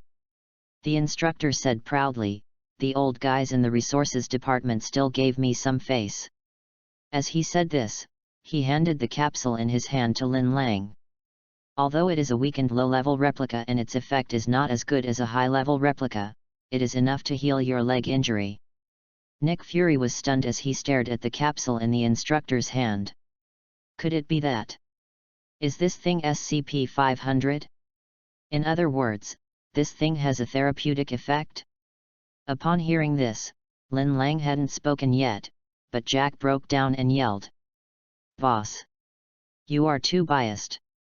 We also participated in the mission and we were injured too. That's right, boss.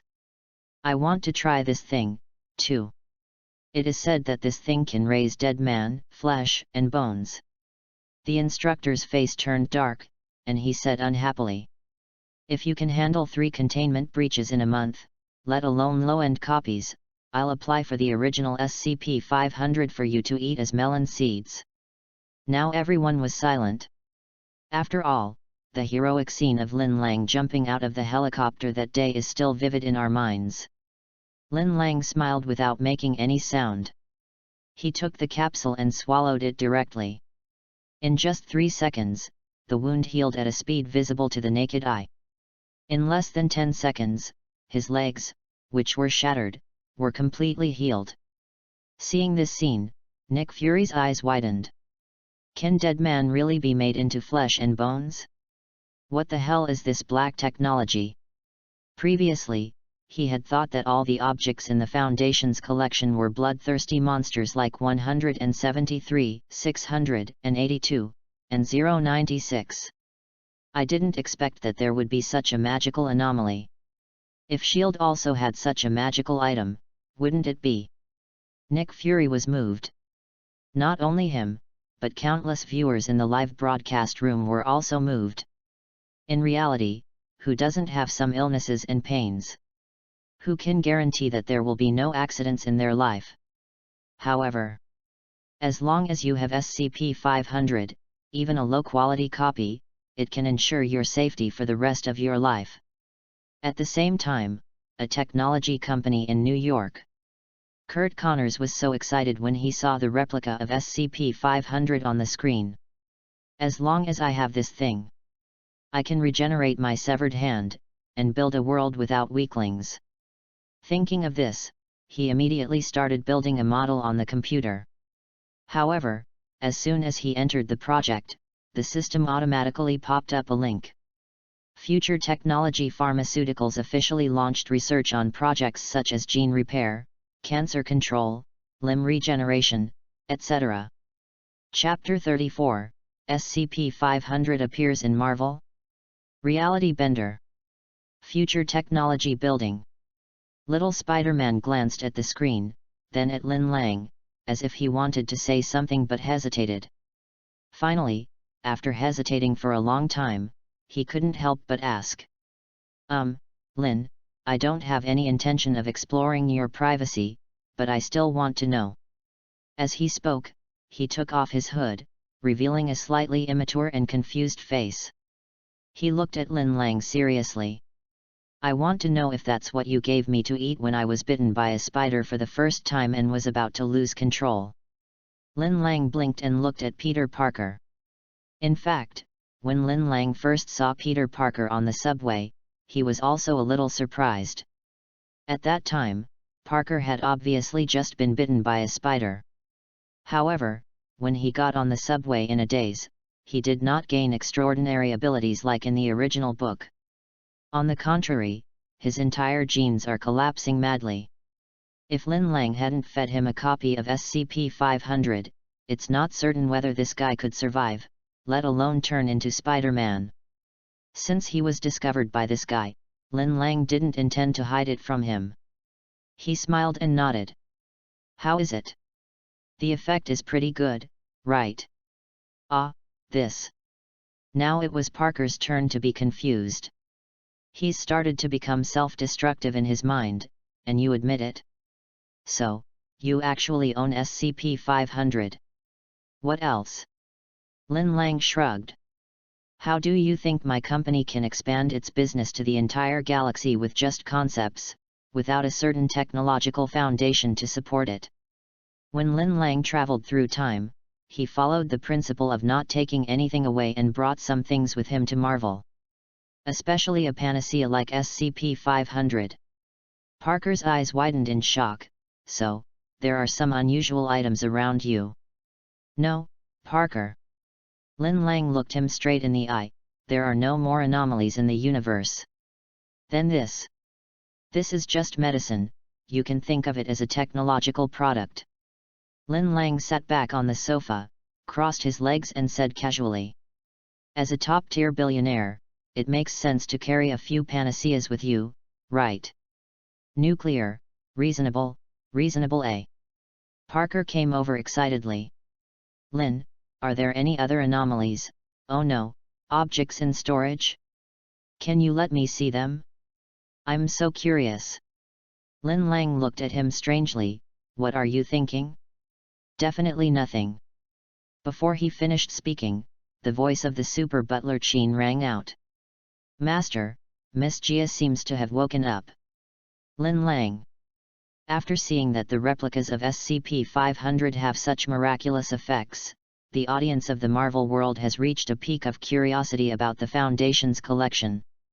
Some enthusiastic viewers even set up Foundation forums and began to spontaneously summarize and generalize the anomalies that had occurred before, and created one file after another in the same format as within the Foundation. His dedication even makes S.H.I.E.L.D's agents feel ashamed. Especially some of the top posts, for some words that have not appeared or have not been explained, the discussion posts may even reach hundreds of thousands. The most hotly discussed topics were thaumaturges, reality benders, and divinity. When the S.H.I.E.L.D. agent reported the situation to Nick Fury, he randomly clicked on a post discussing thaumaturges. Regarding thaumaturges, "I think it is very superficial to simply view them as spells or magic. I think thaumaturgy and reality benders might be two opposite entities, from a mathematical point of view." Seeing that a well-known mathematics professor from a top international university also appeared in the forum, and then reading their speeches that were almost like academic reports, Nick Fury had a face full of black question marks. He just wanted to know how these people could deduce so many theoretical conjectures based on the current sporadic information. But even he had to admit it. In just a few short memories, Lin Lang has made the Foundation the biggest hotspot in the entire Marvel world. Even he was very curious about those areas that were mentioned but had not yet appeared, or had not even been mentioned. Unfortunately, the memory selected by the exposure system does not seem to be controllable. At present, they have a basic understanding of the concept of anomalies, but they are still completely in the dark about the Foundation. At the moment, the scene finally completed the transition and appeared on the screen again. The audience in the Marvel world immediately sat up straight. Before the picture appeared, everyone heard the instructor's voice coming from the screen. In 2020, Site CN-108 was invaded by Chaos Insurgency after the containment breach in the heavy containment area. After receiving the breach report, the command center urgently dispatched the available mobile task forces in the surrounding area to rescue the site and appointed Colonel Wang as the captain of this operation. Judging from the sound, the instructor seems to be giving a lesson. According to subsequent statistics, the number of Chaos Separatists who came to attack was 3 times the number of all the team members led by Colonel Wang.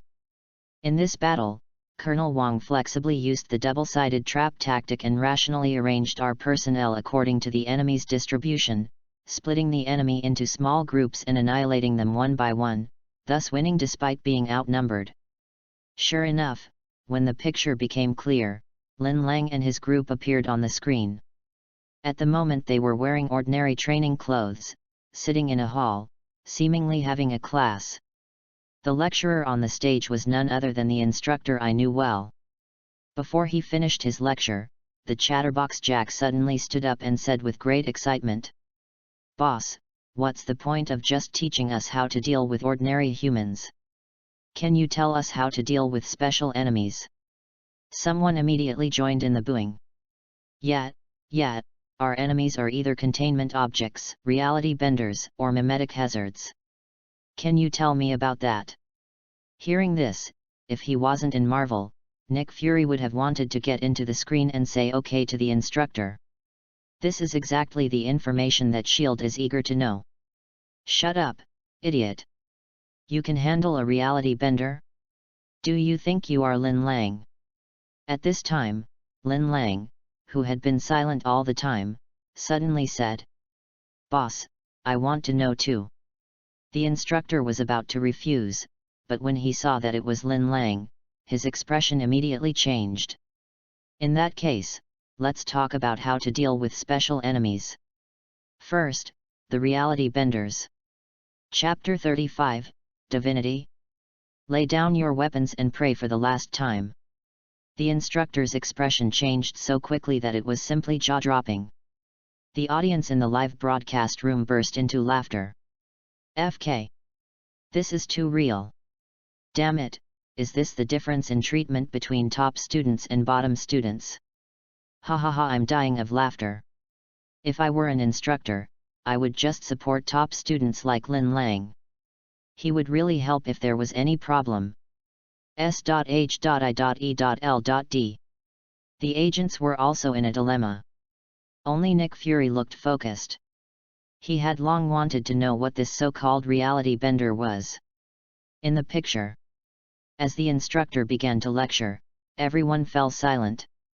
What I have said before are all ordinary humans. The instructor changed into a comfortable posture and stood on the podium. If you were to enter a room and suddenly discover a reality bender, and you don't have a reality anchor with you, what would you do? If you're walking around and suddenly the wall becomes soft, what should you do? To understand this, we must first understand what reality benders are. Jack jumped out again from the audience. I know that reality benders refer to individuals with high Hume index who can destabilize the surrounding reality and create reality distortion. Unexpectedly, the instructor shook his head and said, "This statement is too official. As a mobile task force, we mainly need to know the abilities of reality benders and how to deal with them."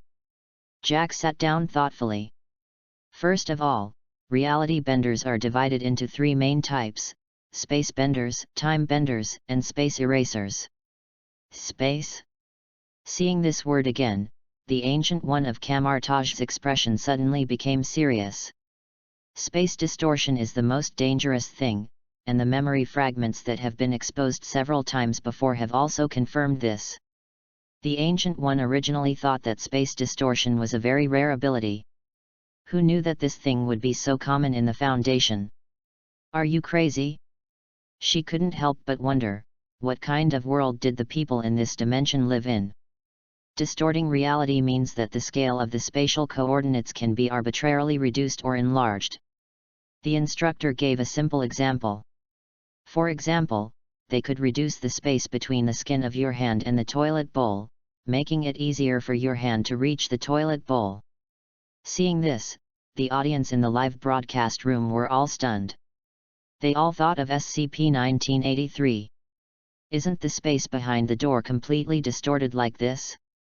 The main characteristics of this type of reality benders are, when using abilities, light is usually distorted, the range of distortion is limited, and the closer you are, the stronger the distortion ability is.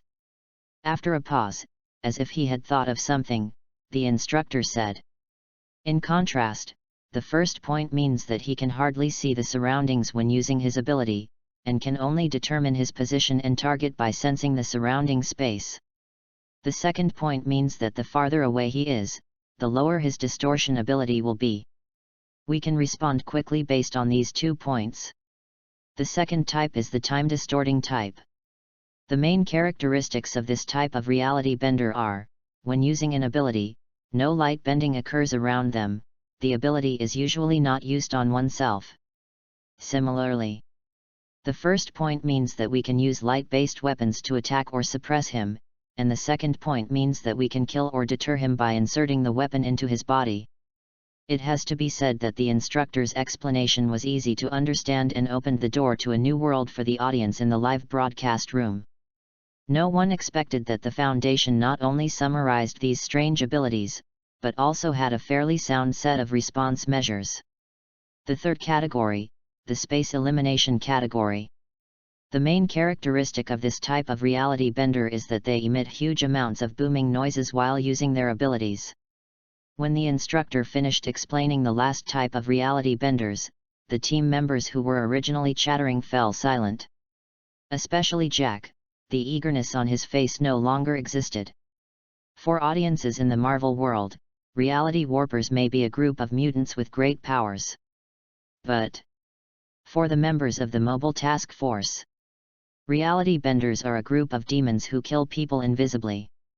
Perhaps worried that the team members might be frightened, the instructor slowed down his tone and explained. Although reality benders are a group of people who can change reality through perception and willpower, they cannot bend reality at will. Seeing everyone looking over, he said solemnly.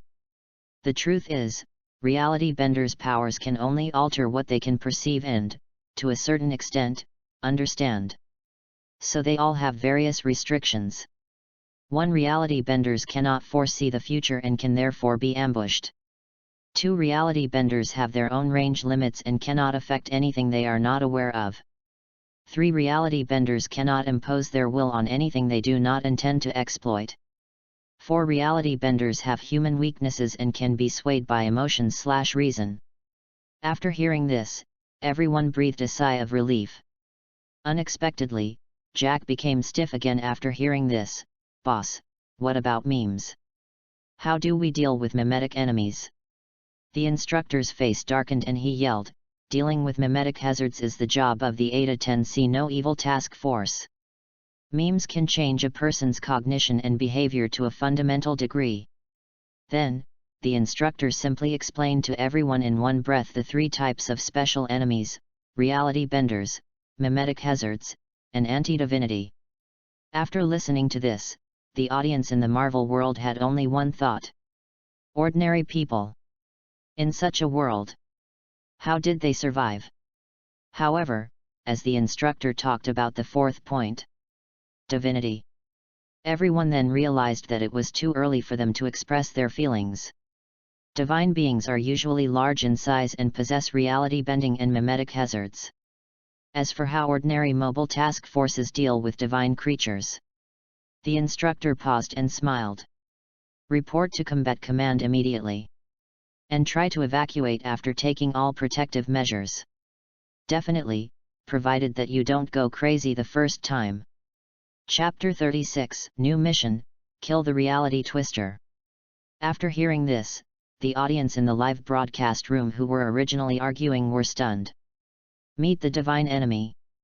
Will you go crazy the first time? What? Is the divinity in this world so powerful? Isn't that a bit exaggerated? Yet, even if it's an evil god, it shouldn't be so exaggerated, right? At the moment. Asgard. Nonsense. It's complete nonsense. Loki seemed offended. How can a mere human know what a true god is? How dare you brazenly define God?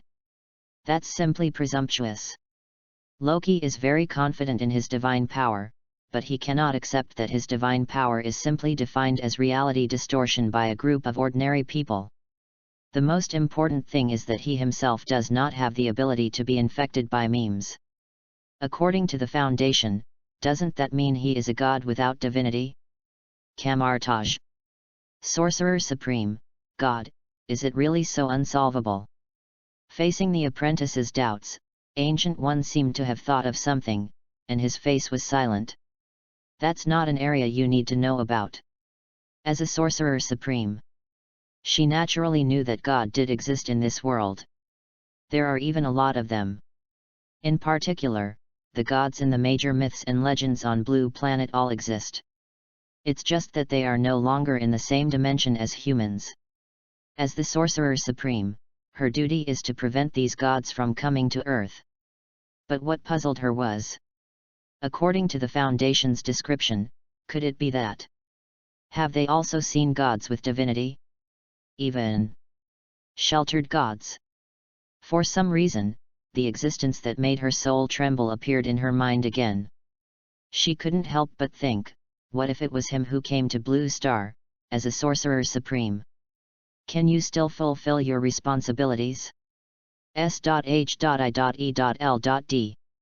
Mimetic infection can actually be transmitted through vision, hearing, and smell. Natasha Romanoff suddenly realized. No wonder the previous life exposure system issued a warning at the beginning. It turns out that this is a mime infection. As she spoke, Natasha Romanoff frowned. She realized a serious problem. Now that the system has issued a warning. So does that mean? In the next exposure, will there be containment with mimetic infection? It will be an anomaly with the mimetic infection ability. Still. God? In the picture, the instructor's class has come to an end. This class not only taught the team members many crisis management measures, but also allowed the audience of the Marvel world to have a comprehensive understanding of the world where the SCP Foundation is located, as well as the SCP Foundation originally. In the scene, just as the training was ending and everyone was about to leave, the instructor suddenly called Lin Lang. Lin, come with me. Lin Lang nodded to Jack, who was waiting for him, and then followed the instructor into the office. Do you want it? The instructor handed Lin Lang a cigarette. Seeing Lin Lang shaking his head, he lit up on his own. Hiss. Phew. He exhaled a puff of smoke and then said earnestly. This thing is a man's best friend. It can make people forget their worries and fears temporarily. Are you sure you don't want it? Seeing Lin Lang shaking his head again, the instructor asked curiously, Excuse me, do you have any bad opinions about smoking? Lin Lang blinked. Is smoking harmful to health? You, cough. Cough, cough. Damn. Your FG success made me laugh. The instructor coughed and laughed. Harmful to health? That's only if you can live to that period. After the joke, he put away his cigarette and said seriously, This time I'm looking for you because of the containment breach of 096 last time. Lin Lang nodded. You guessed it right. He was indeed an enemy spy. He showed a photo with 096 on it to an unlucky person. The instructor held up 4 fingers for emphasis. 4 pixels. 4 damn pixels. I doubt he even knew what he saw. He probably just glanced at the photo, noticed a small area without color, and then went on with his day. Damn 096. Seeing this, not only Lin Lang, but even the audience in the live broadcast room were shocked. Just seeing 4 pixels? Isn't this too outrageous? That idiot has been executed, definitely. He may have become a D-class personnel. The instructor blew out a smoke ring and scolded with a smile. I didn't expect that the chaos splitter that split from the red right hand would still be like this. Before the instructor finished speaking, he suddenly slapped himself in the face. Damn it, look at my memory, I almost let it slip again. He looked at Lin Lang, who looked calm, and said with a wry smile, Sorry, this is confidential. Understand? Lin Lang understands, but Nick Fury doesn't. Seeing that the previous old pit has not been filled yet, a new pit of Chaos Splitter and Red Right Hand has appeared. Damn it, I really want to pull these guys out of the screen and force them to explain themselves. Nick Fury cursed inwardly. Damn the Riddler. In the picture. The instructor said it was all right, and just as Lin Lang turned around, this guy shouted. Oh, there's one more thing. Lin Lang blinked. Due to your outstanding performance last time, you are now a high-level agent of the Foundation. Congratulations! Your salary will be doubled and your security level will be raised to level 3. Lin Lang nodded and turned to leave. One more thing. Seeing Lin Lang's helpless expression, the instructor said awkwardly, well, there's a new job. Execute a level 1 reality bender. Terminate reality bender? Hearing this, the audience in the live broadcast room instantly became interested. Especially Nick Fury. I thought to myself, isn't this just a pillow for me when I'm sleepy? In the picture, Lin Lang looked around and asked, where is the file? No files. What the hell, what files do you need for a level 1 reality bender who just reached phase 2, experimentation? The instructor took out a registration form. In the town of Data Expunged, I-23, an old lady called the police and reported a problem in her backyard. The field agent went to investigate and found that the Hume readings were indeed abnormal. It's likely that this is a reality bender who has just discovered his ability. So I'll give you some practice. A first-level reality bender. With your ability, you can kill him with your eyes closed. Hearing this, Lin Lang nodded thoughtfully. Chapter 37, Reality Bender, you call this level 1? Although a level 1 reality bender is not worth the effort of elite troops like us, we have to say. Knock knock. Jack excitedly tapped his brand new tactical eyepiece and said excitedly. I have to say, this kind of equipment is worthy of our status as the elite among the elite. Appearing on the screen. The audience then noticed that Lin Lang and his group were sitting in the car. And their battle suits have also changed into new styles. ZC-9 Individual Integrated Reconnaissance Device.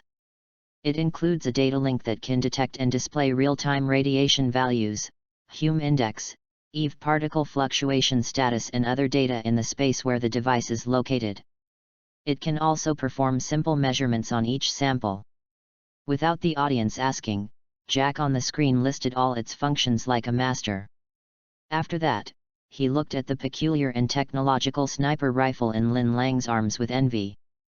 But compared to the others, your baby is the most coveted. Someone immediately reminded him, from now on, you have to call Lin the boss, understand? Damn it, I'm never used to this. Lin Lang ignored everyone's teasing and focused on the mission briefing on the screen. But as he looked at it, he frowned. Because it has been 12 hours since the last report was sent back from the incident site. Crunch. Accompanied by a sharp brake sound, everyone arrived at their destination. A remote and quiet town. At the moment it was already night, but there were very few lights in the town in front of us. The most important thing is... no one. Damn it, do people in this damn place go to bed so early? Jack jumped out of the car cursing. Next. He activated the MIM detection function on his individual combat uniform, looked around with his goggles, and looked at a church in the center of the town. For a reality bender who has just reached stage 2, it's a clever disguise. Jack sneered, but it still can't escape the Foundation's eyes. He looked at Lin Lang. Boss, the Hume reading there is only 75/130, consistent with a level 1 reality bender. He rubbed his hands and said, let's have a good fight, brothers. No.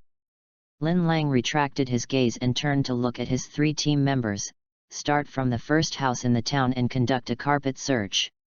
S.H.I.E.L.D. A very sensible choice.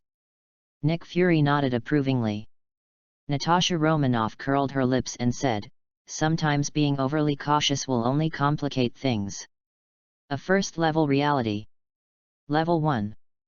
Nick Fury interrupted her, who said that, "You know, no one has seen the target since Lin Lang and his team took over the mission." Natasha Romanoff was stunned and asked in surprise, "You mean, maybe it's not level 1? It could be worse." Nick Fury's guess was soon confirmed. At first, Jack was quite dissatisfied with Lin Lang's arrangement, but after they checked more than 30 houses and found no one, he realized the seriousness of the problem. "Damn it, people in this town also have a nightlife." Jack cursed in a low voice, "You're not sleeping so late at night, are you going to Mass?" "Mass?" Lin Lang's eyes flashed as he looked towards the auditorium in the middle of the town. In a dark town, the brightly lit church is like a lone lamp in the darkness. Religious beliefs have given the church a sacred color. However, at the moment, what happened in this church had nothing to do with holiness. "Take off your clothes." "Okay." "Oh, you're so hot, oh my god, you're so beautiful." "Don't be shy, babies, come here." In the bright church, a group of half-undressed women, like stars surrounding the moon, surrounded the man in the middle. The man, or rather boy, had blonde hair and blue eyes, and was about 1.80 meters tall. Seeing this scene, the audience in the Marvel world seemed stunned, and then instantly became excited. "What? Can I watch this without paying? What the hell, my son is still here.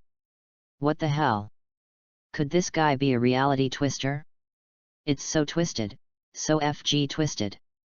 Wow, wow, wow, tears of envy are flowing out of my pants uncontrollably." "Are those tears coming from you?" The live broadcast room was instantly filled with a happy atmosphere. S.H.I.E.L.D. The agents felt a little embarrassed when they saw the scenes that were not suitable for children. Natasha Romanoff looked at the screen and was amazed. Are all the people in this town so good at having fun? And in a place like this?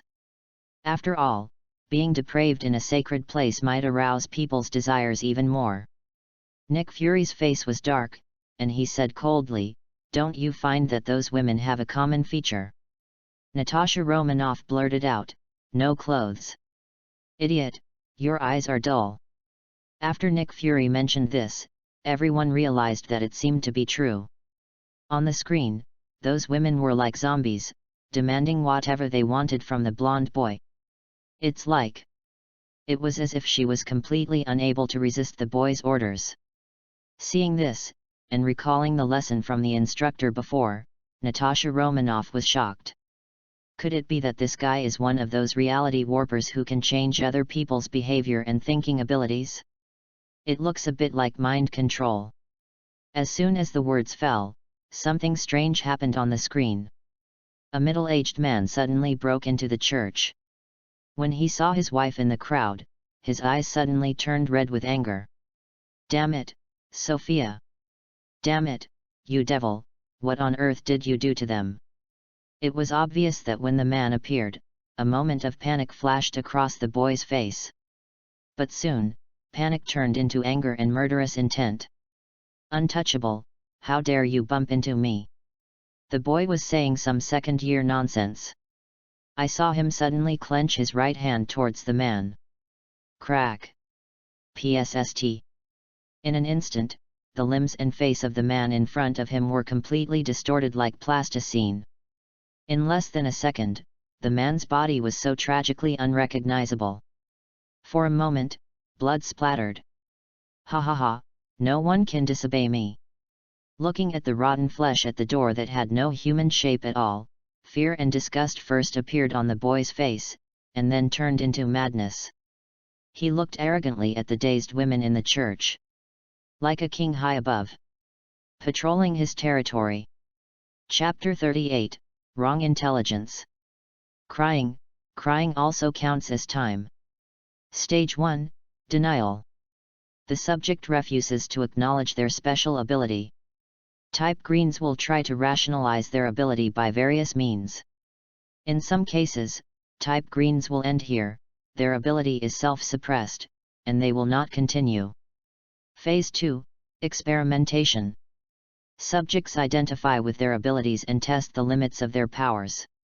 Generally, type greens tend to experiment in one of two modes: slowly, methodically, and carefully, advancing in small amounts over a period of time, or making small, sudden leaps.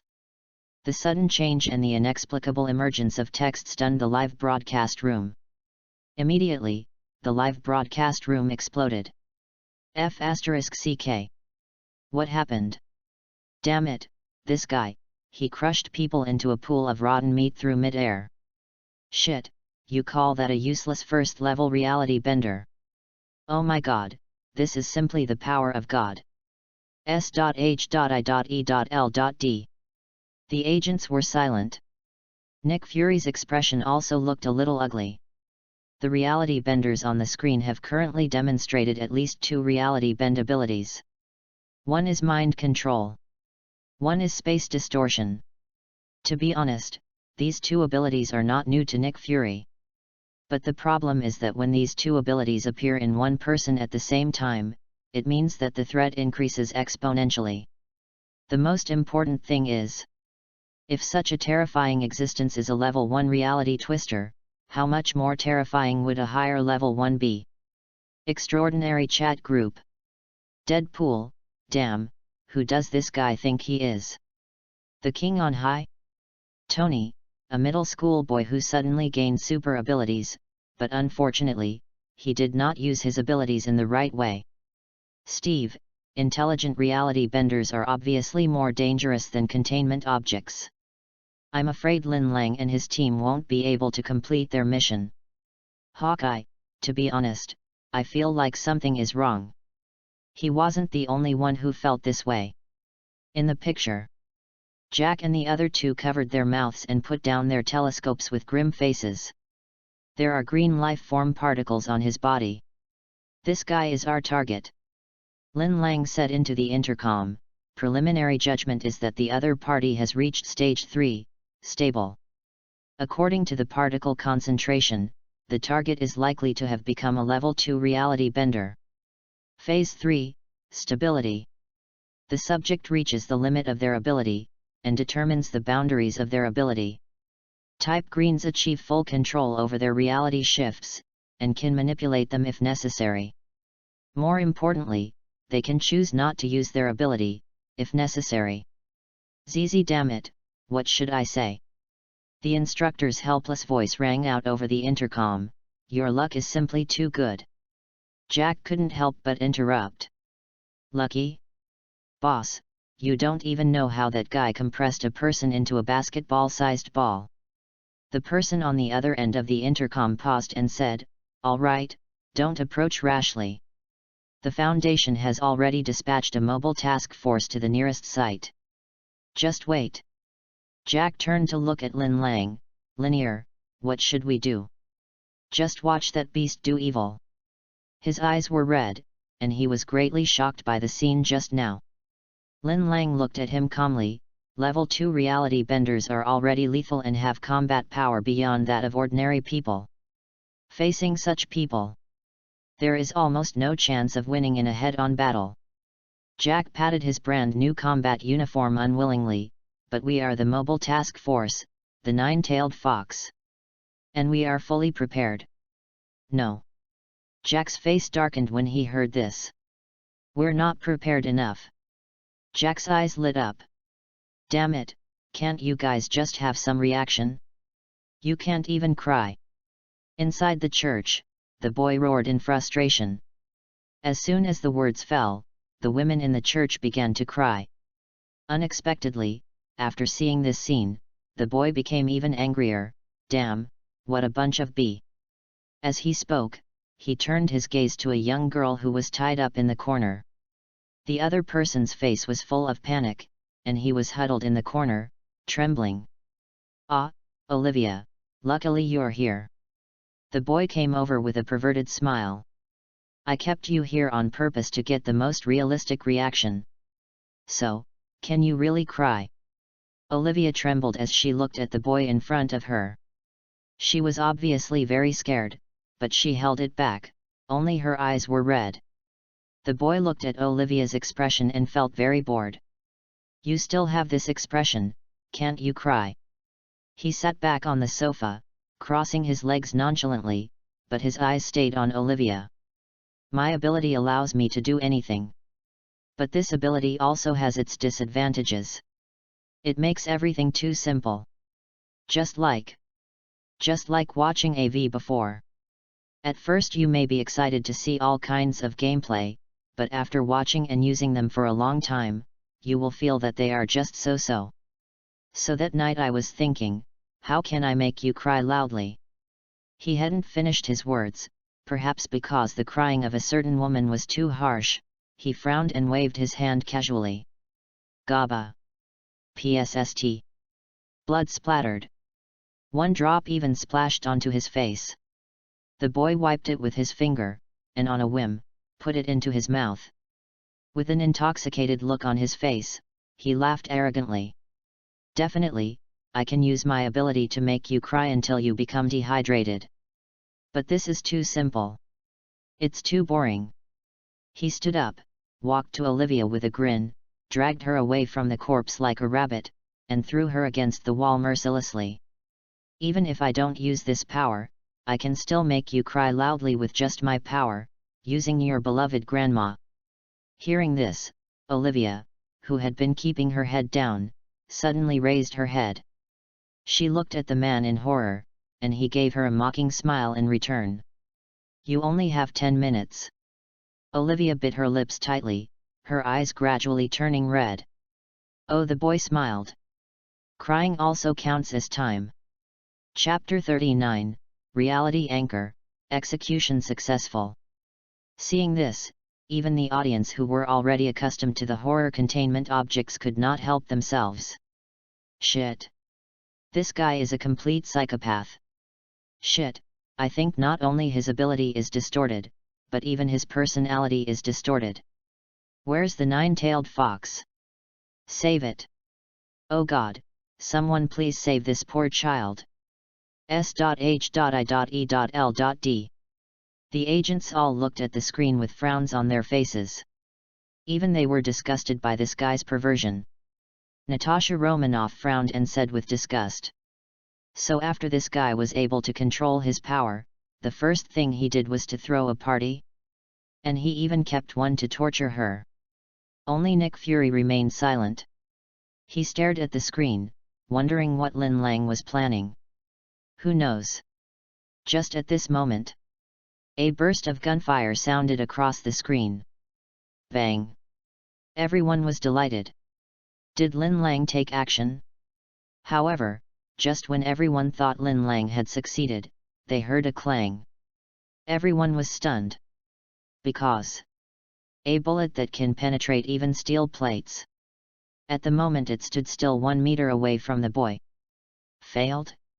According to the original trajectory of the bullet, it would penetrate the boy's skull unhindered. But the fact is, the bullet was 1 meter away from the boy. It's like being frozen in time and space. S.H.I.E.L.D. Time distorting type. Natasha Romanoff yelled in surprise. How is this possible? Nick Fury was also shocked. This guy has already shown 3 characteristics. Damn it! In the picture. At the moment the boy seemed to be fished out of the water, and cold sweat instantly wet his back. Obviously, the defense just now was the limit of what he could do. His eyes were full of ferocity, and his anger almost made him lose his mind. Untouchables. You are courting death. After saying that, without waiting for anyone to react, he disappeared from the spot at an almost terrifying speed. The window of a house outside the church. Jack put down the telescope and cursed inwardly, damn it, this has already made him react. This guy just entered level 2, and he doesn't seem to be familiar with the ability to distort time. Lin Lang silently put away his sniper rifle. We now have 2 means. 1. Use light-based weapons to attack or suppress him. 2. You can kill or intimidate someone by inserting a weapon into their body. Jack's face turned pale, we don't carry any light-based weapons, and the range of the reality anchors we carry is only 3 meters. Lin Lang stood up, so, my plan from the beginning was the second one. As he said this, he looked at the boy who was shooting towards him and grinned. Now, half of the plan has been successful. Boom! The concrete wall shook as if it had been hit by a rhino. The boy seemed to have realized that Lin Lang and the others were upstairs, and grinned. It seems that the cockroach's accomplices are here. Snap! A completely twisted corpse was thrown into the second floor by him. From the clothes on the corpse, it can be vaguely seen that the other party is the field agent who came to investigate at the beginning. Damn it! This beast! Jack cursed angrily, then pulled the trigger. Da-da-da! The exploding flames instantly illuminated the room, and dense bullets easily penetrated the floor like a cloth-tearing machine, all shooting towards the boy on the first floor. Ha ha ha! Idiot! The space around the boy was visibly distorted, so that all the bullets disappeared into thin air after entering the distorted space. The boy became more and more arrogant. He raised his hands proudly, like a god descending to the world. Cowardly and lowly human, you know nothing about my power. Yet, a voice that shouldn't exist in this world sounded behind the boy. Without even looking back, he immediately activated the ability of space distortion and time distortion. Lin Lang's left arm, 3 meters away, broke and twisted in an instant like plasticine. However, the boy did not see the expected fear and despair in Lin Lang's eyes. Instead, he saw those eyes which were as calm as a deep pool, which frightened him. You! He subconsciously mobilized his instincts again and used the ability to distort space. However, his ability didn't take effect. Before the man could finish his words, the dagger in Lin Lang's hand had already pierced straight into the boy's heart. The boy was about to be knocked away by huge amounts of impact force. A pair of hands suddenly grabbed him. How could it be? How could it be? Why didn't he die? The boy was thinking in a panic and didn't even notice that his life was slipping away quickly. He only felt a fear that he had not felt for a long time surging in his heart, and what was happening before his eyes was completely beyond his understanding. He subconsciously looked at his chest and saw that the knife was indeed stuck in his heart. No, it's okay. Even if you are seriously injured, you can recover immediately. But, why? Why did my ability fail? Didn't the agent of the special organization whom I captured say that there is no one in this city that can suppress my power? Lin Lang calmly looked at the boy on the ground who was already in the countdown of death, and said indifferently. Reality benders who have just entered the third stage from the second stage tend to be obsessed with their own great power. Even if we tell lies and set traps, you will think you have enough confidence to turn the situation around. So, from a certain perspective, very deceptive. PSST. The boy spat out a mouthful of blood, and the previous arrogance were no longer in his eyes. Instead, there was fear of death. Lin Lang looked at the agent's body on the ground and saluted him. Then he looked at the boy on the ground and took out an instrument that looked like an old radio from his back. This thing is called a reality anchor. Within its range of influence, your super ability will be of no use at all. The boy shrank in pain and asked with his last bit of strength. Ahem, didn't he say that in this city, there is no? Lin Lang said calmly, I know what you are thinking. You think there is no reality stabilization device in this city that can control you, right? As he spoke, he raised the corner of his mouth and revealed a sneer, but use your useless little head to think about it, where did you know this? The boy gave a look of disbelief. I tried by that damn cockroach? Chapter 40. Are you crazy? A single thought can cause reality to collapse? Bang! In response, Lin Lang grabbed his neck with his claws. Crack! All they heard was a crisp sound of bones breaking. The boy who was so arrogant just now collapsed to the ground with his eyes droopy. He dead? Seeing this, the audience in the live broadcast room still felt it was a little unreal. Immediately there was a boiling sensation. He, just died like that. Reality anchor? What is that? So, this thing can make the power of reality benders ineffective. Shit. Lin is too awesome, right? His left arm was twisted into a knot, but he didn't even frown. S.H.I.E.L.D. He broke the vertebrae that connects to his brain. Natasha Romanoff looked at Lin Lang in the picture and shook her head with emotion.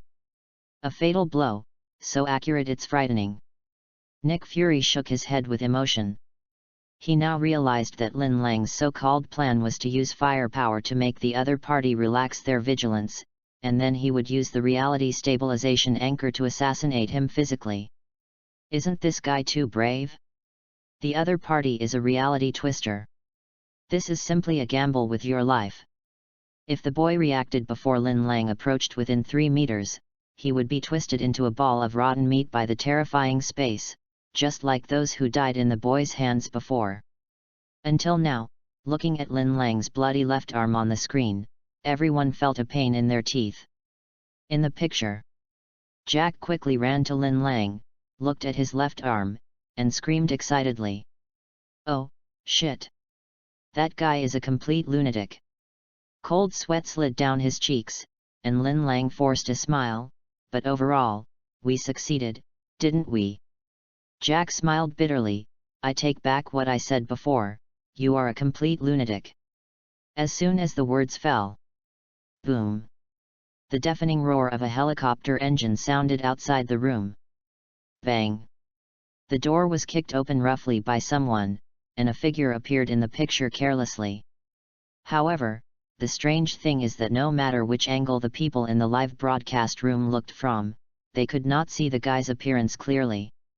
All we could see was him wearing a yellowed white coat and a black top hat. He was holding a shotgun in his arms. What the hell? Dr. Clef! Jack couldn't help but exclaim. PhD? The audience in the live broadcast room was stunned.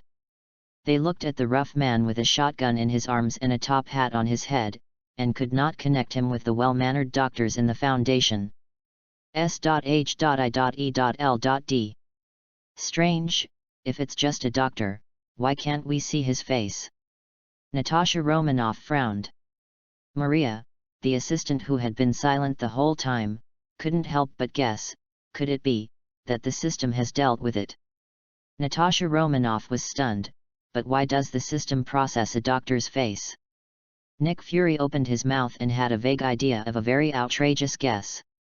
Could it be that this doctor is also a reality bender? Wow! Looks like we're late. Dr. Clef walked straight to Lin Lang and the others with a shotgun.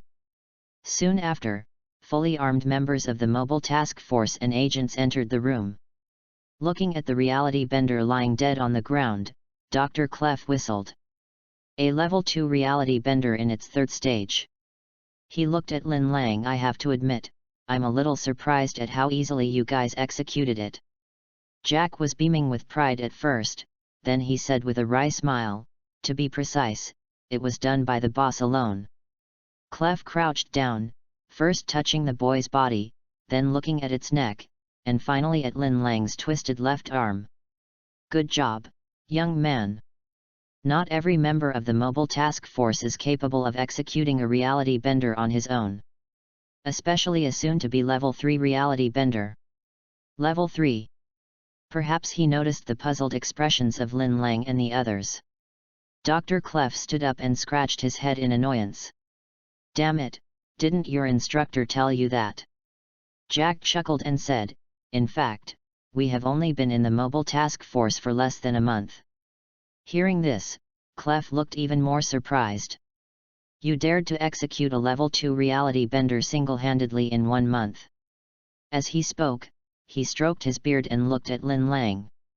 Reality benders have different abilities, some strong and some weak, but they vary from person to person. The specific abilities they display are not necessarily exactly the same, depending on the person's cognition, concepts, and thinking patterns. However, the essence of these manifestations is the same. Based on this principle, reality benders can also gradually develop until they fully control their own abilities. He pointed to the body on the ground. Level 2 reality bender already possesses lethality and combat capabilities beyond that of ordinary humans. But it's not entirely impossible for ordinary people to win.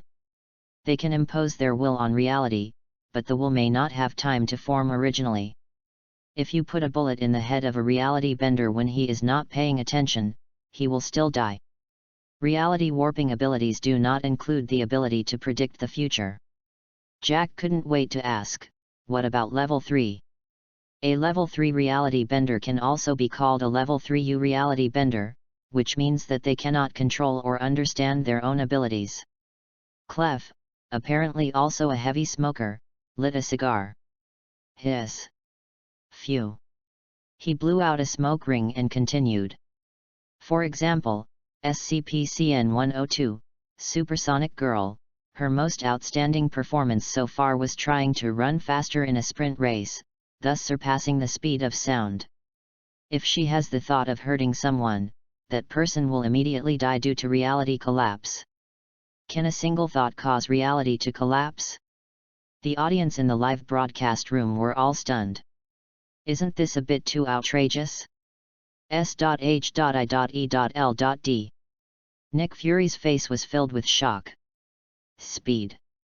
There are many extraordinary people among the extraordinary people who possess this extraordinary ability. Those abilities that have been developed to the extreme can even reach the level of molecular acceleration. However, the speed is so fast that a thought can cause reality to collapse. This is even a bit of an idealistic concept. That's it, and it's only level 3? Nick Fury is numb. Chapter 41, Level 6 Reality Twister God. Clef was originally a guy with little patience, but perhaps because he liked Lin Lang, he was willing to take this opportunity to say a few words. Level 4 reality benders have no human rights in the Foundation, and Omega-12 won't accept them. Wow. Wait, you mean the Mobile Task Force, Achilles' heel? Jack's eyes widened. Are those guys all reality benders? Clef glared at Jack with disdain. Do you think all reality benders are like this guy, psychopaths? Hearing this, inside S.H.I.E.L.D., Nick Fury and the top executives of S.H.I.E.L.D. froze in place. A mobile task force full of reality benders. The point is, they look down on a level 4 reality bender? No human rights. The huge conference room suddenly became quiet. Nick Fury was silent for a long time, then let out a complicated bitter laugh. When he learned about the mobile task force, he was shocked by the Foundation's combat capability, but it did not exceed his highest expectations. I even compare the Foundation and S.H.I.E.L.D. in my mind from time to time. Until now. Only then did he realize how ridiculous his previous thoughts were. He couldn't help thinking. So, what abilities does a level 4 reality warper have? In the picture, SCP-239 is a level 4 reality bender. Although their range of influence is small, objects within the range of influence can be shaped almost completely by her at will. They can create humans or anomalous objects at will with little to no harm, can make humans disappear and reappear, and can turn the entire Site-17 into a rag doll. Another level 4 reality bender, with a much larger reach and restructured cause and effect, wiped an entire city from human cognition. This is why almost all level 4 reality benders are terminated or placed in an indefinite coma under the Pilgrim Protocols. Clef smoked a cigarette and casually cited examples and said words that made Nick Fury and other S.H.I.E.L.D. executives worried again and again. Create humans or anomalous objects at will. Erase an entire city from human cognition, or even reconstruct cause and effect. Is this something a human can do? This is a walking disaster. Nick Fury swallowed and subconsciously wiped the cold sweat from his forehead. What about level 5? When Jack asked again, Nick Fury's heart suddenly tightened. A level 4 reality bender sounds like it's beyond the capability of humans to fight against, but there's also a level 5? Level 5. Clef thought for a moment and blew out another smoke ring.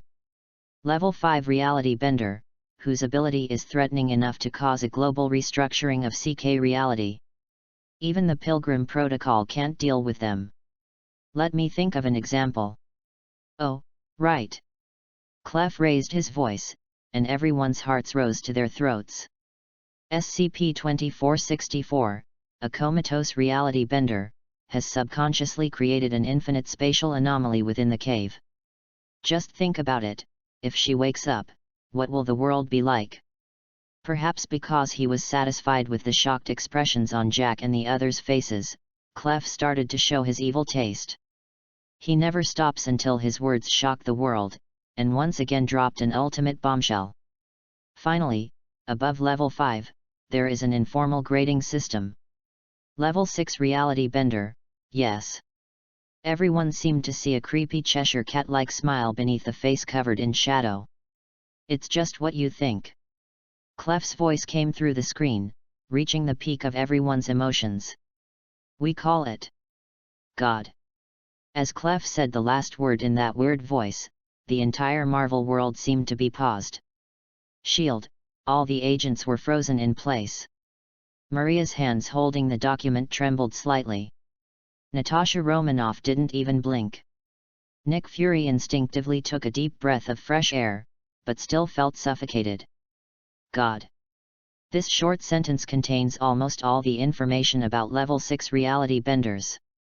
Supreme power. Endless power. Immortality. Omnipotent. Nick Fury shuddered slightly, and he suddenly didn't dare to think about it anymore. Camartage. The Ancient One's hands behind his back trembled slightly. She had thought about this before. If the gods from the Foundation world came to Earth, would she be able to stop it? Now, she almost had her answer. No. There is no possibility at all. Asgard. When the word God was mentioned again, Loki's defense was no longer broken like before. He himself is an orthodox god, and therefore accepts the existence of other gods in the universe. But Level 6 reality bender. Such a god. Would it be a bit too strong? Xavier Ability Academy. Level 6 reality bender. As he thought about what Clef said, the elderly Professor X was shocked. As a mutant, he had never questioned the anomalies in Lin Lang's memory, as well as information about the Foundation. Because in a sense, these mutants who possess magical powers are also within the scope of abnormality. However, with repeated exposure, anomalies appeared one after another. He discovered that even in the Foundation's world, these mutants seemed to be the lowest level of abnormal existence.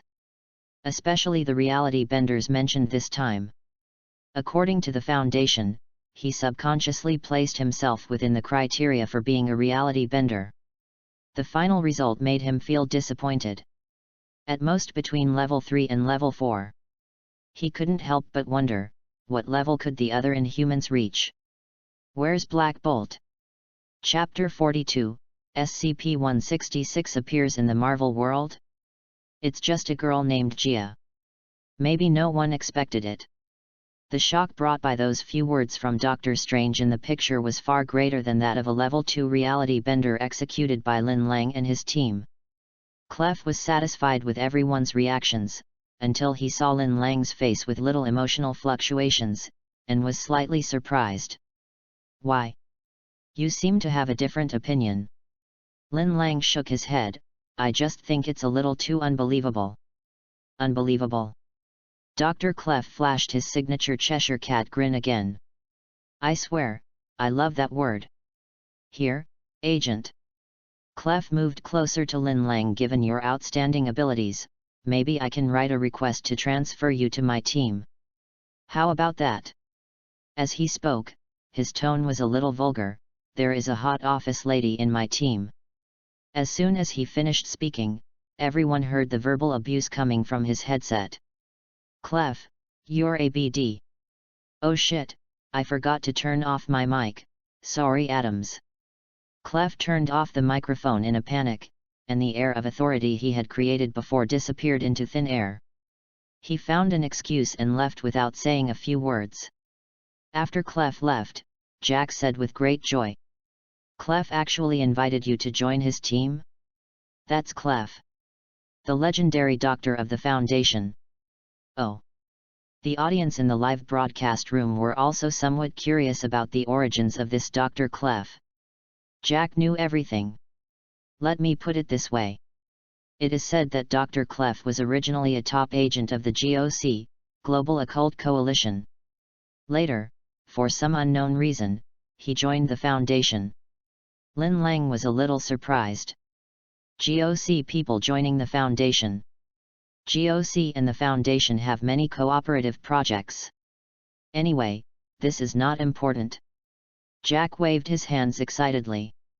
The important thing is that when Clef joined the Foundation, he became a high-level researcher, and his work was different from that of other doctors. He is not responsible for researching the containment. He's in charge of terminating Keter-class objects. Execution? Keter. After these words were spoken, not only Lin Lang, but even the audience in the live broadcast room were stunned. The live broadcast room exploded instantly. What? Did I hear you wrong? Termination of Keter-class objects. No, can Keter-level containment be terminated? This is awesome. S.H.I.E.L.D. Maria quickly pulled up the files they had recorded before. The Keter-level containment objects that have appeared so far are SCP-682 and SCP-1983. The senior executives and agents looked at the files.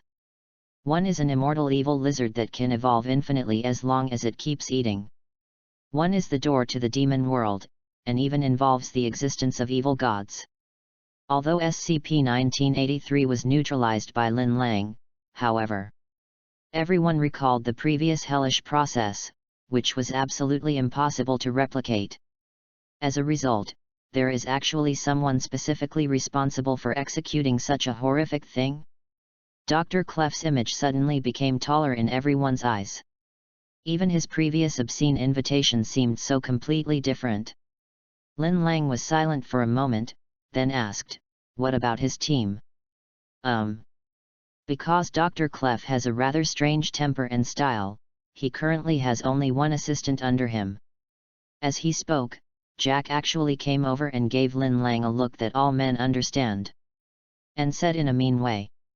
But he was right about one thing. His assistant Adams is indeed a great beauty ahem. Jack was defeated by Lin Lang's calm eyes. Let's talk about it later. After all, I only have one hand now. Tisk, the boss loves you so much, and you gave him such a big surprise this time. SCP-500 is good enough, right? Jack's voice trailed off and the screen faded to black. Obviously, it's another transition. Future technology building. Little Spider-Man put on his mask again and looked at Lin Lang curiously. By the way, didn't you just say that you had guests? As soon as he finished speaking, the door slowly opened. Did I oversleep? A crisp voice sounded. Parker's eyes widened instantly when he saw the person coming.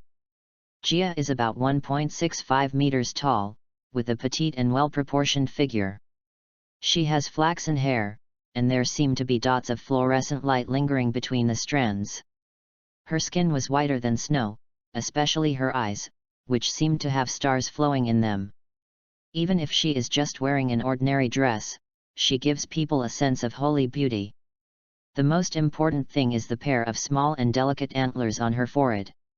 Not only did the pair of antlers not affect her beauty at all, but instead added a touch of sacredness to her. Could it be mutant? Sorry, I didn't know you had a guest.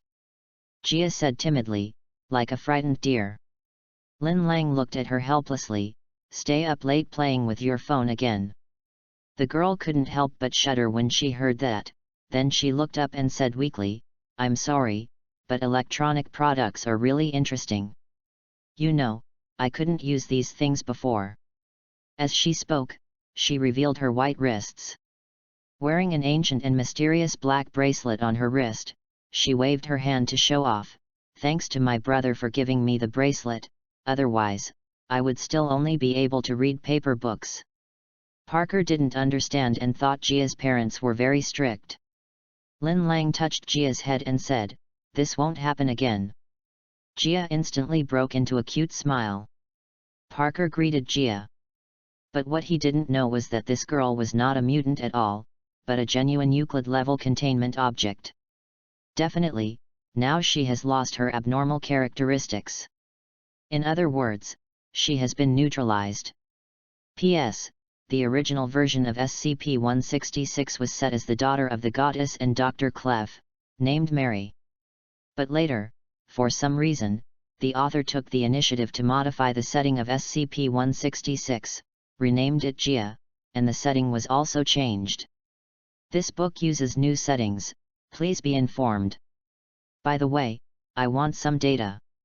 This book has manuscripts in stock, and will be updated after it is put on the shelves. Chapter 43, A One-Way Mission, What Happened at Site 13. The transition process was over quickly. When the screen lit up again, no matter what the people in the Marvel world were doing, they immediately stopped and turned to look intently at the sky. In just a few memories, the experiences Lin Lang presented were like adventures full of unknowns. The appearance of every new containment object can draw cheers from audiences throughout the Marvel world. Especially after Lin Lang became a member of the Mobile Task Force from a D-class personnel, the excitement level rose to more than one level. Countless people are eagerly waiting for Lin Lang's next adventure.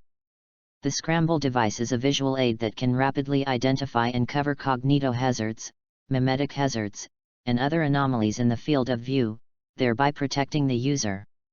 The scene appeared and the instructor's familiar voice sounded. He was holding a pair of cool-looking goggles in his hand and seemed to be introducing their functions. As he said that, he looked at Lin Lang and the others. If we could have brought this thing with us when containment of 096 failed last time, we could. Before he could finish his words, a man in a white coat hurried over and whispered something in the instructor's ear. "Lin Lang, Jack, Noah, Houston, the four of you come with me." Everyone in the classroom immediately turned their eyes to the four people. Noah was a skinny young man who had been arguing with Jack, and Houston was a big black man. Jack whistled triumphantly, "Woohoo! Here comes the work." As he said that, he patted Lin Lang on the shoulder. "See? We only want the elite."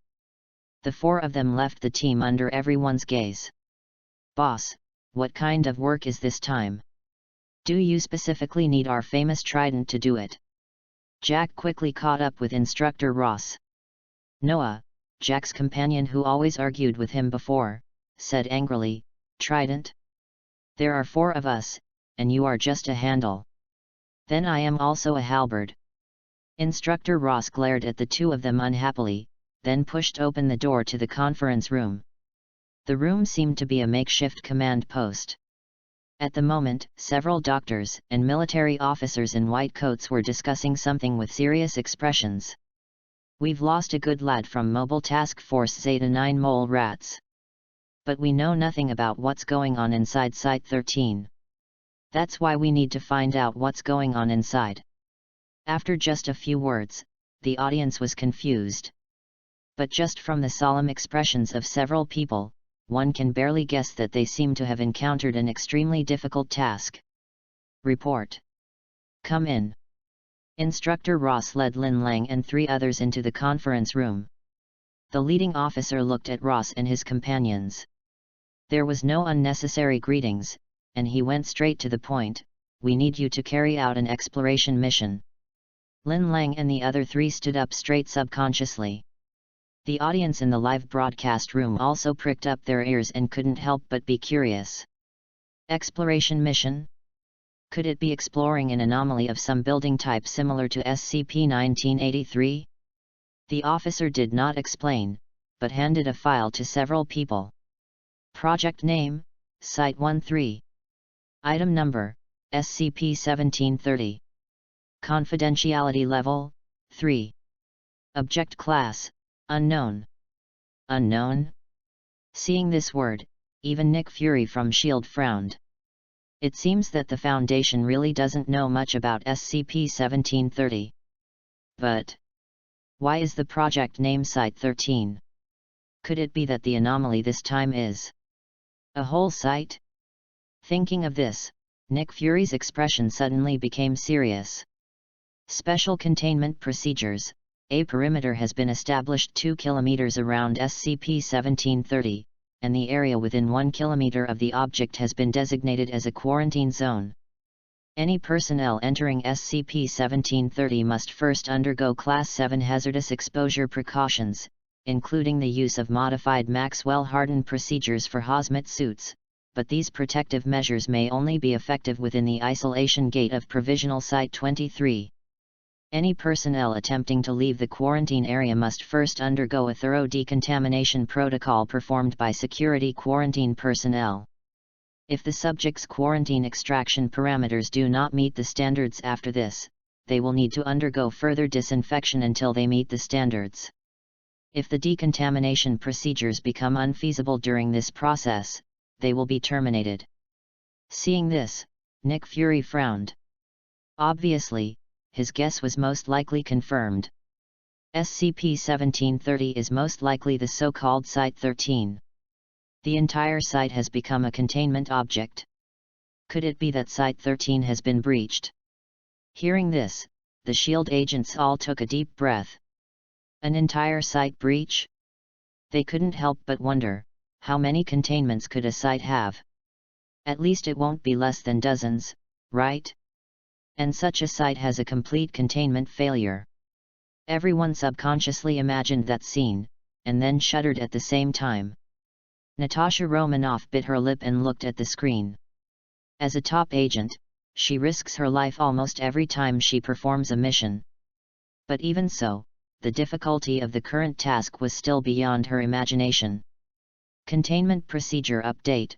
Due to the high number of casualties among security and rescue teams caused by dangerous organisms and cognito-hazardous entities, Mobile Task Force Zeta-9 Mole Rats, has been assigned to all current exploration efforts.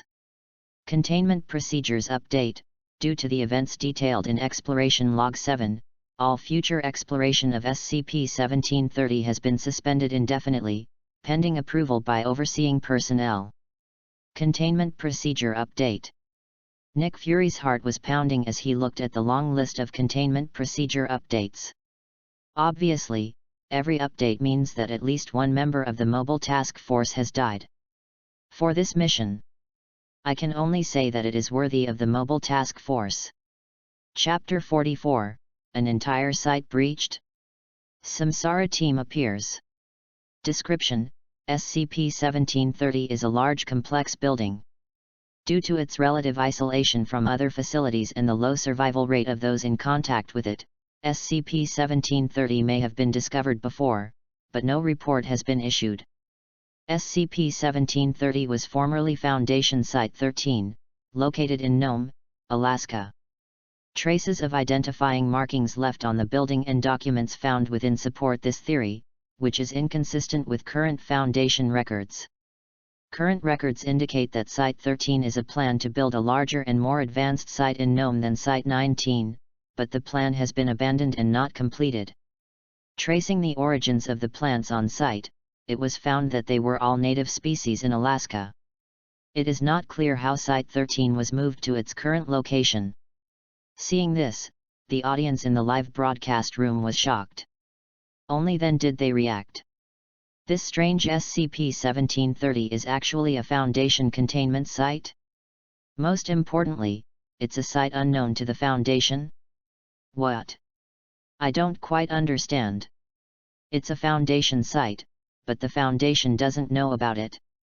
Could it be that this site just appeared out of nowhere? So, SCP-1730 is a base that has been completely breached. Oh my god! How many containers are there in there? Damn it, is this a task that a human can accomplish? Now, even the audience realized that the difficulty of this task seemed a little scary. SCP-1730 is currently in a state of severe disrepair, and appears to have been abandoned for some time. Despite several fuel leaks and fires throughout the facility, generators continue to operate in a damaged state, causing intermittent power outages throughout the site, hampering exploration and rescue efforts. SCP-1730 has confirmed that underground floors 2 to 15 are used to store various containment procedures, which have shown significant signs of wear and tear. This is the end of the file content. Although the document attempts to describe SCP-1730 as clearly as possible, due to the limitations of known information, there is very little useful intelligence. Everyone knows that SCP-1730 is a containment breach site. As for how many Foundation staff are there, how many storages are there, we have no idea what dangers are hidden. Damn it, it's gone! Jack shouted excitedly after reading it. Is this a task that a human can accomplish? Jack! Shut up! Rose shouted, but his confidence was clearly lacking. Lin Lang and the other three were the most elite soldiers in his hands. He could tolerate them dying in the mission, but he could not tolerate them dying in vain. In his opinion, this current mission is to send people to die in vain. The doctor next to him obviously knew their concerns and said helplessly, although the agents who entered 1730 before did not come back, we received a distress signal from the mole not long ago. Jack's eyes widened. They're not dead yet? Oh shit, sorry, that's not what I meant. The doctor waved his hand, indicating that it was okay. This time you nine-tailed foxes are not fighting alone. Mobile Task Force Tau 5 Samsara, is on standby. Reincarnation. Jack whistled excitedly, then this mission is secured. Noah and Houston were extremely excited, but Lin Lang looked calm. Ross glared at the three of them unhappily. But he knew that he could only complain and had no way of refusing the Foundation's appointment. So he nodded, understood. See here. S.H.I.E.L.D. Reincarnation. Nick Fury was slightly stunned. Maria, the caring assistant, has retrieved the information about the task force that she had collected from the quarrel between Noah and Jack. Mobile Task Force Tau 5, Samsara. A group of undead cyborg clones created from the flesh and blood of a dead god. Tau 5 uses esoteric and experimental Foundation weaponry to investigate and contain thaumaturgical, magical, and supernatural threats. Undead cyborg clones. Hiss. S.H.I.E.L.D.'s agents all took a deep breath. A race of undead cyborg clones built from the flesh and blood of dead gods. Immortality. And there is a group of them? Suddenly, they understood Jack's reaction. How can this be called a mobile task force? This is totally my dad. In the picture. The doctor repeated the task. Enter SCP-1730 and explore as much as you can. If you can, try to find the members of the mole and bring them back. The screen suddenly went dark, and when it reappeared, Lin Lang and his companions were already fully armed and standing in front of huge amounts of modern buildings. There is endless Gobi desert all around, with no human habitation. The first impression given by this building when it appears here is, it looks abrupt. However, the target of Lin Lang and others this time was not this building, but what was underneath this building. Radio is in place, how are you all? Instructor Ross's voice rang through everyone's earphones. No problem X4. Ross, everyone ready? Ready to go, X4. Okay, stay calm, turn on the lights, and if you see anything suspicious, activate goggles 4 and warn other members. Before entering, Ross emphasized again. Remember, the terrain here is unstable, so we are likely to be scattered. If this happens, stay where you are until the environment stabilizes and someone will come to pick you up. If no one responds, activate your broadcast and fire at all living things in sight. He paused and smiled, definitely, except for a few of us. Jack raised the machine gun in his arms and grinned, then there will definitely be a firefight. Several people started laughing. S.H.I.E.L.D.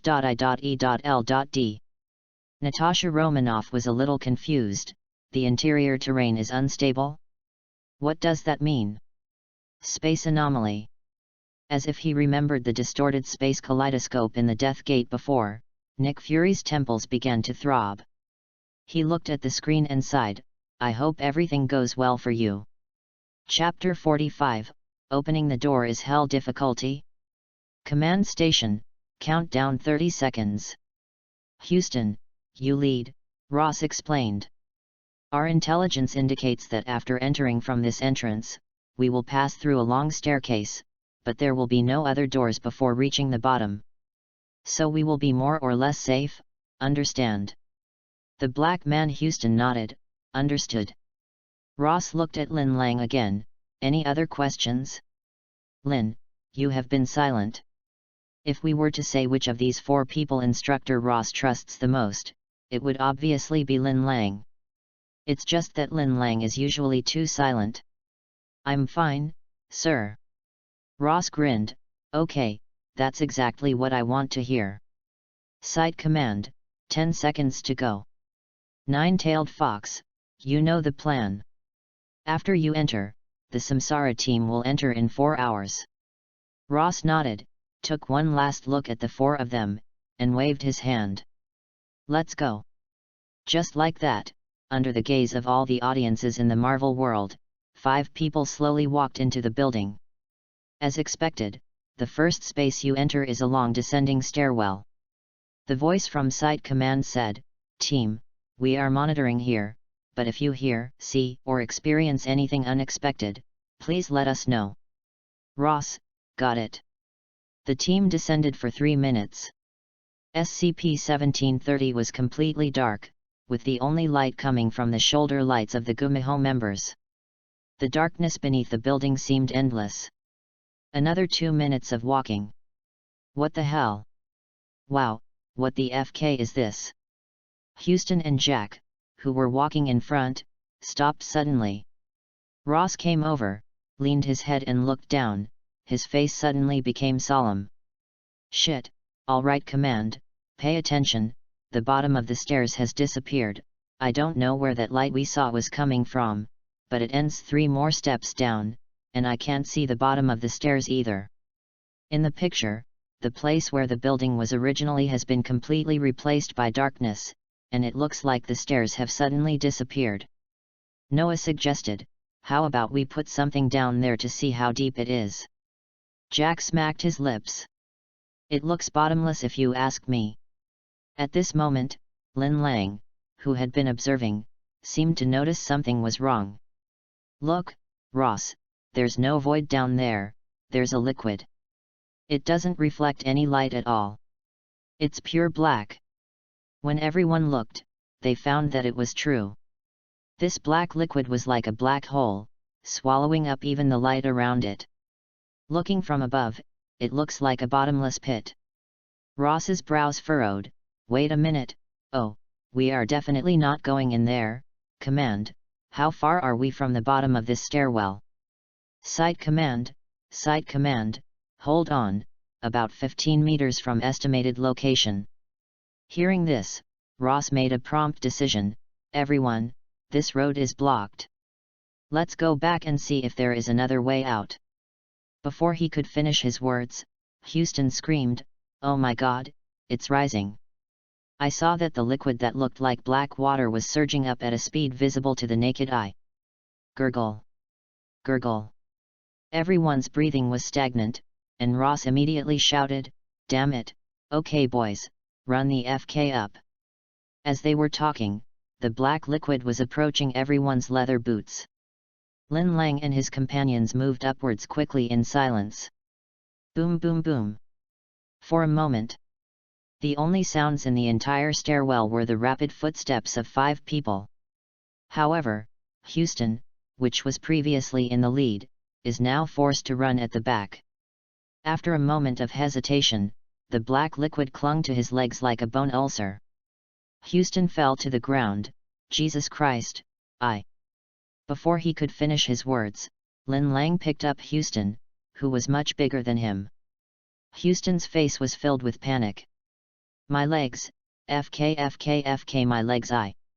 Seeing that the black liquid was about to catch up again, Noah, who was running in the front, slammed open a door, there is another door here.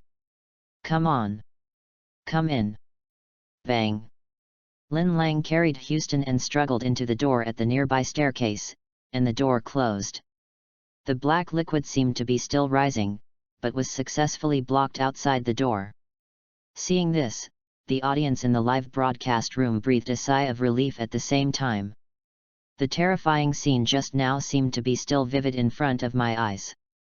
No one expected that the 5 people had encountered such a dangerous situation less than 10 minutes after entering 1730. S.H.I.E.L.D. Nick Fury stared at Houston's disappearing legs on the screen. Just a hit, and it's gone. He couldn't help but asked in shock, what the hell is that black liquid? Tsitsiza, what happened? Can you hear it? The voice from the command center sounded. In the room, Lin Lang and others looked at Houston's legs with serious expressions. Ross swallowed and suppressed the panic in his heart. Okay, sorry, command, everything happened too fast. Houston fell on the stairs, and his legs were covered by that thing. Now they are gone, the incision is very clean. It's like they were never there. Only Houston looked weird. I can actually feel them, guys, it's like... He paused. I saw them disappear, but I wasn't hurt. I think I can still stand up. As he spoke, Houston stood up tremblingly. He was gone below his knees, but his body floated as if his legs were still there. Jack waved his hand beneath Houston's knees, unhindered. Seeing such a ridiculous scene, Jack trembled and cursed loudly, "What the hell is this?" The others were also confused, even Lin Lang was a little absent-minded. Ross swallowed. "Okay, let's do this for now. You're not hurt, Houston?" Houston touched the back of his head and said, "I don't think there's anything wrong with it." Jack was still a little scared. "Oh, this is FG crazy, command, do you understand this phenomenon?" "I know nothing." While everyone was chatting, Lin Lang inspected the room. Found that this seemed to be a maintenance corridor. The walls are covered with pipes and instruments. There were words written on the wall in a bright red paint. What happened at Site 13? Jack read it out word for word. This phrase appears over and over again. It's everywhere. Command, isn't this really a meme? People were walking in the corridor. Houston suddenly asked, "There seems to be something around the corner. Is it a person?" Ross came to the front. "Approach carefully and stay alert." After walking a few steps, everyone saw a person. I saw a person embedded in the wall.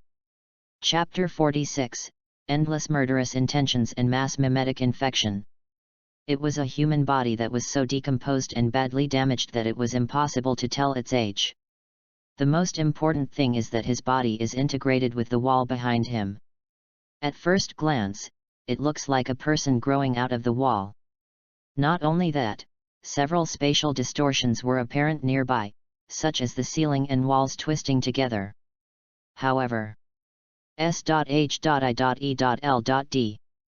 What the hell is going on? Natasha Romanoff shouted in horror at the screen. Didn't these guys see something was wrong? Something is wrong. Something is very wrong.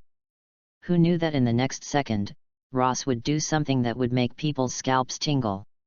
"Oh, FK, nice to see a familiar face, guys, this is Zachary." Ross came forward enthusiastically. Not only him, Jack also said excitedly, "Thank God, Zachary, why are you here?" It looked like the few people were talking to the corpse.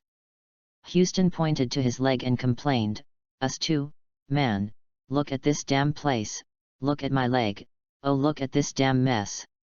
Even Lin Lang didn't make any movement. Damn it! Seeing this, everyone realized that something was wrong. A voice from the command center suddenly sounded, "Captain, please be advised that you are under the influence of a powerful cognitive hazard.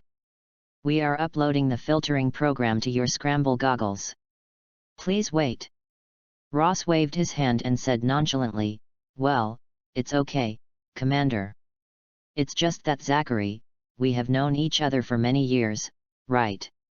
As he spoke, he even tapped the corpse's chin jokingly. Seeing this scene, the audience in the live broadcast room suddenly felt their hair stand on end. WTF? What happened to these guys? Are they possessed? Damn it, can they really talk to this corpse? That's right. Cognito hazard. Could this be a mimetic infection? In the picture, no matter how the command center called out, Ross and his men seemed to be possessed and kept talking to the corpse. Zachary, we're looking for some people trapped here, do you know how to get to the bottom level? Silence. Okay, wait, what's down there? Silence. Ross nodded in understanding, as if he had received a definite answer. Silence. Jack was shocked. Damn, he's right, where's Noah? Lin Lang also turned around, his eyes suddenly widened. Nyi, who was behind him just now, is gone? Ross also panicked. OFK, Zachary, you stay here. Noah, can you hear me? Noah, it's Ross, can you hear me? He pressed the intercom tightly. Command, where's Noah? Site command responded, unable to confirm. Captain, please be advised, upload complete, please restart the goggles to allow the filter to take effect.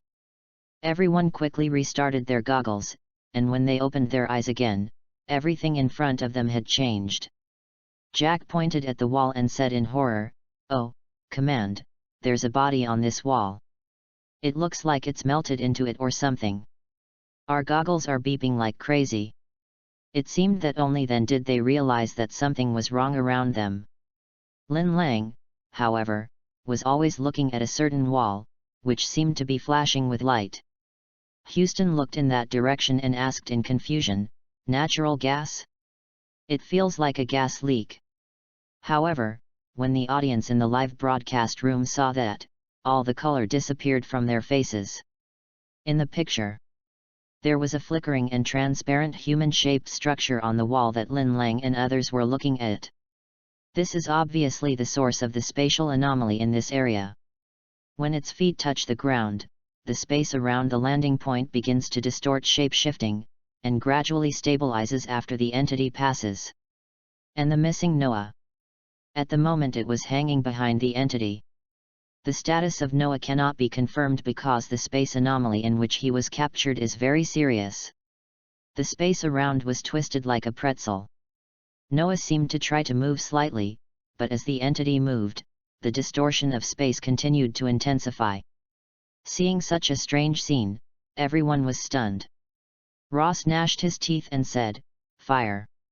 Fire, you bastards!" As soon as he finished speaking, intensive gunfire suddenly rang out in the corridor. Da-da-day! Da-da-day! The scorching flames continued to pour towards each other. However, before the bullet hits the entity, its trajectory changes. Twisted and spun before the entity, shooting feebly into the floor or ceiling. Space distortion. Nick Fury blurted out. Everyone is very familiar with this thing, because both in 1983 and the second-level Reality Warper had this ability. But no one expected that the situation would take a turn for the worse just half an hour into 1730. First there was an inexplicable black tide, and now this weird thing has appeared again. It's no use, Captain, we have to. FK, my arm. Houston seemed to be pulled by an invisible force. Houston screamed as a shimmering transparent appendage extended from the nearest wall to his arm and began to visibly twist. Lin Lang was the first to react. "Jack, anchor." "Oh, yes." Jack immediately took out the small portable Scranton Reality anchor, and Lin Lang and Ross took the opportunity to pull the trigger. Da-da-day! Da-da-day! Wow! All they heard was a strange howl. After a few seconds of flashing red light, the entity turned into a very ugly and weird elongated humanoid figure. The spatial anomaly around it was locked by the anchor and violently reset, generating a large amount of pressure waves in the confined space. Houston immediately broke free from control, distanced himself with lingering fear, and then looked at his hands. Oh, my hand! His left arm was bright red, but uninjured. Lin Lang examined it. The color will fade. This is the anchor cooling down. Are you okay? Houston, who survived the disaster, breathed a sigh of relief. Yes, I'm fine, thank you. Lin, you have saved me twice. Just as Lin Lang was about to speak, he heard Ross's hurried and flustered voice. Christ! Noah? Noah, are you there? The response to him was silence. Has anyone seen Noah? Jack sighed and pointed to the wall with a trembling voice. Rose, here. Noah is, on the wall. As the dust settled, the picture became clear. And Noah's figure also emerged. I saw that some of his limbs were integrated with the walls, ceiling, and floor within a 10-meter range. Not moving. Noah is dead. Chapter 47, Joker Barber, the Site 13 that swallowed countless anomalies. What the hell? What the hell? What the hell is this? Damn it, he merged with the wall. Too scary, is this space distortion? Oh my god, how can we continue this mission? The audience in the live broadcast room were all heartbroken when they saw such a shocking scene. S.H.I.E.L.D. Natasha Romanoff's face turned pale. Damn it, is this a task that a human can do? Nick Fury sighed. Isn't this just the way things are for a mobile task force? Go to the most threatening place, to deal with the most terrifying existence. The mobile task force seems to be born to deal with death. Ugh FK. F. K. Houston collapsed to the ground in despair. Jack muttered softly in a trance. Lin Lang looked at Ross, who looked dejected. Captain, we lost Noah. He's in the wall. Do you want to continue? The response to him was silence. Site Command, Team, you must understand that returning to the surface will be more dangerous than continuing the mission. Ross scratched his hair. How should I know? I have no idea what's here. Everything that happened here is so unbelievable. I don't even know if we can get back. No team ever got back alive, right? He was obviously traumatized by Noah's death. Coupled with this strange place and the endless dangers, Ross felt a little off. Site Command, yes. Ross was silent. He looked at Jack, who stood up silently, then looked at Houston, whose eyes gradually became tougher, and finally looked at Lin Lang, whose eyes were calm. He seemed to have made up his mind. Honestly, whatever happens here can't be any worse than what we saw on the way back. It doesn't make any difference in the end. He paused. Anyway, let's keep going. Site Command, yes. If you achieve your objective, we will prepare another team to pick you up. It will take approximately 4 hours. Ross smiled somewhat dejectedly and said, send another team? Which idiots are willing to come here and die? Reincarnation. Ross paused and forced a smile. Okay, that sounds cool, I get it. After that, he looked at Lin Lang and the other two, nodded, and the 4 of them continued on their way. The team continued to move forward for a while, with smooth progress. They passed through several areas, including the looted infirmary, the canteen that blends into the slag, and a wing of containment units marked Olympia class at a depth of no less than 100 meters. Finally, they arrived at a room that seemed to be a telecommunications room, with an turned-on electronic screen on the wall. Ross walked in front. Calm down, everyone, search this room and see if there is anything that can be used above. These terminals are powered, I will collect the data. Houston began to operate. Sizzle. There was a sound like wireless noise coming from the other end of the room, and Lin Lang and Jack walked towards the electronic screen. Jack looked around and wondered, is it surveillance or video? Just then, the screen flickered. A standard containment unit appears on screen, though it lacks any comforts or items. The red light behind the camera came on, illuminating the dim space. A long human figure was crouched in the corner. "Wait, what is this?" Houston walked over following the sound, and when he saw the screen, his face was shocked. "This is Joker Barber."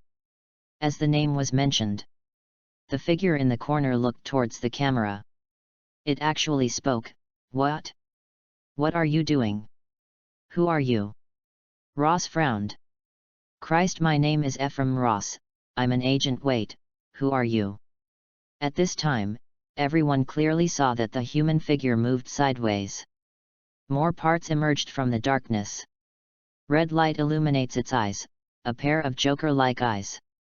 Then in a weird voice, "You're different, you smell different, you know I can smell you, even here." Ross frowned. "You're Joker Barber, right?" "Today." The humanoid figure slowly crossed the containment unit and left the area illuminated by the red light. It moved unsteadily and gradually approached the camera. The scene was so weird no matter how you looked at it. The audience in the live broadcast room were so nervous that their hearts were in their throats. I was afraid that this guy was another containment subject infected with life memes or suffering from space distortion. But thankfully, although its behavior was a little strange, it seemed to be able to communicate. "When I was Barber, they gave me a number, but your friend he didn't like the number, saying we were equal to numbers. I'm not Barber, but I used to be Barber." Joker Barber said something incomprehensible, then looked at the camera. "You shouldn't be here, man, you don't fit in here, you're in the wrong place, like me, like us." Ross frowned, as if he felt that this conversation was meaningless. But still asked, "What happened here?" Dad Emerson played a tricky little game with the cosmic rays, moving through them like a tightrope, and gaping in surprise when he fell. Joker Barber laughed and lowered his voice. "Little mischievous Emerson wants more than just a box. No, no, no. He wants a box filled with thoughts like pain, fear, and death." At the end, he held his stomach and laughed as he said, "He tried so hard to pile those boxes on his line and ended up screwing up the whole thing. We all fell down with him." Ha ha ha ha. Ross suppressed his impatience and asked again, "How many entities are there here? What else do you know? How many, how many entities were devoured by Site-13? Joker Barber showed his signature Joker smile. "You silly little boy who doesn't fit in, silly kid, everything has come to Site-13. If you're discovered by the Foundation, if you're caught by the Alliance, you'll be sent into this meat grinder, everything. If he can't get any benefit, he uses us as fertilizer. Some are lucky. Bobble was lucky to be thrown into an interesting box to play with and fiddle with, to be experimented on, to see what sounds we make when we are dying. But not everyone is so lucky." At this point, Joker Barber paused. "They burned down the library, spilling the contents all over the place like a soup can, burning the whole place down. They also did other worse things. Emerson's father liked it. He always watched coldly and had fun with it." Chapter 48, Abnormal Execution Site, Strange Timeline. Watching the conversation between the person and the shelter on the screen, the audience in the live broadcast room were all confused. S.H.I.E.L.D. "What are you talking about?" an agent asked in confusion. "Why do I feel like this Joker Barber seems to know a lot of things?" Natasha Romanoff asked uncertainly. "That's right." Nick Fury analyzed, especially the last sentence. "It contains a lot of information. It sounds like Site-13 is a place within the Foundation that handles anomalies." The more Nick Fury thought about it, the more he felt that this might be the truth. The staff at this site not only destroyed anomalies, but tortured and abused them. Finally, something unexpected happened. Natasha Romanoff followed Nick Fury's guess and continued, "Because of an operational error, the containment failed, and then the entire site was destroyed." Nick Fury nodded, his eyes fixed on the screen, repeating the name over and over again. "Emerson. Perhaps, this person is the culprit behind all this. In the picture, Ross seemed to have sorted out some important information from it. He continued to ask, what is worse? Joker Barber approaches the camera and is exposed under red lights. At this time, the audience in the live broadcast room saw the guy's complete face for the first time. As important parts of its body moved, they were severely distorted by shape-shifting due to the static interference of the video, and seemed to cut into the humanoid body, causing lacerations that were seeping with yellow liquid. And as he moved, he seemed to lose most of his shape and became static. As its cheek approaches the camera, one eye is still. The moment this scene was seen, the live broadcast room was instantly filled with a barrage of insults. That face that could definitely give people nightmares was stuck on the screen, and even Lin Lang and the others frowned. All I heard was its piercing, high-pitched voice, everything. Ross wanted to ask more questions, but Houston suddenly interrupted, "Captain, we received some information that seems to be from survivors. We have to move forward." "Survivor?" Ross paused, then immediately said, "Okay, let's move on." Inside the containment room, Joker Barber showed a strange smile and said suggestively, "Have fun, kid. Don't get bit by the dead bugs. By the way, if you meet Emerson's father, please help me kill him." Ha ha ha ha. Joker's laughter, like a blackboard eraser scraping across glass, echoed on the screen until Lin Lang and the others walked away. Lin Lang and his team passed through the communications room and entered the main corridor, approaching them as Houston received the signal. Finally, they came to a new area. Unexpectedly, at this moment, the picture suddenly went dark. It was not until more than 10 seconds later that intermittent sounds were heard coming from inside. "Command? Command? Are you there? Do you hear me? Site command, Houston? We hear you. Are you okay? Is everyone okay? Oh, really, thank God, we have been trying to contact you." Houston's voice was a little excited. "Yes, we found the survivors. They were trapped in. I don't know where this place is, but it's not suitable for long-term residence. There are 20 or 30 people here. We also found some of our agents, some people from the Mole and one from Gulliver's Traveler. They are all here." The site command was stunned for a moment, as if they had not expected the situation to go so smoothly. "Are you ready to evacuate?" "Well, yes, that's right, but we can't do that, not at the moment." Houston sighed and said in a serious tone, "The situation here is far worse than we anticipated, Commander. I don't know how they keep these things contained, but every containment unit is open." He cursed like he was venting his anger, and said, "It's FG real, it really is. The corridors nearby are filled with noises coming from those things. I think they're looking for us. I think they're PD, and if they find us we wouldn't even have the bullets to defend ourselves, let alone carry these people out." Site command paused, as if processing the information in Houston's words. After a moment of silence, they asked, "How long were you there?" Houston asked uncertainly, 3 days? Maybe longer." Received. Nine-tailed Fox Squad, Samsara will depart immediately.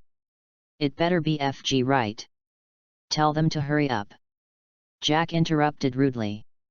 Seeing this, the audience in the live broadcast room finally felt relieved. Damn! Finally got in the FG place. Yeah, this journey is full of dangers.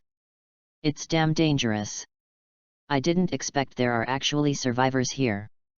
They are worthy of being the mobile task force. However, S.H.I.E.L.D. Nick Fury frowned. He always felt like he had overlooked something. Nick Fury caught a glimpse of Natasha Romanoff looking at her watch, and sparks suddenly exploded in his mind. He knew what he had overlooked. It's time. Before entering 1730, the site command said that the reincarnation team would be sent in within 4 hours. But now Houston said that they have been there for at least 3 days, but the Samsara team has not set out yet? He stared at the screen blankly, with only one question in his mind. Is there something wrong with Lin Lang's schedule? Or is there something wrong with the external time? If there was a problem with Lin Lang and the others' timing, then what did they encounter during these 3 days? Everything was like a shadow, shrouding Nick Fury's mind. He had a feeling that this mission would definitely not be as easy as everyone imagined. Suppressing his inner anxiety, Nick Fury continued watching. Chapter 49, Shock. Immortal Reincarnation. Chapter 49, Shock. Immortal Reincarnation. In the following period of time, Lin Lang and his group seemed to be blessed by the goddess of luck. The group first found ammunition supplies, and then the Tau 5 Samsara team sent by the Foundation successfully reunited with the group. Although there were only 4 people in the Samsara rescue team, everyone felt relieved when they saw that they were armed to the teeth. The leader of the reincarnation rescue team is T5 Irantu, who at the moment is negotiating with Ross and other team leaders. Jack leaned over to Lin Lang, looking at them with envy, while reading out their equipment like a dish. Anti-thaumaturgical ward implants, Cento Occult 3 environmental awareness system, cyber enhancements including wall-mounted high-explosive cannons, leg shock-absorbing kits, heat-resistant plating, and adaptive embedded scramble devices. By the end, envy turned into jealousy. Damn, the only high-tech thing on our body is this crappy scramble device, and it almost didn't work. Houston chuckled, don't you always say that firepower is the romance of men? Why are you interested in iron lumps? Jack was about to retort when Rose shouted. The 3 of them walked over, and just as Jack was about to speak, T5 Irantu pointed at his intercom and said, "Microphone." Jack's face darkened. Do we really have to record all of this? Hey Jack! Shut your filthy mouth and do what he says. Jack shrugged, you have the final say, King Kong. T5 Irantu was not angry about the nickname Jack gave him, but politely said, "Thank you. Anru just finished designing the evacuation plan. Let her explain it." T5 Anru is a female team member. Compared to the exaggerated mechas of other Samsara team members, her equipment is much lighter. The route we took was destroyed by the anomalous entity in the data center. After talking with Dr. Scott and his colleagues, we planned a route to get as far away from the main threat as possible. Anru paused. Unfortunately, we know very little about the threat, and even Dr. Scott doesn't have full information on all the objects contained within the site. So, we still have to be extra careful. Seeing everyone's confused faces, she blinked unconfidently. Have I made myself clear enough? Everyone.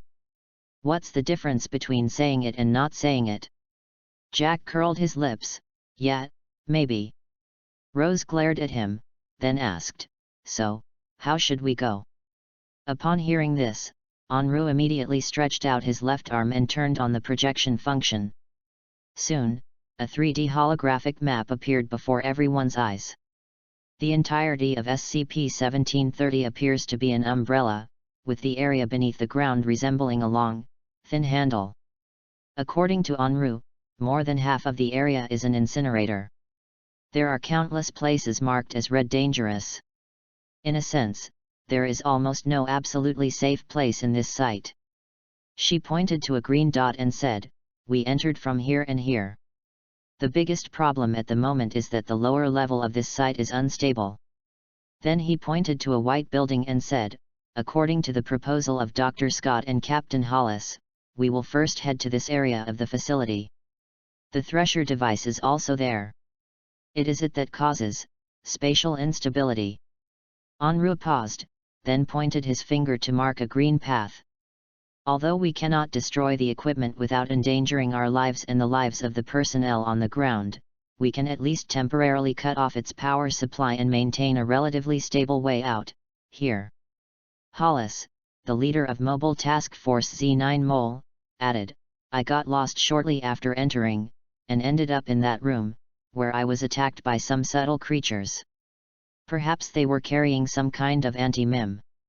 Anti-mim. Ross frowned. What kind of creature? I'm not sure, but it looks like a winged insect. Hollis said uncertainly. I was able to escape, but they're definitely still far away. That machine draws an incredible amount of power from the rest of the site's energy sources, and the creatures I saw feed on that, so that's where it must be. Irantu, the leader of T5, began to assign tasks. Tau 5, Samsara, will occupy the key points, Zeta 9, Mole, will be responsible for left and right guards, and Epsilon 11, Nine-tailed Fox, will cover the rear. Healthy survivors stay back, seriously injured stay forward where Tau 5 is stationed. Irantu looked at his team at last. If we are flanked or pursued, follow standard multi-unit defense rules, while using Tau 5 to intercept the highest threat whenever possible. Ross also added, keep the communication clear. Tau 5 and the leader have priority on the channel. Don't talk nonsense.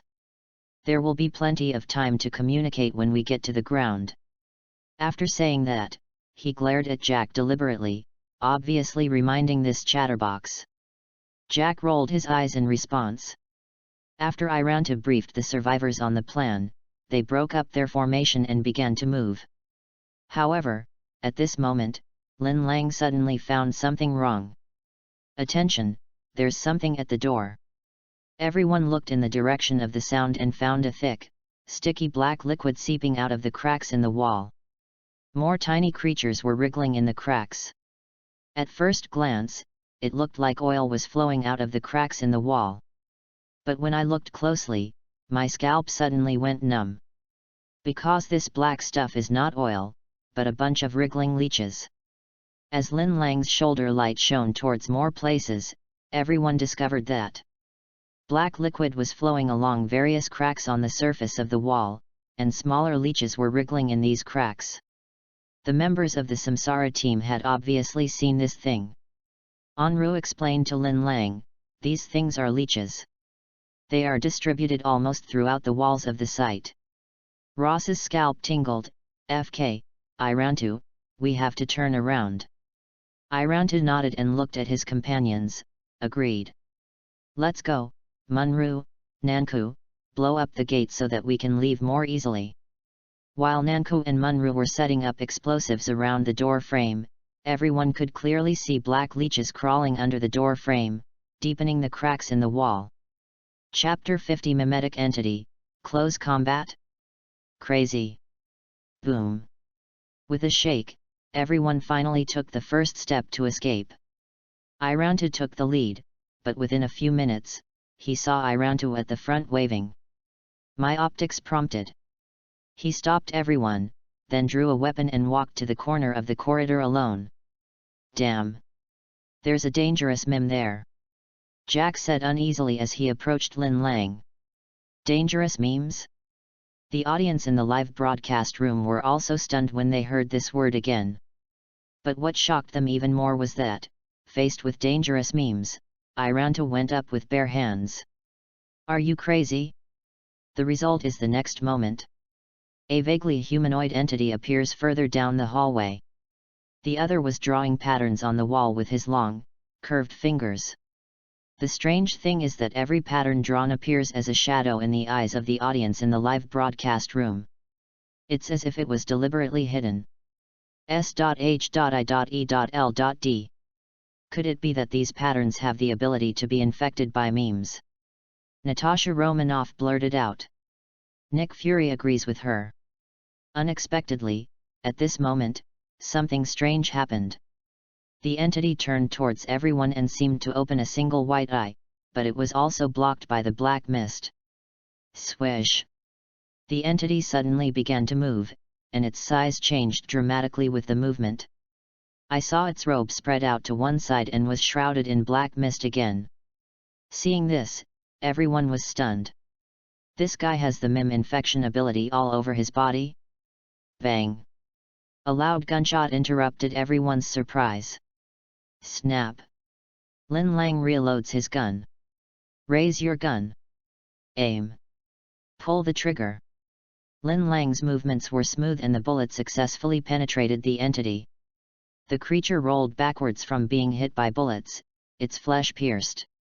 At this time, others reacted. Munru of the Samsara squad loaded the incendiary grenade and pulled the trigger. Boom! The burst of flames instantly ignited the entity. Squeak! All they heard was a series of tiny noises. It began to frantically scratch the right wall, as if trying to get through the wall and away from the muzzle of the gun. Bang! Lin Lang fires again, striking the entity. The other party then collapsed to the ground. The battle happened quickly and ended even faster. During the whole process, only Lin Lang and 2 members of the Samsara team reacted and shot and killed each other. The others looked at the 3, while Munru and Nanko looked at Lin Lang, their eyes full of disbelief. Damn it, how did you react? You know, they are all half-robots in their reincarnations, with countless black tech plugins of the Foundation installed in their bodies. But what about Lin Lang? Obviously just an ordinary person. Lin Lang replied coldly, instinct. Instinct. Munru and Nanko looked at each other in bewilderment. The audience in the live broadcast room laughed out loud when they saw this scene. What? Instinct? Shocked for 100 years, those 2 idiots were stunned. Haha. If it was Jack who said that, I would think he was showing off, but when Lin Lang said that, I would just think he was being humble. In the picture, everyone who reacted subconsciously moved away from the entity. Irantu, the captain of Samsara, walked by and asked, "Is everything okay?" The team member was about to speak when the corridor suddenly shook violently. Before anyone could react, the floor beneath the limp humanoid entity suddenly collapsed and fell. In the blink of an eye, a big hole appeared. Everyone looked at the cave in doubt and did not dare to move forward rashly. Just at this moment, phew! A long, smooth black creature shot out from the cave like a sharp sword. Its eyes were blood red and its mouth was full of sharp teeth. Then it suddenly opened its mouth wide and bit the entity. This? The sudden scene made everyone stunned. The audience in the live broadcast room opened their eyes wide with astonishment on their faces. This guy swallowed the mimetic anomaly. Not only that, the black monster also let out a terrifying scream while devouring. S.H.I.E.L.D. What the hell is this? Natasha Romanoff was confused. Mimetic infection doesn't distinguish whether you are an animal or a human. As a result, this thing actually ate the mimetic entity as food? Natasha Romanoff exhaled heavily, her emotions still a little unsettled. Do you think this thing looks a bit like a leech? An agent said uncertainly. Leech? After he said this, others immediately reacted. A long, sleek black body, a wriggling way of moving. Isn't this just an enlarged version of the black leech? Not only that, when this guy appeared, the black hole was filled with small leeches that looked like oil. Seeing this scene, I recalled what Anru said before. Everyone's heart skipped a beat. Could it be that these black leeches have really spread throughout the walls of the entire site? Nick Fury looked at the screen with a serious expression, a doubt in his mind. Are these scary black leeches abnormal? If so, then who is the real body? It's this big guy in front of me. Still, Nick Fury didn't dare to think about it. In the picture, seeing the leeches begin to spread, everyone quickly retreats. We have to find another way, quick. Follow me. Da-da-day. Da-da-day. Munru and Nanko were responsible for providing fire support.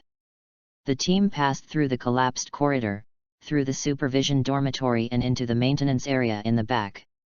The dense gunfire behind me never stopped. Everyone moved to the far end of the maintenance area in fear and left through another door in the employee lounge. Unexpectedly, at this time, black liquid seeped out from the wall again. Damn it! Get out of there! Before anyone could warn, an injured person was dragged directly into the wall. Then, a shrill wailing sound was heard from inside the wall. Everyone's faces tensed, but no one dared to stop. Just as they were about to cross the hall, a unique voice came from above the crowd. Ding-a-ling! Ding-a-ling! It's like the sound of wind chimes. But at this moment, any strange sound means danger.